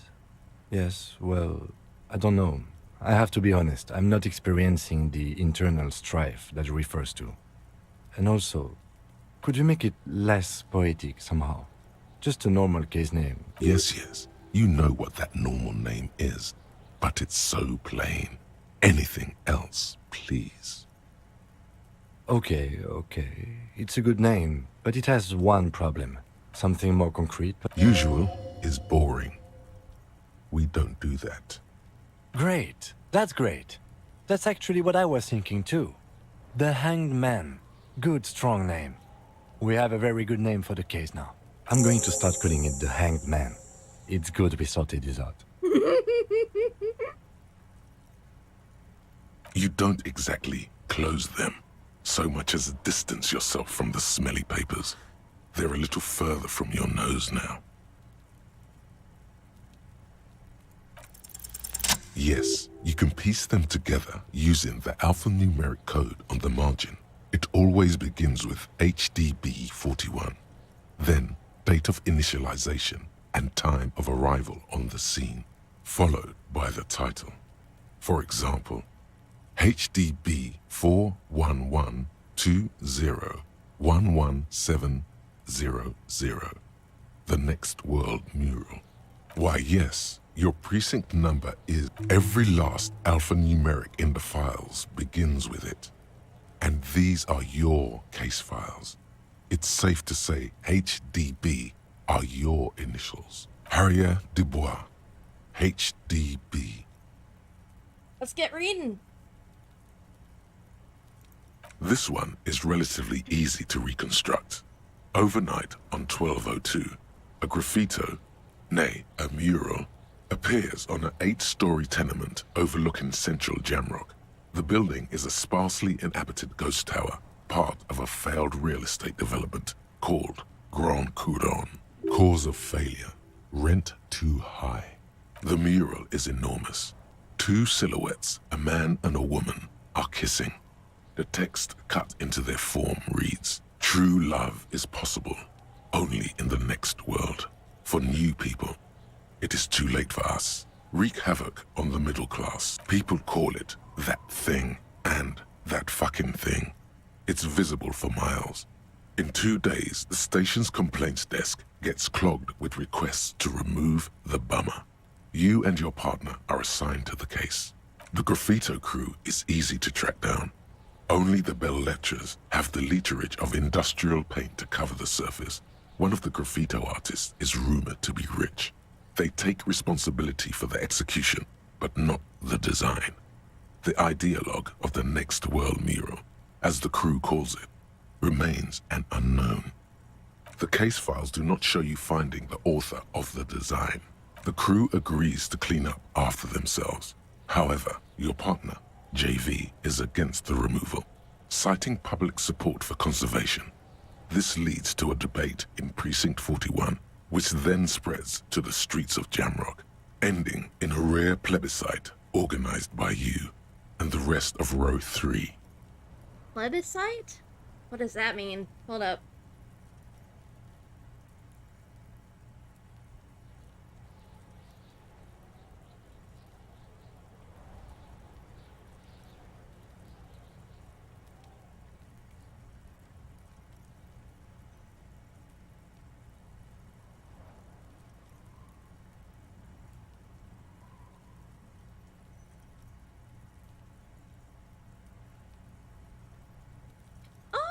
Oh, democracy. Basically, everyone gets a vote. The 9,000 people subjected to the mural's message, all of Lakeside, Central Jamrock, and Villalobos, plus half of the eminent domain, participate in the vote. Although the case begins with what appears to be a lot of rambling on the streets as to how juvenile and stupid the mural is, given a choice between two options. A staggering 78% of voters choose to keep it. Turns out the opposition were a loud minority, and that love truly is possible in the next world for new people, and it is too late for us.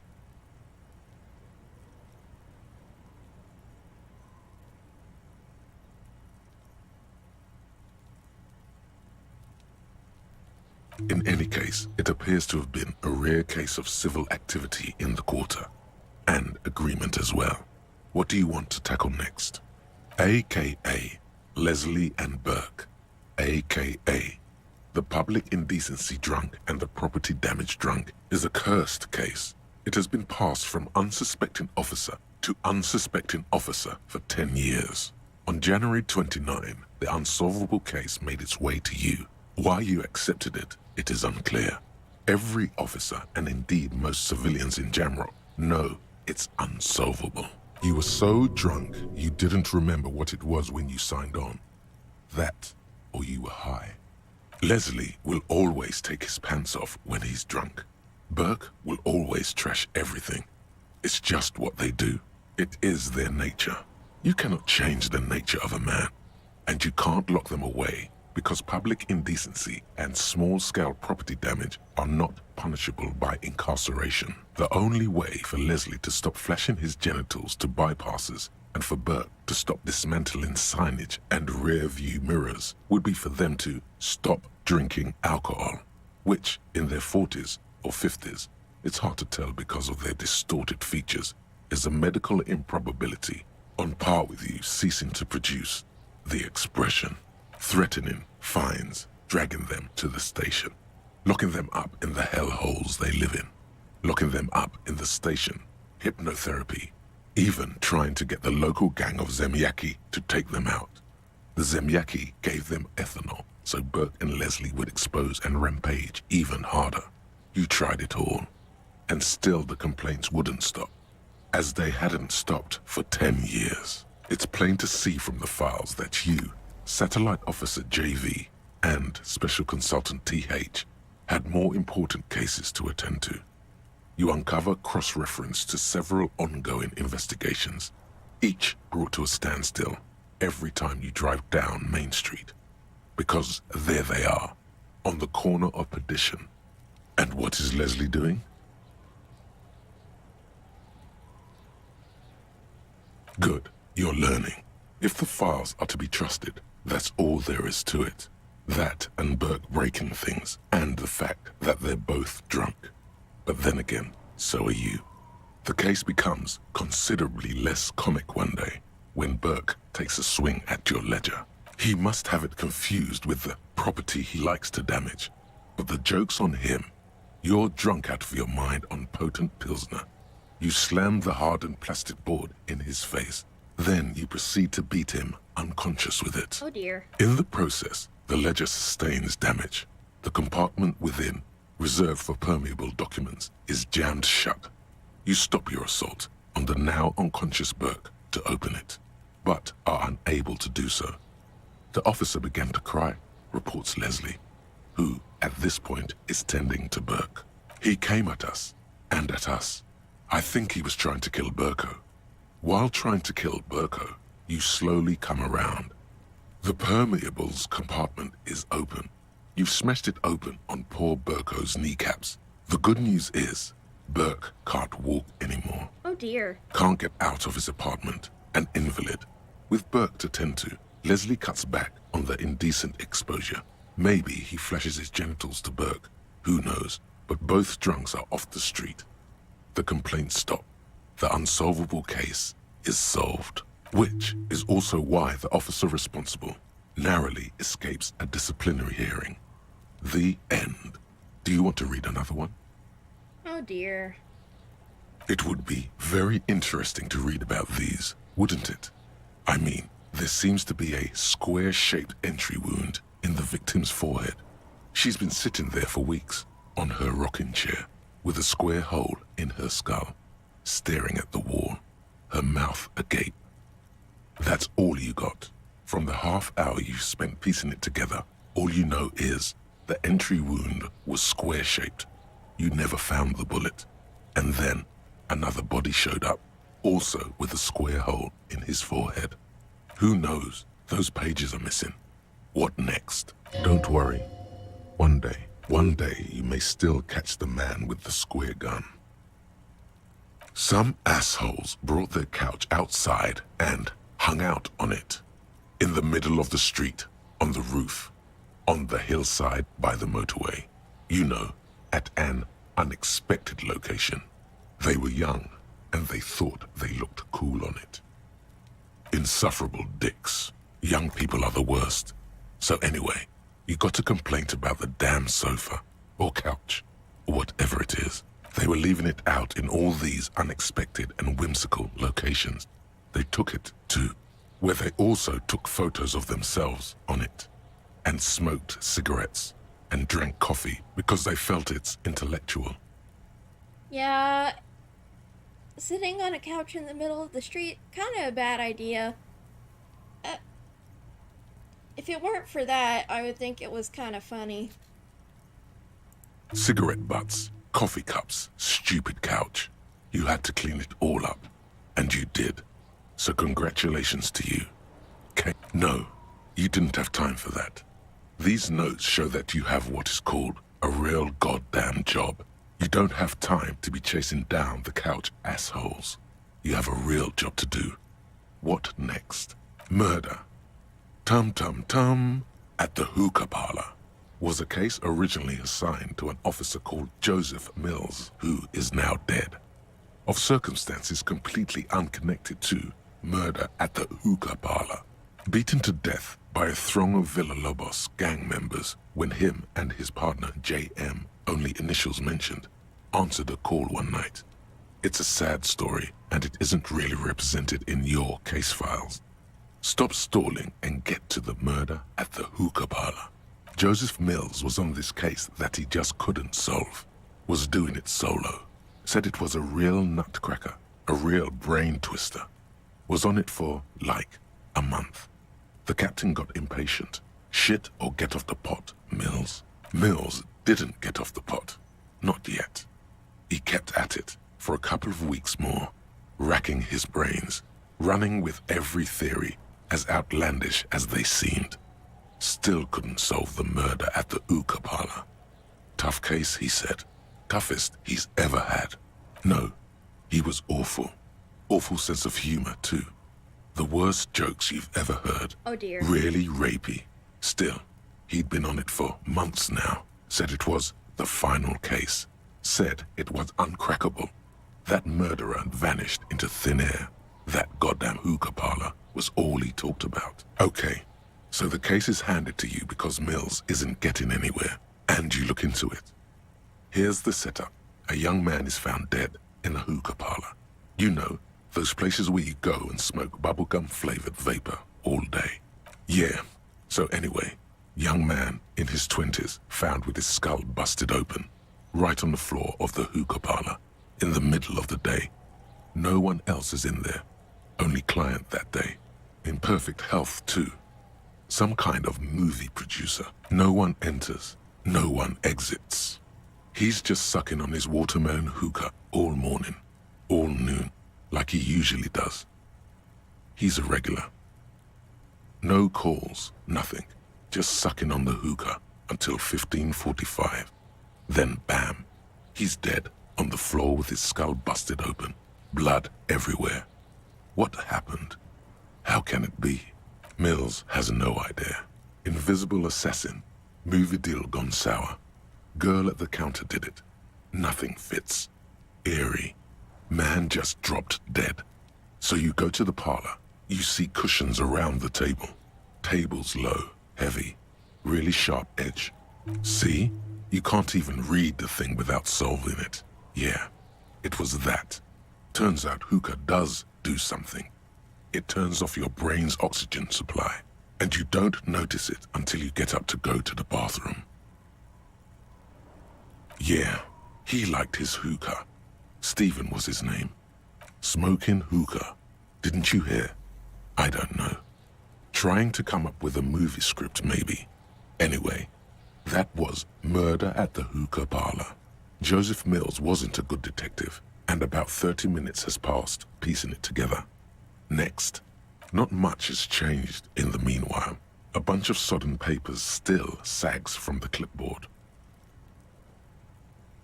It's just toilet paper sticking to the back of the plastic clipboard.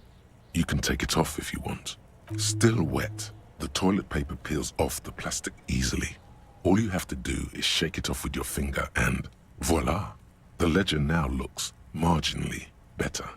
An aluminium block runs the width of the board, biting down on the paperwork. Its crocodile teeth are the only thing keeping the papers together. A regular pencil, the tip worn down to nothing, has been attached to the clip. The surface is interrupted by a silvery sticker. It's rectangular, sparkling with iridescence.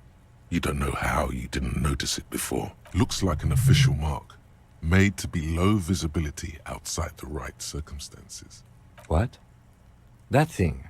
It's a halogen watermark. We use it for adding information to RCM property. It depends. Aside from an anti-counterfeiting stamp, mine has my station number and address. The information varies by date of issue. Maybe yours will have how many cases you've solved, how many years you've been on the force, he's thinking. It'll have that. Any capable light with the right wavelength will do. All RCM vehicles have had lights designed to reveal halogen watermarks. Mine too. This means you can read the watermarks if you just turn the lights on. Okay. While a bunch of sodden papers sag from the clipboard in your hand, it's a sorry sight. Arson, petty theft, spousal. You don't exactly close them, so much as distance yourself from the smelly papers. They're a little further from your nose now.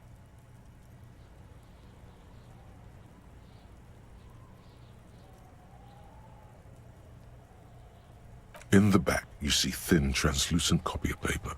Some neon yellow, some bright red, all covered in boxes, like marching armies. These look like official forms, waiting to be filled out. Then rip them from the binder and hand them out, according to type of form. 3. The topmost are misconduct fines. The middle ones are station calls. And the bottommost are field autopsy forms.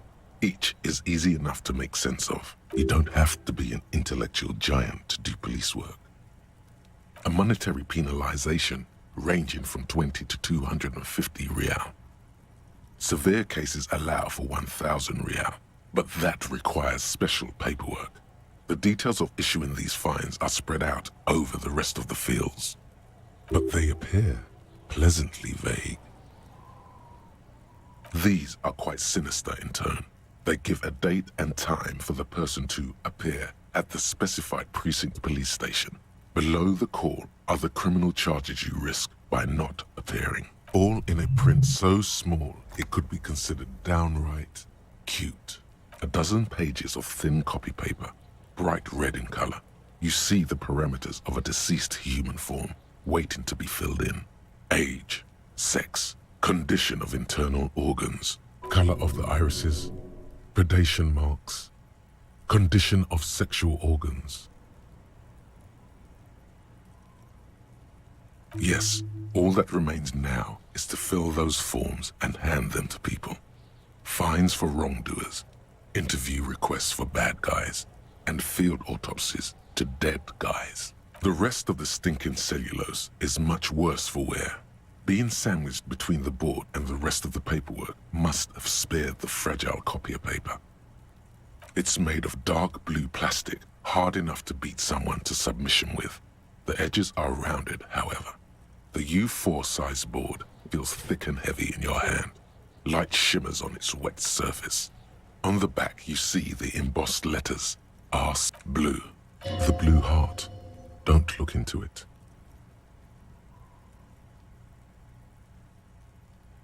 U4-sized pages hang from the clip, screwed to the top of the board. The acidic stench of rotting food is rubbed off on the cellulose. It now forms the base of the experience. This base surrounded by a faint air of spoiled meat, the stuff of death itself, and then sprinkled liberally with the citrus zest of toilet cleaner.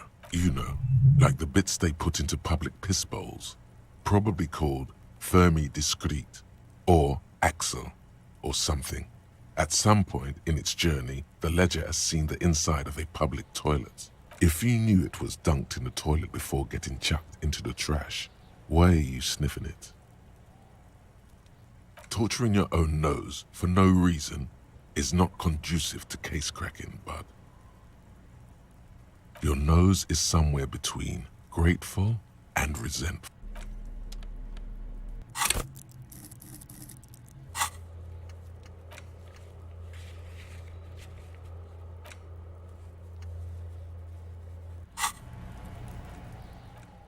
Can't believe I missed this.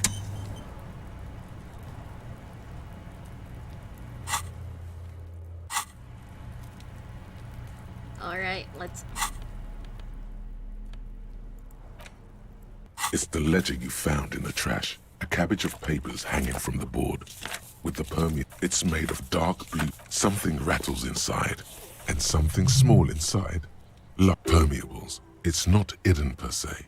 The compartment is made for permeable materials that would get damaged if something happened to it. The plastic shimmers like lapis lazuli, but it is not see-through. You can, with your hands, U4-sized pages hang from the clip, screwed to the top of the board.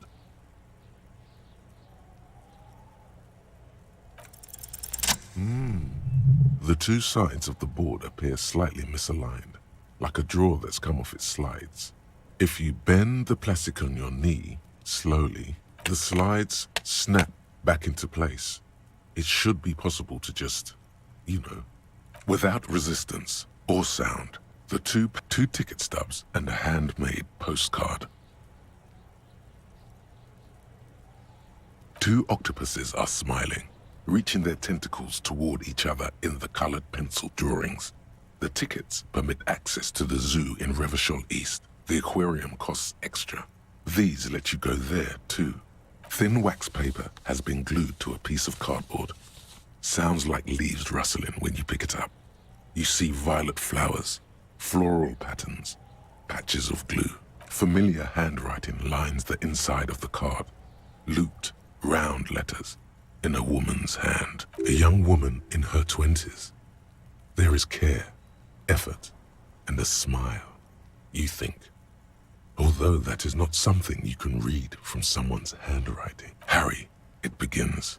You're already reading. I wanted to write you a letter so you can read it when you wake up. Maybe it will make you happy. Throw it away, please. A merciful wind blows in from the Bay of Revachol, dusting the ground at your feet and raising newspapers far away. You feel the card slipping into it. Let go.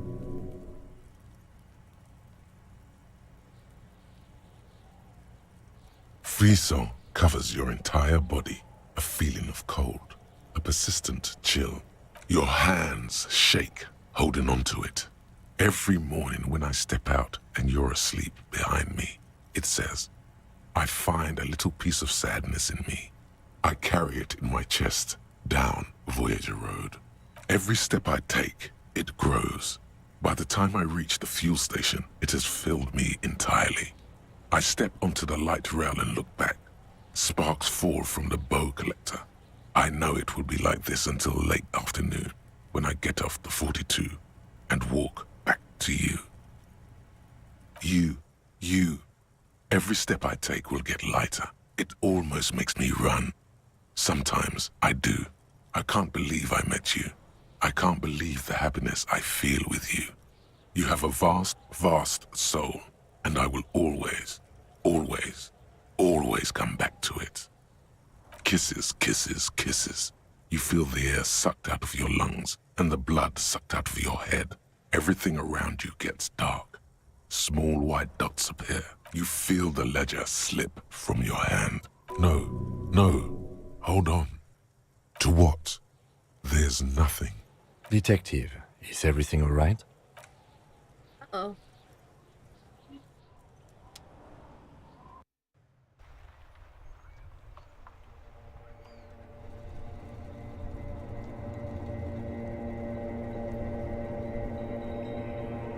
Is that it then?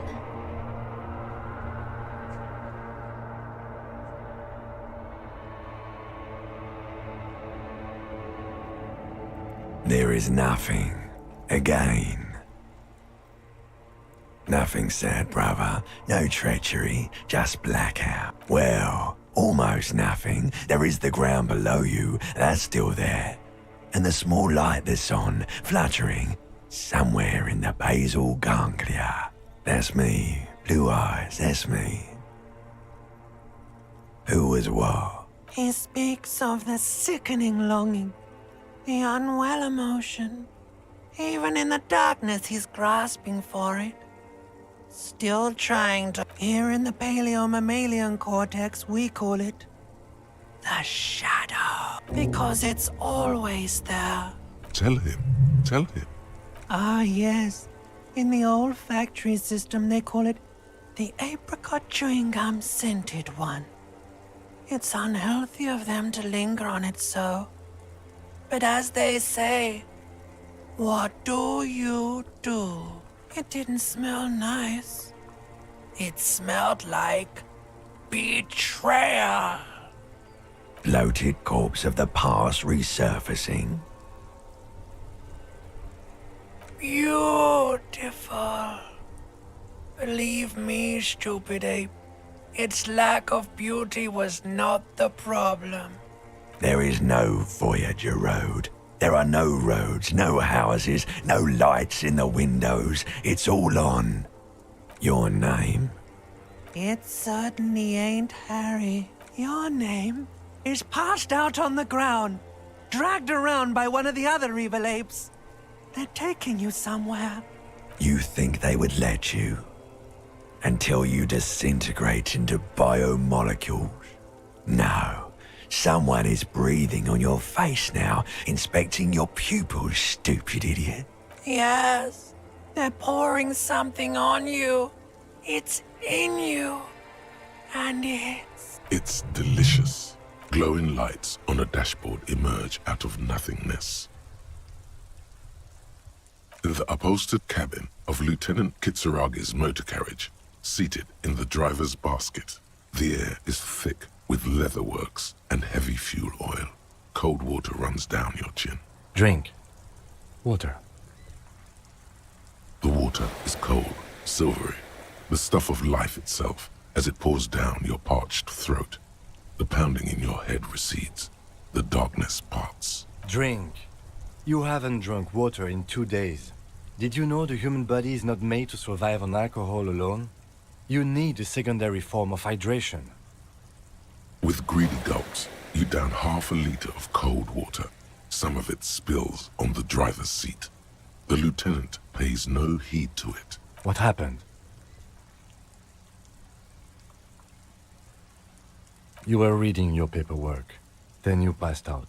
I carried you to my kinema to take you to a hospital. Then you came to. 10 minutes, maybe. That does sometimes happen. He replies with such understanding, it's as if the burnt-out ruins of the past were an occupational hazard. Athlete's foot for cops. You dropped these. Are you okay to proceed? Good. The Ledger of Failure and Hatred is a special item that can be used both as an interactable and a tool equipped in your held slot for skill bonuses. Find it under the Tools tab in your inventory.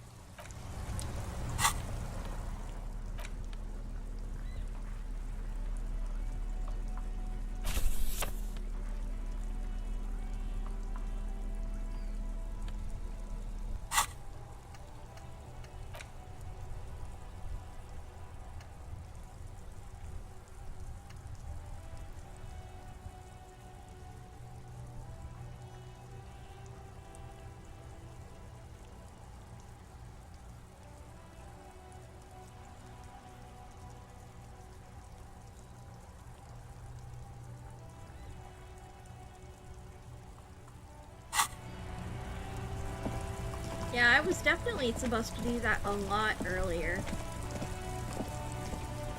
Whoops, missed it.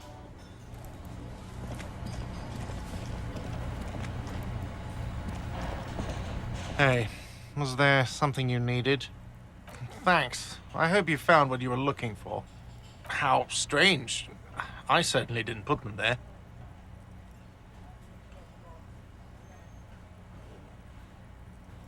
The trash collection service? CS Municipal. I don't see why they would put anything in the trash, though. Ah, the elusive CS Municipal. I doubt we'll be able to track down who was sent here last and when. This will have to be one of... On Clinton Street, near the Boogie Street Diamond, a small truck rattles down an alleyway. It stops by a rusted trash container. Two men, their faces rough and swollen, jump out. They look at the container despondently. CSM is written on their backs. Thank you anyway.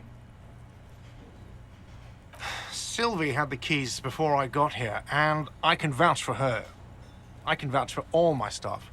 None of us would tamper with the crime scene.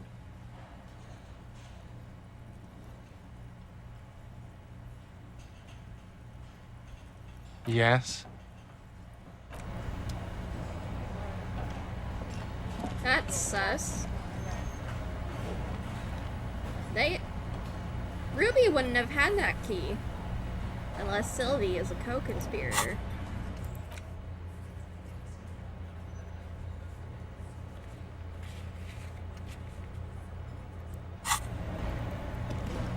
Let's talk to Kuno. Again.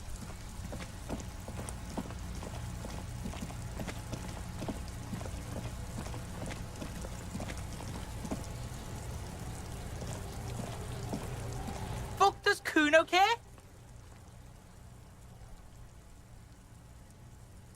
Yeah? The kingdom of Kuno? The fuck do you want with it? Yeah, Kuno doesn't know shit about that. That shit is beneath Kuno. Listen, listen. Kuno doesn't care about this small-time shit. Just listen. Kuno saw what you did there, dumpster diving. Sad shit. Kuno could hook you up with some sweet rags. Shit like Kuno's wearing. Your size, good price. 500 real. You'd have to be blind not to notice the giant white letters FALN running down his trouser leg. Look, Kuno ain't seen shit lying around.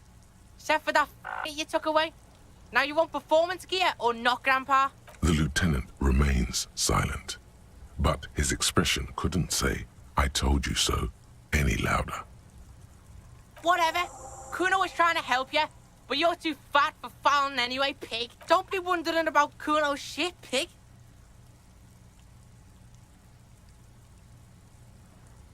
Yes, yes, absolutely, absolutely. Why? Yeah, whatever. Kuno doesn't give a shit. Kuno doesn't...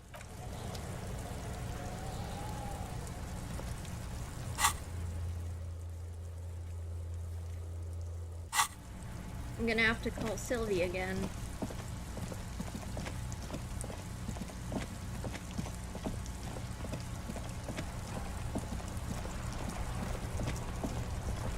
Inside, you see a set of steering levers, a radio microphone, a pull-out toolbox, and... All right.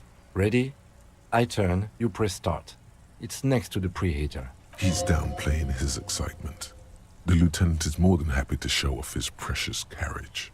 The dashboard lights up with orange glow. The rouse per minute gauge jumps, and the engine of the Caprice Canadian comes to life with a whiny growl, like a leopard waking from its sleep, yawning and roaring at the same time. The lights unfold with a little click, casting electrical light onto the ground before the vehicle. There you go. I'll turn them off from the remote once you're done. We just need to stand in front of the machine now.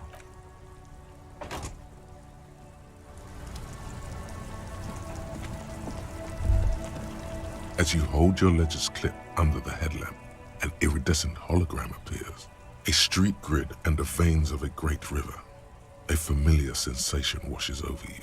There she is. Revachol West. Around the borders of the watermark are dozens, no, hundreds of micro-perforations. The rectangular watermark is overlaid with the logo of the RCM, and yet the major arteries of Revachol are all recognizable. They shimmer in the Kanema's headlights. A rat brazenly darts past you and disappears amongst the stopped lorries. In the distance, a child somewhere shrieks. A woman reprimands her in a voice no quieter than the child's cry. In the middle of a broken plaza, in a cone of light, barely visible in the daytime, two men, one slim, the other sturdy. They are on the city stage, but only one of them knows his lines. Ah, Martinez. Let me see. Right here.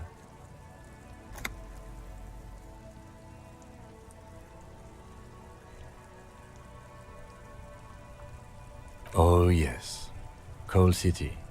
Le Royaume. The burnt-out quarter. All of them worse than here. There are many of them, and they are divided into 3 separate rows. The first row has 18 dots. The next is the longest. It runs all the way around the border, and then some. You count 216 perforations.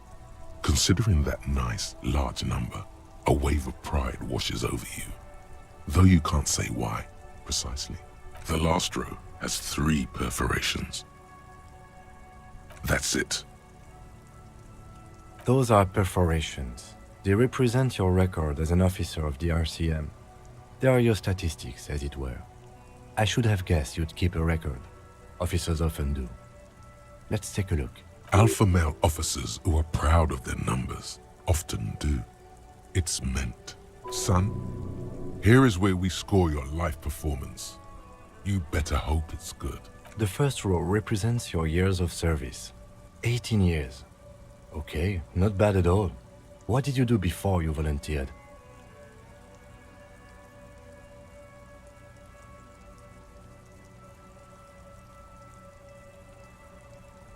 That's what it says.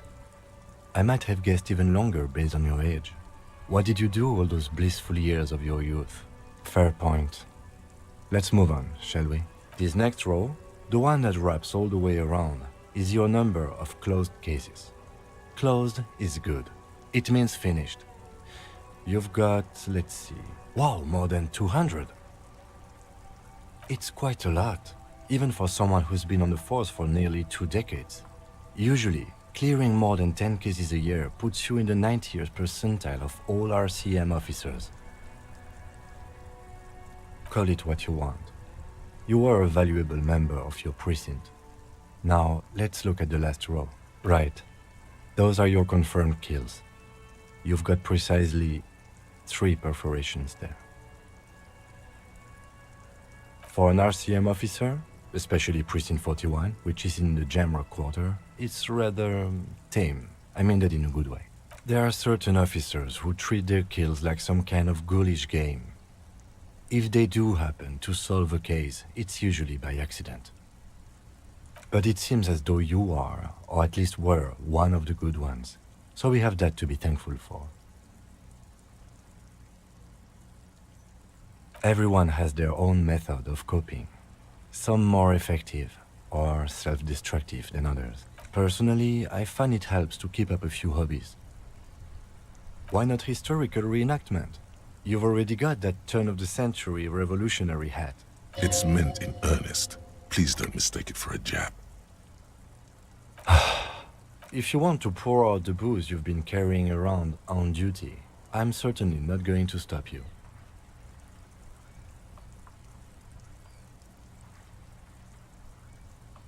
A dark pool of cheap wine appears at your feet. It shimmers in the lights of the Kanema. Honorably done.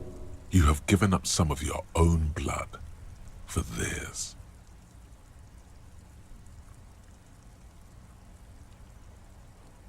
Very noble of you. Are we done here? Yes. It's not a problem for him to state it, however. The lieutenant nods. Right. I'll go turn off the lights. You can now see your statistics on your journal page, to the right of the task description.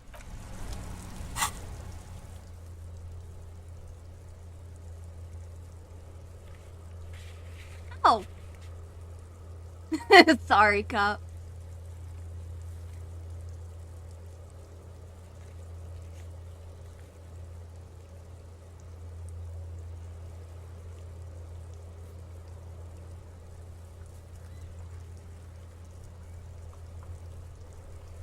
Ooh, I got 1 point in fascism on accident. That was probably the accidentally racist thing I said.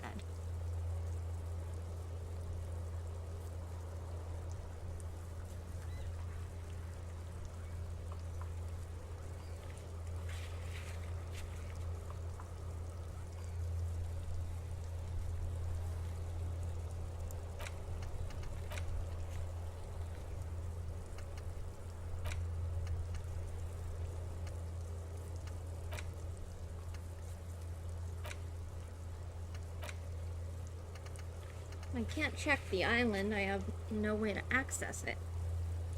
Can't do that until tomorrow.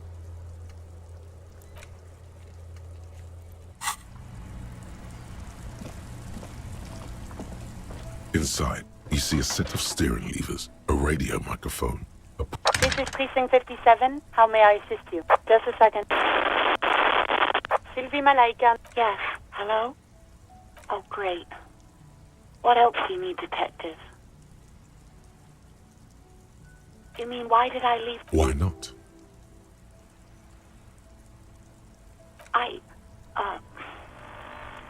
Let's just say I left because I needed to get away from someone. You know who? Maybe, I don't know. I just know I have to take some time off right now. You hear the... Anything else I can help you with, officer? 57. In the cabin, you see a set of steering levers. So it won't let me ask her what she was doing with the keys?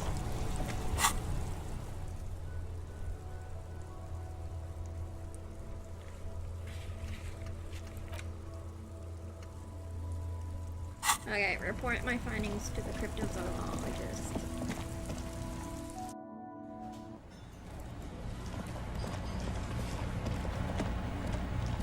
Hello, officer. I think I almost have it. A new trap design, that is. So it was just a child. Thank you for telling us, sweetie. This is good news, right? It means we can try again. Something is secretly gnawing at her confidence. It's not this Kuno kid, or the missing locusts. It's something else. Yeah, you're right. We just need to restock the empty trap. Then we'll need to inspect the traps one more time. And then maybe we can. Darling, I told you to take it easy. You're getting sick. Maybe it's time to go home. You're right, you're right. We can come back next season, when it's warmer.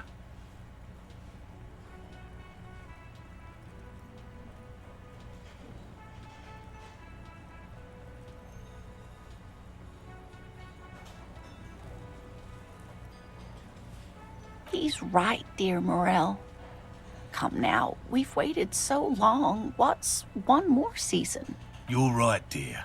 We'll get our shot yet. I'm sure of it. This place is much better for fieldwork in the summer, believe me. Is that a pang of sadness, Lieutenant? Thank you, dear. And you, Detective Fox?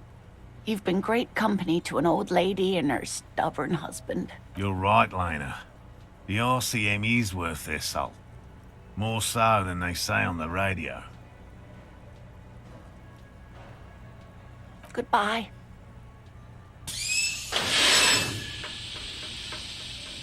Nina's sweet. Bye, Lena.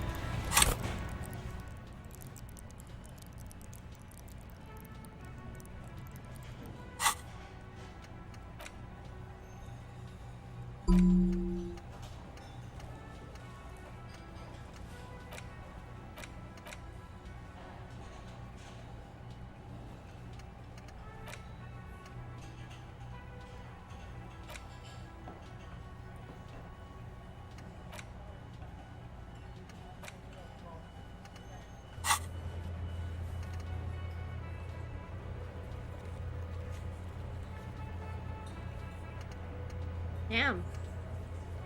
I'm almost out of tasks.